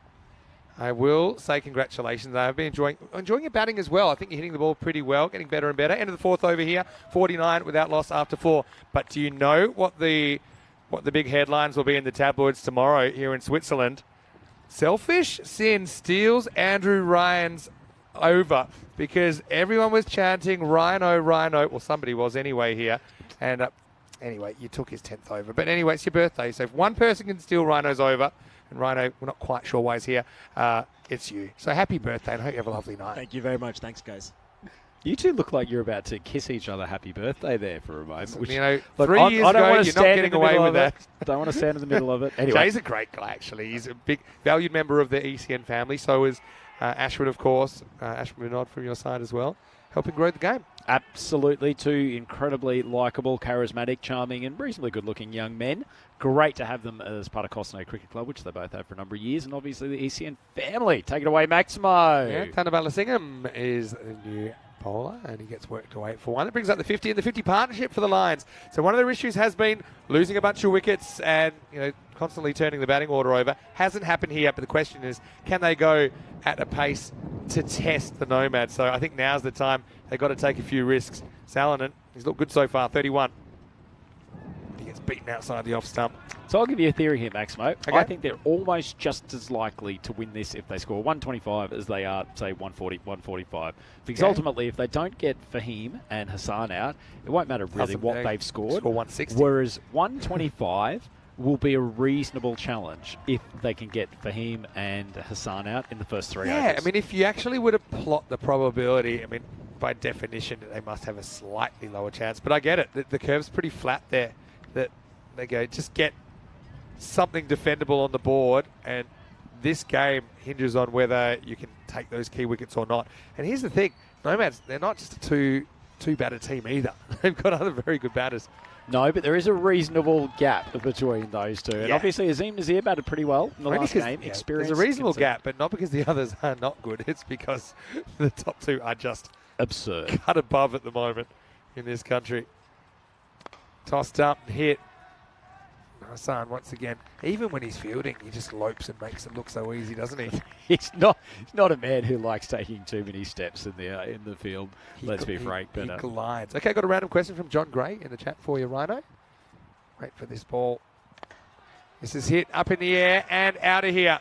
Maximo! Well, just what the doctor ordered for the Lions, who are trying to roar at the halfway point of the first innings of match 40. There, 57 without loss. Nice shot by Prakash. Yeah, lovely shot from Prakash. It's probably something that people here in Switzerland don't do enough about against Thanithera. Actually use their feet. He's not going to pop over the bat. Very flat. So I'd like to see it. But things I like to see, Maximo. There's a fair bit coming up on the ECN. So it's pretty stacked at the moment. You can see through August. So we have the ECS and ECI continuing. We're in Switzerland at the moment. Then we go to Dresden in Germany. We go to Krefeld in Germany. Then Rome. And then that's it. Before the ECC. So after this, there's only 3 more 2-week adventures. And don't forget all that T10 and T20 international cricket coming your way as well, men's and women's from the Netherlands, and also the Continental Cup men's from Romania. Let's get ready for over number 6. And Amjad Ahmad is coming back. Miss hit. And they think of throwing, and they don't. Now, here's my question. You can't really retire either of these guys out. But it would seem a waste if you didn't get Ankush Lal out there for a fair chunk of this innings. I think given now their 5 overs and where they are, they're in a reasonable spot. 58 of 32 is the partnership. That it does give both of these guys the license to go very hard from this point in. There is still some batting to come. You want to give Lal, four overs at the very, very least. They've got a license to hit. Not that anyone doesn't in T10 cricket. 6-3 field at the moment. This will go to the leg side where there's 3 fielders, and they're not going to be able to stop it. Cuatro Carreras finds the gap, and the Zurich Lions move into the 60s. That was all about the placement. I don't know if it was 100% deliberate, but again, trying to go leg side. I think it's partly because there's very few fielders over there. It was a nice effort from Azim Nazir, who you wouldn't believe is 53 years old, but can't quite make the stomp. He's gone for the Lothario hair now too, which I think is a fantastic addition to his look. It does go up and over this time. Thick edge, running away, and 4. So you can see them chancing their arm here. Back-to-back boundaries. The Lions building something. Certainly are. And you just feel like they're getting enough momentum, and they've set a fantastic base. In fact, it's been one of the... it's not too often in T10 cricket you see a partnership that lasts for 5.5 overs. Yeah, true. These guys are moving along well. Prakash freeing his arms a little bit. Salanen's timing it well. Not often you see a 200-run partnership either. We had only our second one ever this morning between the two Nomads. Full toss, steps across, get targets that leg side where there's a few more gaps. This time they'll just get 1. So the first random question was from John Gray. And he's to Rhino. Rhino, how often does your team, Costanay, get to practice in a week? Good question. We're very fortunate up at Cosnay. We have a ground at a place called En Marche, just on the outskirts of Cosnay Central, and we will usually train at least 2.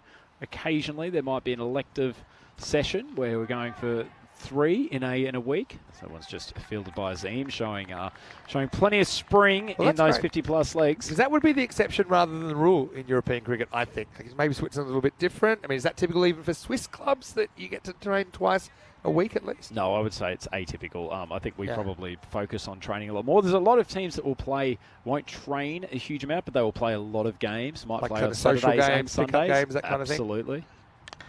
Full toss, hit straight, but there's this fairly straight fielder in Azim Nazir, and that will take us to the end of the 6th over. It's 69 without loss. So it's an interesting one, actually, and it's one thing that I think we've probably examined ourselves in light of T10 becoming a bigger part of the schedule, that a lot of these teams will end up playing, whether in pick-up tape ball games or sort of that type of cricket themselves, and they clearly benefit from doing that, whereas I think we have a lot of a focus on technical development and drilling ourselves for probably, I would say our club's almost 50-50 now between the T20 content is very important because that's what the national team is playing. The 40-over competition is seen as, it's the Premier League. It's the one that is almost the one that establishes your dominance in Swiss cricket. But T10 becoming so much more important every year. I think that's a no ball, and he might be run out of it. He will be. So this is a no ball for off the pitch. He drives it anyway, which I think is smart. But Prakash has found a way to run himself out anyway. One will step aside, one will come in. I think it'll be Ankush Lal coming in, and he'll be facing a free hit first up. So a pretty unusual dismissal. Dinesh able to take the stumps in time, and then applies the tag.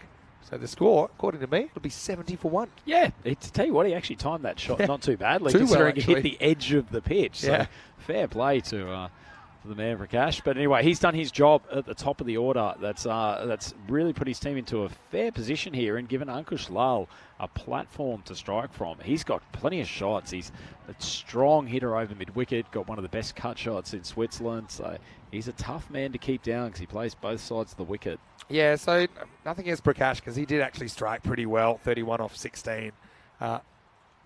But you would say it would be a little bit wasteful if they don't end up with kind of 13 plus and over, which would be a pass score or better if this guy doesn't face a few deliveries, or at least get the opportunity to face a few deliveries. So, again, we're going to have another backyard cricket rules. Can't get out first ball for Ankush Lal this time. Tana Balasingham just completely losing his line there. Yeah, interesting what you're saying about the value of training, traditional training, technical-based training, trying to improve your technical skills versus improving your match skills. So one thing about training is that typically all players will get a similar go. People get to bat the same amount. People will get to bowl constantly. So people are in the game, or in the session more often. You're wide, which means that he won't get to face a free hit because Salonen is going to steal it from him. So, so that's one thing. So as far as like people that aren't maybe batting in the top 4 or 5, probably training's better for them. But for match practice, the guys that aren't kind of premier players, maybe they're getting a bit of both technical work and match practice at the same time. In the air, and the free hit is cashed in. Maximo. That's been a really weird over so far, but Salonen moves into the 40s here. Nice shot, takes on the fielder and wins. Yeah, it certainly is, and they've clearly got a team plan, the Zurich Lions, to use their feet down to there, and he's bowling very flat. It's almost round arm, left arm orthodox. Salonen crouching down, swings sweetly. Great shot. Oh, I think he's gone now. Salanen's going to tell his story walking. And so Tana Balasingham has gone, from memory, no ball off the pitch resulting in a run out, then a wide, then +1, then a 6, and now stump. So, got that one on your bingo card? Again, he's very close at being too close to the in front of the stumps or to the side of the stumps, but he's just okay. And so that'll be another wicket. It's 78 for 2. This will bring Saravanakumar Subramani to the crease. Disappointed not to see the handstand from the wicketkeeper there. Yeah. It was almost a subdued, I guess, action from him after that wicket. I don't know if it's because they've only taken the 2 wickets in 6 and a bit overs or what it is, but maybe they're just exhausted because it's the third game of the day. Sore forearms. With a little bit of the sprinkling rain around. Probably not great cartwheeling conditions either. So, Can you do a cartwheel? Not. I mean, Yes, but I wouldn't say I'm getting my feet again into the vertical. You know, people say they can do it and they barely. So it looks more like breakdancing. Good random question, though. This is belted. I think that's gone all the way. Maximo! Subramani on the mark. Off the mark as Nazir takes off despite not knowing where he was going to land, jumping the fence. That's a risk as well. That's the lines. They got the wickets in hand. They got guys that can hit the ball. They haven't really had people sticking around for too long. That's been an issue with the exception of Lyle. So the fact that they don't really need to do this. Everyone needs to come out, being able to hit boundaries straight away. That's exactly what Subramani does. Yeah, certainly. He's a stand and deliver player, Subramani. He's a strong boy. Showed his capability there. He's not going to be charging down the pitch to Thundertheran at all. Well, it goes again, and this is going to disappear. Abracadabra. Not quite the roof, but it certainly damages something up in the grandstand. Maximo. That was well struck once again by Subramani. That has been absolutely beasted by the big boy on strike. That's a cracking shot. And the left arm orthodox spinner, he's generally pretty tight with his 2 overs. He's gone for plenty here. 29 off his 1.4, so still 2 balls to go. I reckon Subramani's going to have to want to take him long distance in this next ball. He got done by a good kind of flatter one from Tahir earlier, like this. And it's exactly how he went before. Not exactly, but something similar. He was pushed through a little bit, maybe a little bit of turn from Tarani to get it past the outside edge. And so Subramani, well, not a bad T10 innings. He goes 6-6 out. He's the third wicket to fall, 90 for 3. I'm not sure what he was doing there, Vinny. He's cracked the previous 2 balls for maximums and then all of a sudden just gets a little bit tentative, tries to play a defensive shot. Go big again, big man. Not sure what you're doing there, but anyway, he's back in the pavilion. Nice little cameo, and Thundertheran gets his revenge for the double Maximo. Yeah, almost that he was too scared he was going to get too carried away, that he put the big shot away. Whether he would have hit it or not, we'll never know. That's twice he gets out, basically just trying to defend Subramani. He has cracked 3 sixes today as well. Wadwa comes to the crease at number 5. More random questions coming in. Dave been asking Rhino, have you found a karaoke place for tonight? What is the deal with karaoke in St. Gallen? We have not. In fact, I'll tell you what. You focus on this ball, Maximo. I'm going to do a quick search to see. I've got more random questions to come, but okay, you do that. And why am I worried that I'm asking you that this is going to end up with me involved somehow? Of course, maybe we can reprise Shallow by Lady Gaga and Bradley Cooper. All right, in the air. This is going to go right back to the wall. And Shoop's dropped it. And he may have busted a finger. Remember in Sweden, his fingers looked like a packet of twisties after one pretty unsuccessful effort. And look at him, his eyes lighting up here. Shoop said, yeah, this is mine. This is mine. It was not his in the end. It fell to the ground. End of the over. Why did I enjoy that so much? It's 96 for 3. Shoob, hang in there, but maybe leave the catching to the fielders in the future. Hey, do you want to have a look at what's coming up tomorrow, Rhino? Certainly do. Here you go. Okay, you take me through it, and I'll tell you about karaoke in St. Gallen. So I'll tell you a team that tamed the Nomads, the Zurich Crickets. They actually beat them in a pretty high-scoring contest earlier in the series. They're going to take on Alton first thing in the morning. That should be a very good one. Paktoon Zalmi are back as well. They'll play twice. We'll get to see Geneva again. Their games are wrapping up pretty quickly. As this has worked away, no fine leg. This will be 4. Rain's just started to fall here. Just kind of lightly raining at the moment. The clouds have come in. They've rolled out. It's been a strange kind of a day. This isn't very well directed by Amjad Rahmani. Gets outside the front leg. Glanced away for 4. While you're looking for that, I'm going to come back to Kroom's question, which I love, which is favourite Simpsons character, but I want Rhino to be able to answer that as well. Zishan Khan watching from Malta. Hello, Zishan. Saying Hoball is good. Zishan and Bilal are watching. They've started the 30 overs tournament in Malta. Oh, it's a T30. Just lose this footing here. Yeah, hello to all my friends in Malta. I was there only about 3 weeks ago, I think it was, for the Valletta Cup, where Malta actually made the final. Switzerland beat them in a pretty close game in the end. Zishan actually took a catch out in front of the grandstand that was packed. That was one of my favourite memories of that tournament. And everyone in the background were riding it with him. And when he took the catch, it was one-handed, popped up, took it on the second opportunity. All the crowd went nuts, kind of spilling onto the ground like the old days. Remember when the crowd would kind of spill towards the boundary line? Yeah, Maximo, you can stop talking now. You can stop going for filler. We have found the answer. No. But what night is it? It's Monday. Well, Nothing's you open have on Monday. you in have a Switzerland. reprieve tonight. You have a reprieve tomorrow night. The Gallus Bar in St Gallen, the second floor dedicated to karaoke, is open Wednesday, Thursday, Friday and Saturday evening. Oh, dear me. Oh, it dropped twice. It was hit pretty hard at Kazim Chowdhury. That's Hassan Ahmed's brother, by the way. It popped out, and he almost swallowed it in the second attempt. And in lightly falling rain, this is not the kind of opportunity you really want coming your way. Tell you what, if you're a finger doctor around St Gallen, you would be in business this week. Well bowled, full and straight. That time from Romani, just worked away for a single. Tell you what, both of these teams will be pretty determined to keep on playing through the rain, won't they, Vinny? The Nomads with the chance to finish on top. They won't want to end up having this game as a washout. And the Lions would be sitting there thinking, actually, we're in a decent place to try to upset, and particularly if the Nomads have to bat in the rain. Good observation. Just quickly there, Wins batting first versus batting second. We'll come back to that in a second. This should just be one. So, yeah, interestingly in Czechia, we seem to have more teams chasing winning. I think there's a bit of randomness to this. Over the history of ECN, batting first has been slightly better, slightly over 50%. I think maybe the pressure of the chase. But scores batting first, averages 13, 0.5 and over batting first. High successful chase, 153. The lowest score defended, 107. So that tells me that he's probably going to be hurt after he stops running. And he might be hurt twice. He slips on the edge of the pitch. So not a great ball for Lyle. He will retain the strike. Leg buys, although I would say it hit fairly high up on the leg. And it's the end of 8 overs. It's 105 for 3. So, yeah, just going back to those figures. No one's defended 100 yet. So 107.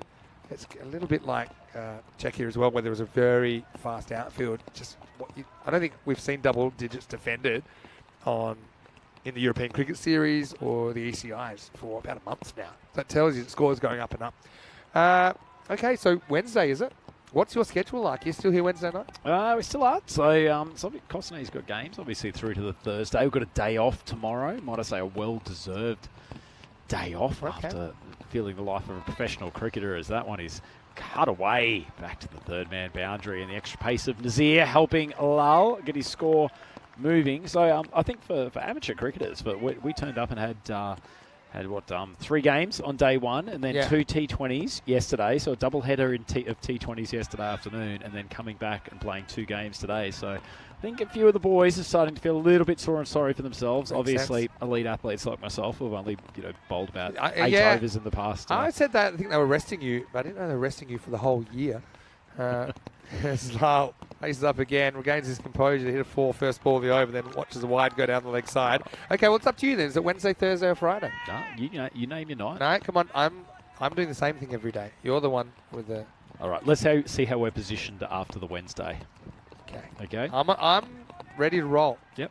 Okay. Good. Now, good. just quickly, do I need to take out a second mortgage if I'm going to be going to this place? Take out a third. Oh, my goodness. I don't think I've ever seen Fahim do that. Well, they say bowl to your field. That's exactly what he does, literally. As that one comes off the edge of the pitch, goes down. He's got a smile on his face. But I'm not sure internally he's particularly happy with himself. The head went down. Yeah. Well, the weather's been a bit woolly, but Fahim was a bit sheepish that time. And now we'll have to deliver a free hit. Can I make a request? Given we've mentioned a lot about my lack of participation in these games, can we take a couple of minutes to talk about the T20 figures from yesterday? Yeah, I've mentioned it, but I'm happy to mention it again. I think we can keep on mentioning it for a while because there's viewers that tune in throughout the coverage as well. We'll let Fahim have his free hit delivery now. Really chucking down at the moment as well. Oh, well, he's free hit onto his foot. That's not a great result for the Lions. Yeah, this weather, it's just come out of nowhere.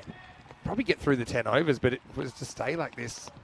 I'm not sure we'll get a resumption when we're meant to. Okay, talk us about your T20s then.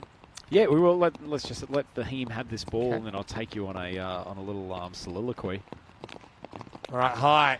Who wants it? Probably nobody. Fahim eventually calls it and takes the catch. Oh, he's a good cricketer, isn't he? Made that look easy in the driving rain. He gives it a nonchalant little polish downstairs, but Nazir does break through with a wicket, and that will be the 4th one down for the Lions. It's 112 for 4. He does make things look sickeningly easy, doesn't he, Video? I mean, this is actually not a particularly simple catch. Driving rain, he's having to run ball coming over the back of his shoulder. Clearly does not want one of his infielders to try to take the catch. He was pretty determined to snare the caught and bowled. Very well taken. This will bring Kanishk Shah, the captain, to the crease at number 6. Okay, so yeah, you've got a couple of wickets. No, didn't you? but, no, a couple of weeks. So I don't want to say we were floundering. Had the opposition one for 120 after 9 overs, chasing 218 to win. As Fahim steams in. Gets it through to the bowler, and then yours truly came on. Just a simple little 4-for, turned the game. So it's not like you've cleaned up the tail or anything. You've No, got in the top order. No, top order wickets. 3 of them hitting the top of off stump. Yeah. 2 big in swingers, 1 decking back off the seam, and that's all she wrote. Yeah, okay. Well, still can't quite understand. We haven't seen you bowling more, but maybe your trivia will be that your last ball in the European Cricket Series was a wicket, because you did take a wicket with the last ball you bowled. Just won't mention the 5 that came before. I wasn't going to mention that. Or the fact that you cost your team 5 penalty runs by bowling a wide. I did actually rewatch the video of that. That was highly amusing. Well, you're a basketball, you're in the basketball industry, so you'd appreciate a good buzzer beater. The shot clock. You got and particularly the chat around not wanting to bowl a wide on that second last delivery. All right, here we go. In the air and caught. And not caught. It's been uncaught. Once they dropped, I guess he did drop it deliberately. Azim, he just realised he was running out of room, and this will just be 2 in the end. He just kind of seemed a bit heartbroken, like he didn't want to let it go. A little bit of the Kate Winslet, Leonardo DiCaprio in Titanic here. It was begrudging, and he says, all right, I can see what's happening. I think he drops it just in time. It'll be the end of the over. It's 114 for 4 after 9. They only got 1. They scored as a 1. I thought they got 2, but maybe they just didn't run straight away and it was just a 1. Maybe they were watching Azim use his nifty footwork on the boundary line, as he did actually well to keep that in. So Zurich Lions, they've been held in check a little bit over the last 4 overs. 1 to go now. They need to make it a big one. That might help. The ball's going to run away for 4, and also at risk of being called no ball. Yeah, I think it's okay for height, but Lyle gets a gift, and there's nobody in that quarter of the field behind the umpire. So anything here, there's no one to chase it. You can see the rain really picking up. We'll have one more look. Yeah, I think he's crouched. Right. I think he's all right. I don't mind that as a no call. Generally, I'm in favour of the batters getting those, but he was pretty low. I think he was pretty low when he hit it. So that's fair enough. So we're into the last over. Got so many more random questions to get through. We're gonna have to burn through them here. That's a nice shot, and it's going to go to the other side of the fielder, who might have just snuck around a little bit further towards fine leg, but now he's running the other way. Back-to-back boundaries for Ankush Lal in the 10th. Yeah, this is what I expected to see a little bit more from Lal. He's pretty good when he clears that front leg and hits to mid-wicket. It seems to have been trying to hit a little bit straighter during the course of this tournament, but he genuinely swings across the line very, very healthily. Now they're up at that, what we were calling par, 13 and over against the Nomads. Still looks a bit light on, but it gives them a fighting chance, doesn't it? Ramani with 4 to bowl. This should just be 1. Okay, so random questions, and thank you to everyone, and thanks to all the warm wishes for Jay on his birthday. Jay's actually popped into the chat as well.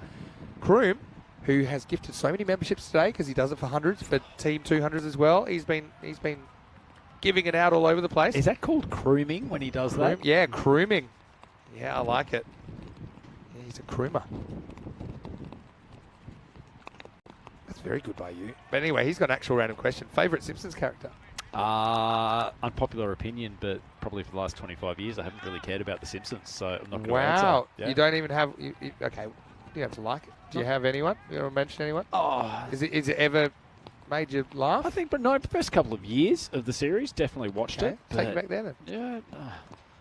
I mean, to be fair, and I'm not sure how embarrassing this will be. They'll take on the 2 here. I thought they would. They probably should have. I did buy the Do the Bartman cassette single back in the early 90s, which was a fantastic little mini rap track. Do the Bartman. Yeah. Do the Bartman. I'm going to go... I like many. I'm a bit of a fan. Again, I kind of lost touch, like a few people have done in my old age. I'm going to go Troy McClure because of his hosting abilities. Okay. All right. This doesn't get past anyone, and now it's going to be run out, and probably Ankush Lal will have to wear that. But yeah, so they're going to finish 125. So again, seems a bit light on. You've chased a lot of scores like this for Costinate in the 120s. We'll just see this one here. Actually think it. Yeah, mate, they might not have even crossed yet. Yeah, so bad luck. You miss it, you get run out. But pretty nifty bit of work from the keeper. Pretty handy. He's a naturally talented young man with the gloves, Joe Dinesh. I know he's sprightly and he has his own celebrations, but he's got some skill with the gloves. Yeah, well, when the sun was out, we started the innings, and the Lions asked to bat first by the Nomad skipper Azim Nazir. And a fairly healthy opening partnership. Won't set any records for scoring, but at least they got themselves out of the kind of situation they've been in a few times where wickets lost early in the innings have set them on the back foot. Yeah, it certainly did. Almost felt like a Costinate innings, to be honest, reaching up to about 125 after a bright start. Nazir, he put one down, but he probably wishes he had taken. Fortunately, they ended up with no serious injuries. But that opening partnership, Prakash and Salinan, they kept on finding the boundary with ease. This should have been taken. Fielder coming in, just hard hands, unfortunately. And Salinan lived to fight another day, and he put together a pretty good innings in the end. 40 of 24, struck very, very nicely. 5 fours only. The one Maximo, that was probably the lack of maximums was why the Zurich Lions didn't manage to push up towards the 140, 150 range. But there were still some big bombs struck, and man, Prakash used his feet well, as did all of that as to Danny Theron in his left arm orthodox. Azim, he had some tough times out there at the long on boundary. People down at third man boundary had some tough times as well. Danny Theron doing his best, but was nowhere near that one. This is a weird one. Bounced off the pitch, drives and bias, gets run out. Doesn't even live to see the free hit. That was his legacy, Prakash. And Dinesh, again, probably not the most technical wicketkeeper, but he's got really good hand-eye coordination and good reflexes. So I enjoy watching his tournament. This one did get over the top. Salinan, again, set up to open the batting. Pretty good job. Let's get fast hands from Dinesh. Ringo Starr, as many likes to call him. Getting pretty close to encroaching. You're allowed to get pretty close. He doesn't. And that was the end of Nick. Romani came out, he went a couple of sixes. That one was alright. The next one was even bigger. The next one, it was almost like day 5 in a test match here, trying to keep it out, got done by the turn. That was the end of him for a very quick dozen. And then Prakash Lal tried to get them to a reasonable score. They had a bit more help this time. Wadwa racking that 6 away. And a bit of errant bowling in the last as well. A couple of boundaries came. But yeah, 125. Look, it still looks a bit light on. Just trying to go back and remember what you made against the Nomads earlier. It was a similar kind of score, wasn't it? And so I think it's essential for the Lions to take early wickets. Otherwise, that guy there, Fahim Nazir, coming off century, Hassan Ahmed and company, they'll fancy themselves to go to the top of the table. That was one. Well, Australian fans will know that. Did a wreck hunt there. Had to kiss it, throw it back. Like I said, they do get 11 off the last, and they do get into the 120s. If it's enough, I'm not so sure. Let's have a look at the batting scorecard. And I got to say, Nick Salinan, I like what he brings to the table. He's a very good bowler. I don't think he's a regular opener, but I think they're just trying to give someone an opportunity up there, see if they can get them off to a good start. He ended up with 40 of 24. He was the top scorer in this one. 5 fours and a maximum for him. 31 for Prakash. Also opening up. And they did put on 70 in 6 overs for the first wicket. Apart from that, Ankush Lal, 21, but just faces 11 balls in the innings. 4 fours, wasn't able to clear the ropes. Subramani was able to. He hit 2 sixes in his very fast 12 and 8 to Wadwa. Kanishk Shah, he was run out off the last ball. That's as far as the bowling figures went. 2 for 35. Tharani Tanabala Singham. He didn't get 2 breakthroughs, also a little bit expensive. The other wicket went to Fahim Nazir. Well, Rhino, I enjoyed having your company. Will you stay around for the second half of the game? I'll definitely stay around and hang out with you, Maximo, for another 45 minutes. And we've got a quite interesting chase coming up here. Looking forward to seeing how the Nomads attack this one. And I want to work on the karaoke list as well. So that's what we'll do in the break. Make sure you join us in just a few minutes. We will be back with the final innings of the day. Nomads hoping to make it a perfect start to the week. They'll need 126 for victory. Until then, it's Vinny Sounder here, Mr. Maximo, with Andrew Ryan. We'll see you after this break for more European Cricket Series.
Hello and welcome back to Switzerland. It's time for the last game of the day. Start of week 2 today of our Swiss Adventure Day 8 here in this European Cricket Series, and we are ready for the conclusion of match number 40.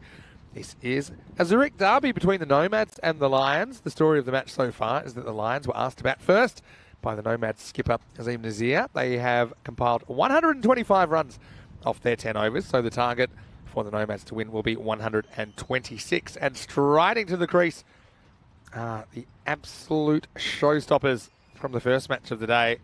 They put on 203 unbroken for the first wicket in the 10 overs.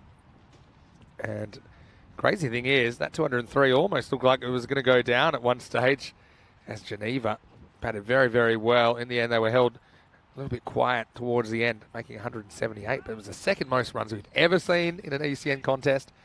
And right now, it's time to see the last things of the day. It's going to be Kanishart to get us going. Starts with a wide. So, yeah, the two left-handers are going to be super important. We know that they love to attack. Lenny's just sent me a nice picture of him watching on Swiss Sport TV. So, hello, Lenny. Nice to see you putting your feet up. I know that I was a bit worried that he might get frostbite on his toes earlier. He was a little bit chilly. And Lenny doing a great job. We'll see him again tomorrow. Down leg side. The swing's just a bit too far. Doesn't grab the pad. This is the difficult thing about bowling to players with no obvious weaknesses. What he's trying to do here is swing the ball in. Maybe get one to go through the gate. Clean him up.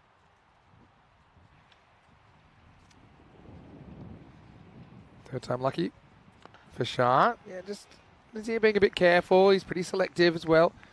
Knows he doesn't have to go after absolutely everything. Well, here's a man that when he's at the karaoke bar, he will sing absolutely anything. It's Andrew Ryan coming back, and Rhino. Nomads, they've got to be big favourites in this chase, but still we know that ECN 10 over cricket is a funny game and anything can happen. Certainly is. Good to see a little bit of swing coming from Shah in this early over as well. Completely agree. You've got to try to move the ball against players of this quality. Another good in swing into the left-hander, but it's going to be carved away for 4. Yeah, Shah. Yeah, I don't mind this delivery. It's not 100% controlled by Nazir, but he does get it up and over the field, 4 runs. Yeah, pretty good shot from man playing with one hand.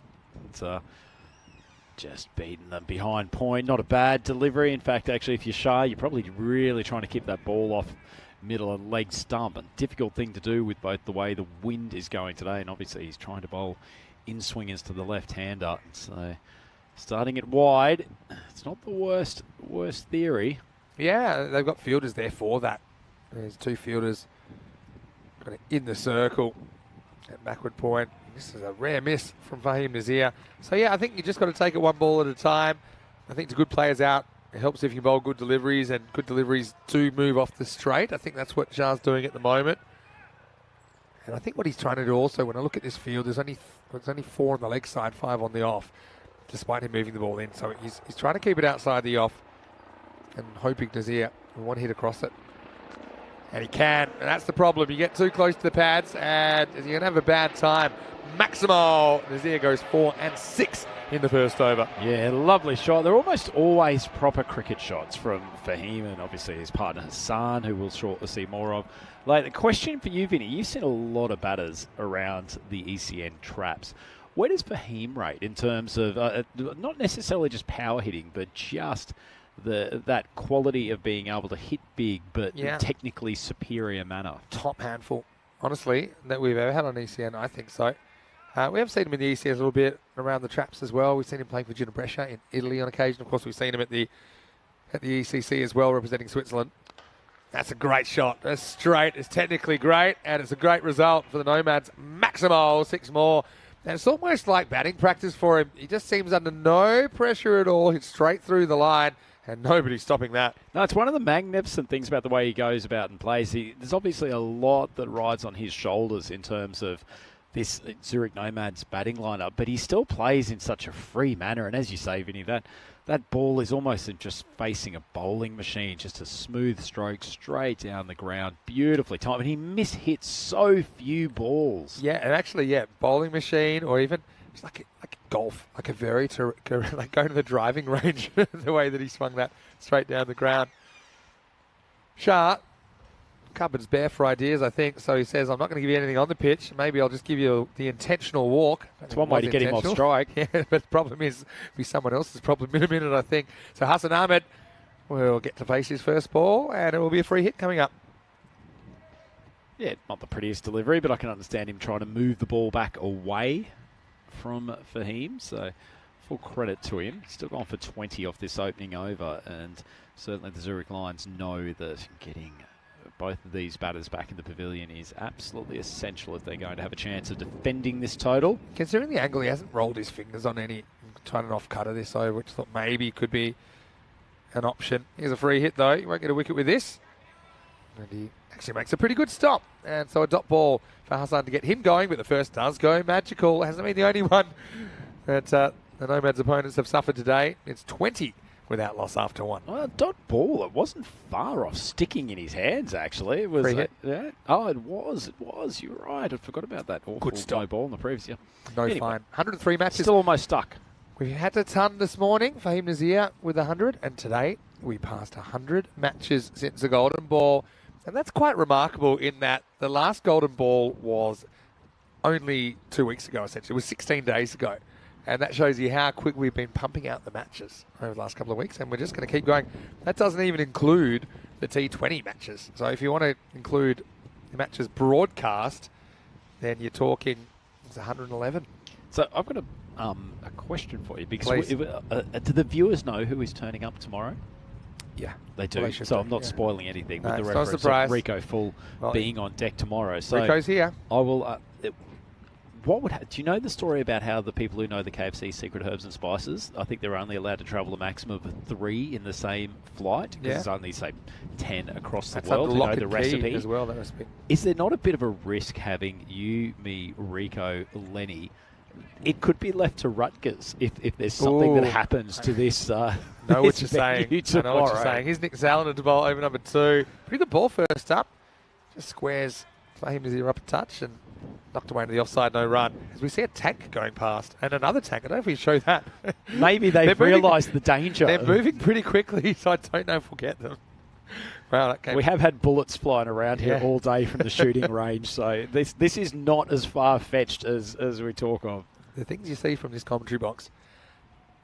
Nazir will face Salmon, and we'll go back to the golden ball discussion.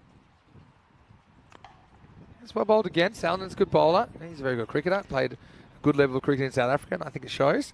I would also say not just a good bowler, he's sneaky quick. Yeah. He ambles up to the wicket, and it's almost all arm and shoulder that generates his pace. But you can see even from those first 2 balls to Nazir, he's actually rushed him a lot more than most bowlers in this tournament. A lot more than, I mean, Fahim's still able to handle it, but didn't have as much freedom to play an attacking stroke. Hassan faces up to Zalman for the first time. And he's going to pull away and nobody in the outfield. So that's going to be 4. So that's going to crash into our camera. Maximal. 6 runs to Hussey and he's off the mark. Yeah, nice shot from Hassan. Just a little bit short, but he's so effective when he plays that shot, just helping it around to the square leg boundary. Lovely strike. Don't think there's incentives to hit the camera, but is it almost wait for it? Oh, well, that must be a very good stand. Sturdy. Yeah, didn't even make an impact. Yeah, so that's true. We have a very good stable of commentators here. Some by luck, such as the fact that you live here. And a bit more than a guest, though, for us. But are you not the least bit concerned that if something happens to us all well, in this venue, that essentially people will listen to Corey for the next 6 months? Here's why I'm not concerned, okay? That's going to be called a wide, I think, in the end. Because it's actually bounced after the stumps. So I think this won't be a free hit yet. It's been fixed. The Rut only has 1 week that he's commentating before the ECC. Is that right? Such as is his lifestyle at the moment. Of course, he just did Portugal. Okay, so he did 2nd week of Portugal, to be fair. But he is doing week 1 of Rome with me. And I'll be there, keeping an eye on him. Not that he wasn't trusted by himself. This is going to be cracked through the offside, and this is just a brilliant cricket shot from Hassan Ahmed. Salman slightly over pitch, you'd say, and we know that this pitch doesn't give a lot of assistance to the seamers. That one was placed beautifully and struck very, very well. Yeah, for all the Maximos that we've seen today, that is one of the shots of the day, Vinny. That is brutalised through the offside. Not a monumental amount of footwork from Hassan, but he's absolutely cracked it. It's a fantastic cricket shot. So the thing is that the Lions had a pretty good opening partnership as well, but it just wasn't as quick as this one. It's 32 off 10 at the moment. This will be a wide. So, yeah, I think we'll be okay. So if you want commentary roster updates, those of you, if you're watching here last game of the day, we know you must be interested. So I am actually going to take Dresden off. Got a few things I've got to catch up on because I've got a fairly hefty schedule running into the ECC then and even after. So Dresden will be Rico and Charlie. Charlie will be back for a couple of weeks. Rico will also do Krefeld. So Rico's doing all 4 weeks in Germany. He'll do the first 2 with Charlie and the second 2 with me. This will be a no ball for off the pitch and another free hit. So yeah, Rico will do the first half of Germany with Charlie. He'll do the second half with me. Then in Rome, I'll be on with Corey. And then we're still working on a few things leading to the ECC because the schedule actually does have us playing ECI cricket on the Sunday. And Corey has to coach Spain on the Monday, and I need to be there as well. So we'll get back to you.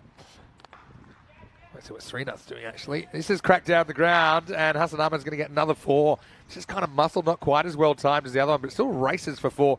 Salden, he's clever bowled. He pulls the length back a bit, still gets driven down the ground. So yeah, I thought that was a nice bit of bowling from Salden, and actually he put it on a decent length, banged it into the pitch hard, but Hassan just good enough to get his hands through the ball, hit it straight down the ground, and the mid-off's fairly wide, so no chance of a catch.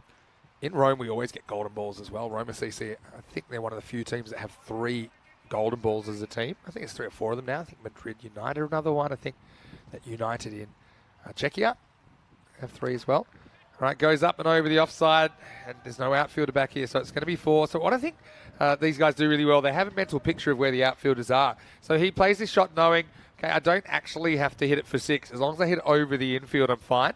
And so there will be 4 runs to finish the over, and a magical start for the Nomads. They're 42 without loss after 2. They just do it so easily, don't they? And you've just hit the nail on the head there, Vinny. They're just smart cricketers as well as being good strikers of a cricket ball. And that is why the Nomads are well on their way to taking top place, or at least being up there for the moment. Nomads lost their first 2 games as well, don't forget. They lost to Alton when they put 152 on the board, but then Alton chased it down. This would put them to 14 points, and the question is who can catch them?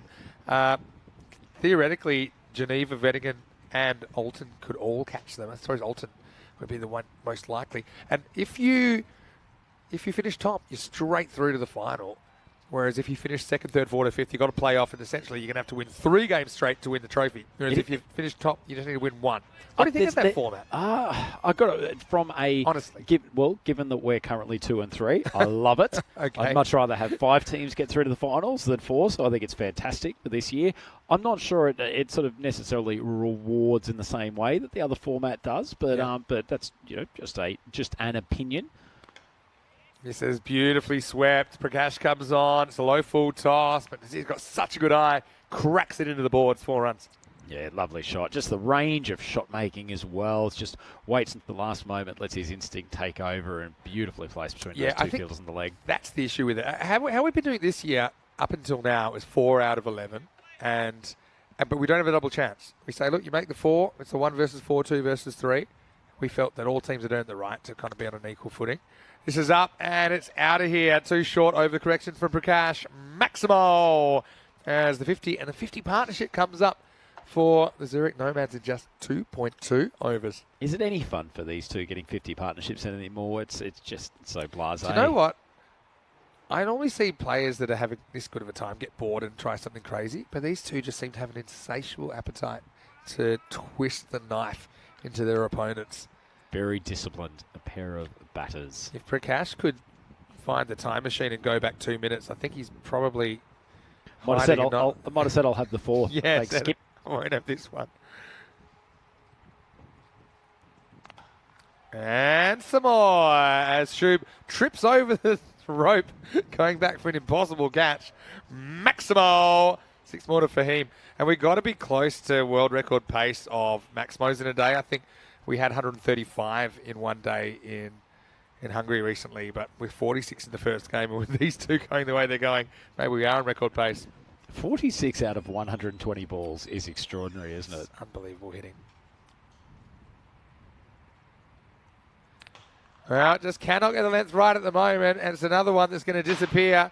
3 rows back, Maximo as Prakash started badly, but somehow has gotten worse. He's going magical now with 2 balls to go in his first over.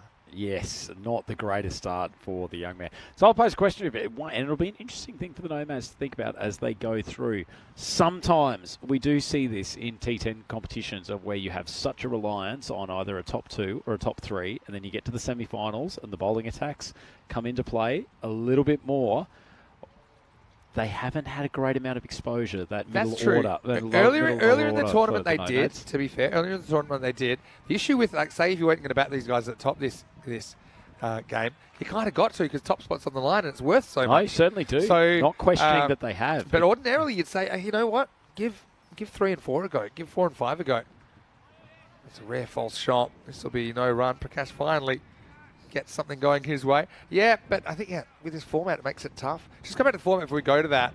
Yeah, I've got to say, the other thing I'm a bit worried about is, say, a Geneva comes and only, makes the big journey and only plays 1 game. At least with the Final 4, you're guaranteed 2 games. Because even if you lose, you'll play the bronze final. It does make the day an hour longer as well for our viewers and everything. But aside from that, we love it.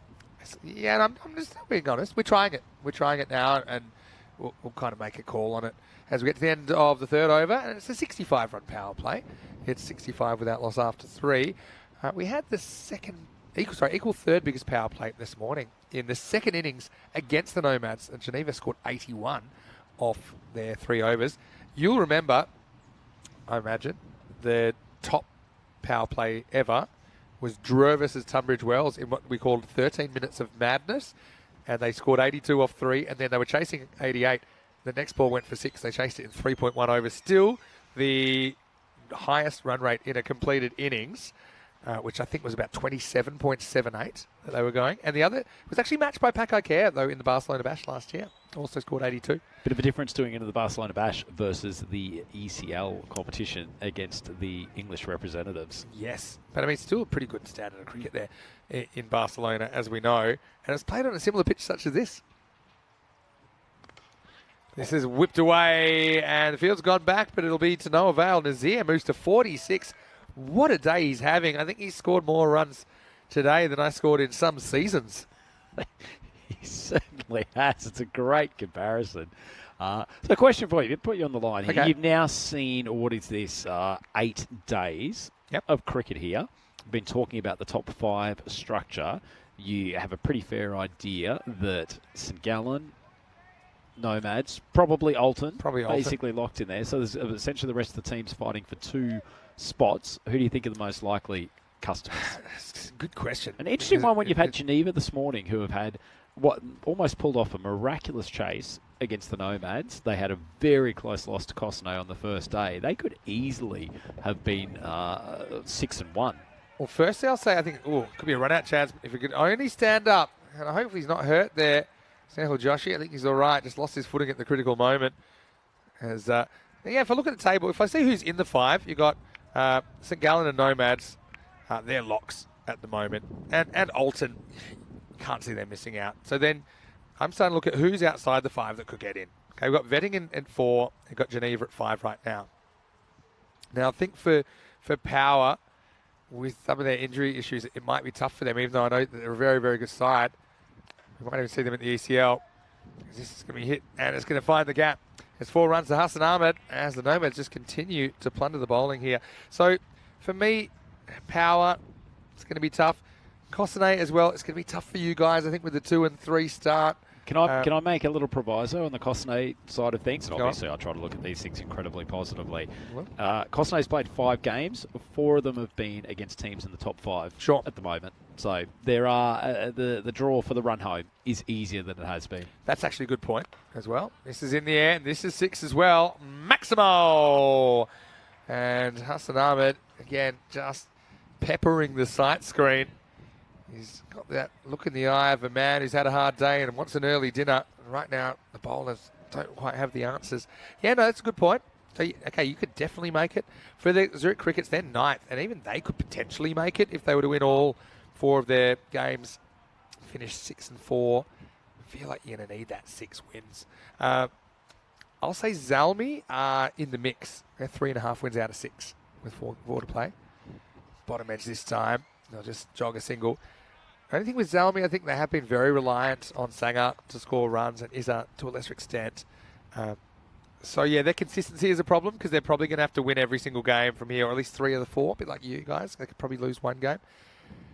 I guess what I'm really trying to tell you is I have no idea. Probably Vetting kind of surprise packets in 4th with a couple of big wins. They beat Alton and St Gallen on a day where you thought they're probably walking away empty-handed. They were able to get 2 wins yesterday. So that's a fantastic result for them. So I guess the long story short is I've got no idea. And I think it would still be the same if it was a top 4 or a top 5. I think it's very fuzzy. And that's what you want in these tournaments, to keep it alive as long as possible. 84 without loss after 4. And, yeah, I think you also got to realise, a team like the Lions, okay, they know they're not going to make the 5 now, but they're still going to have an immense amount of pride in their performance. I mean, it's their first European cricket series, whether they can make the finals or not. They're going to want to represent their club with distinction and maybe take down a few giants that are higher ranked on the table. Yep, certainly. Let's have 84 for none after 4. So Zurich Nomads cruising to this. So we might just focus on future things for the moment. Just having a look just to work out where this might roll.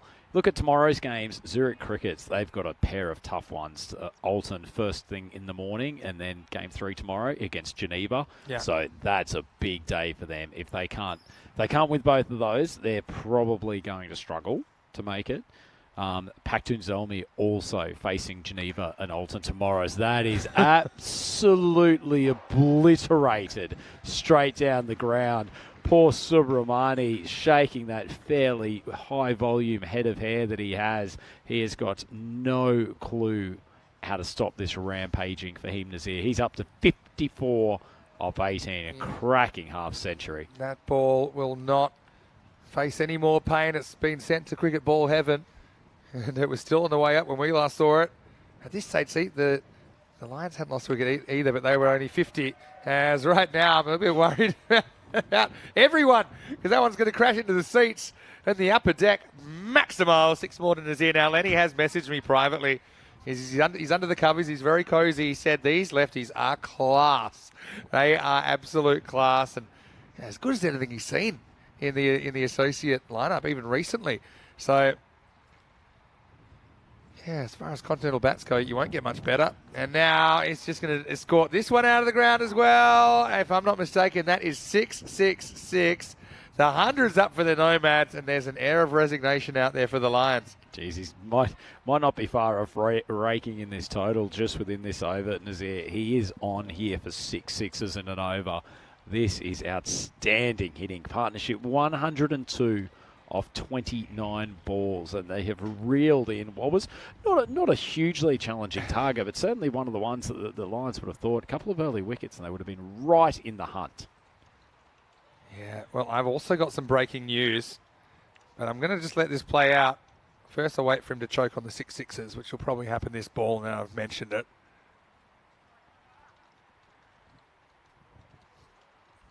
Well, Subramani, he handed out a couple of his own, but Nazir, probably anything for a 6 here. No? Fahim, you've let us down. Thank you, because he knew I've got breaking news. All right. So, Rico's flight, he was delayed, and he's missed his connecting flight. Breaking Rico news, will he, won't he be here? So, late drama here on day 8. There's emotions all around the team. The thought of the big man not making it. Goes after it offside this time, and so 4 out of 5 ain't bad. Doesn't quite have the ring of a Meatloaf song, but still, this game is rapidly drawing its conclusion. Subramani just pushes one through, says, yeah, go and hit that for 6. And Nazir says, yes, I will. 6 close to the total. How good is that shot, Vinny, too? Because Subramani's actually done the right thing there. He's pushed his leg spinner really wide of off stump. Fahim's had to reach a long way for it and has still got the power and the elevation to take it a good 20 metres over long off. Sublime hitting from this man. All right, so now 18 required. Subramani's gone magical. And then he misses it. He's so good he'll probably get 4 even when he misses the ball. Now there's some discussion about whether there's a run or not. Unselfishly, Fahim says, no, it's okay, you can have it. So that'll be a dot ball. Wouldn't that have been an incredible way for them to get run out? Well, they had time to discuss it like adults. But 5 overs down, the score is 108 without loss. Let's have a look at what's coming up tomorrow. And yeah, Crickets versus Alton. Bit of a make or break for the Crickets. And you mentioned also they played Geneva in match 43. Geneva taking on Paktoon Zalmi. Again, 2 teams in the mix there. So these are the games that matter. Really, everyone you see there tomorrow is potentially still in the mix for the final 5. Finals on Friday, of course. But tomorrow we'll be back, 6:45 a.m. GMT, which is 8:45 in Central Europe, and 12:15 in India. Join us for day 9 in this European Cricket Series. So, yeah, Rico, won't he be here? You find out. Tune in the morning.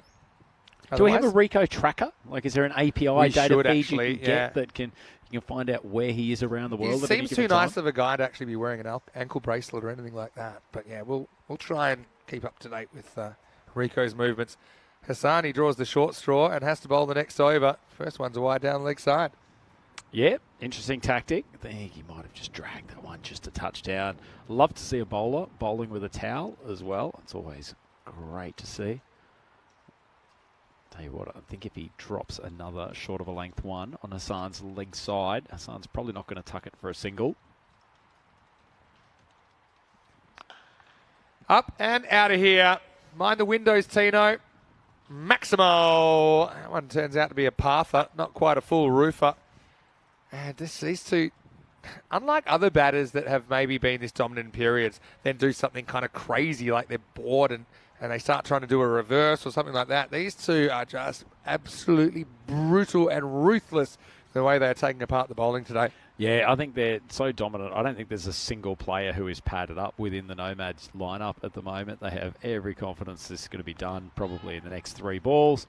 That one is just struck down. Oh, well, it should have been a single out there. It's a long off, but unfortunately, Ankush Lal, he's a pretty good fielder most of the time, but end of a long day here at Grundamus, and it skips through his hands, and a ball for Hassan. I got to say, Craig Element has come up with some wonderful comments, and I like this one. Meatloaf-related cricket songs. I would do anything to take a catch, but I won't do that. 7 to win. Oh, make that 6 to win.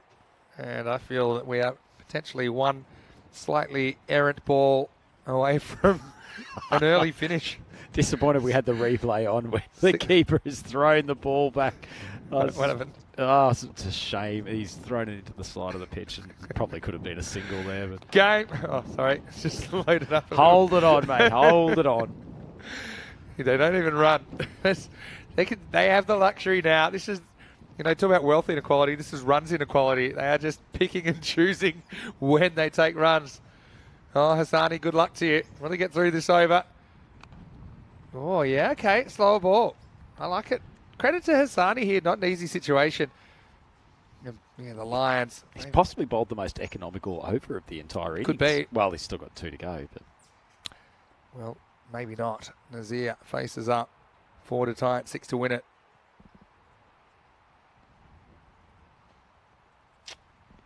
Nazir going to face what I think is the last ball of the day here. If it's legal. 4 or 6 now. I mean, this is the one day I've only really come on the microphone for 1.5 matches. So I'm actually... You want another game, don't you? I mean, I'm actually just getting into my work, to be honest. 4 to win then. Yeah, well bowled by Hassani. Let's give him some credit here. He stepped up. And I don't think the queue of people that wanted to bowl the 6 over was as long as the queue at the airport that Rico's in at the moment, apparently. Trying to find a flight to Zurich. Tell you what, if he can get away with a single here, he will have the most, or even a couple, he'll have the most economical over of the innings. All right, come on, Hassani. I'm backing you in. 3 to tie. 3 to win, pardon me. And this is game, set, match. And so Hassan says enough's enough. He won't quite get to the half century, but he won't mind another century partnership between these two. Has to be the most runs scored by a pair of openers in an ECN day. And the Lions, well, got a feel for them. They tried a few things. They kind of tinkered with their order a little bit. They got more or less a pass score on the board. Right, in the end, it's going to be all over. And the final score will be 129 off 6 of the Nomads, defeating the Lions 125. Let's roll to the highlights. Oh, sorry, I had to wake Rhino up. He was just dreaming about his plans for the 2 overs that he'll get, I'm sure, the next time that Kosnay hit the park. But right here, all of the hitting was done by Fahim Nazir and Hassan Ahmed as they put on an unbroken 129.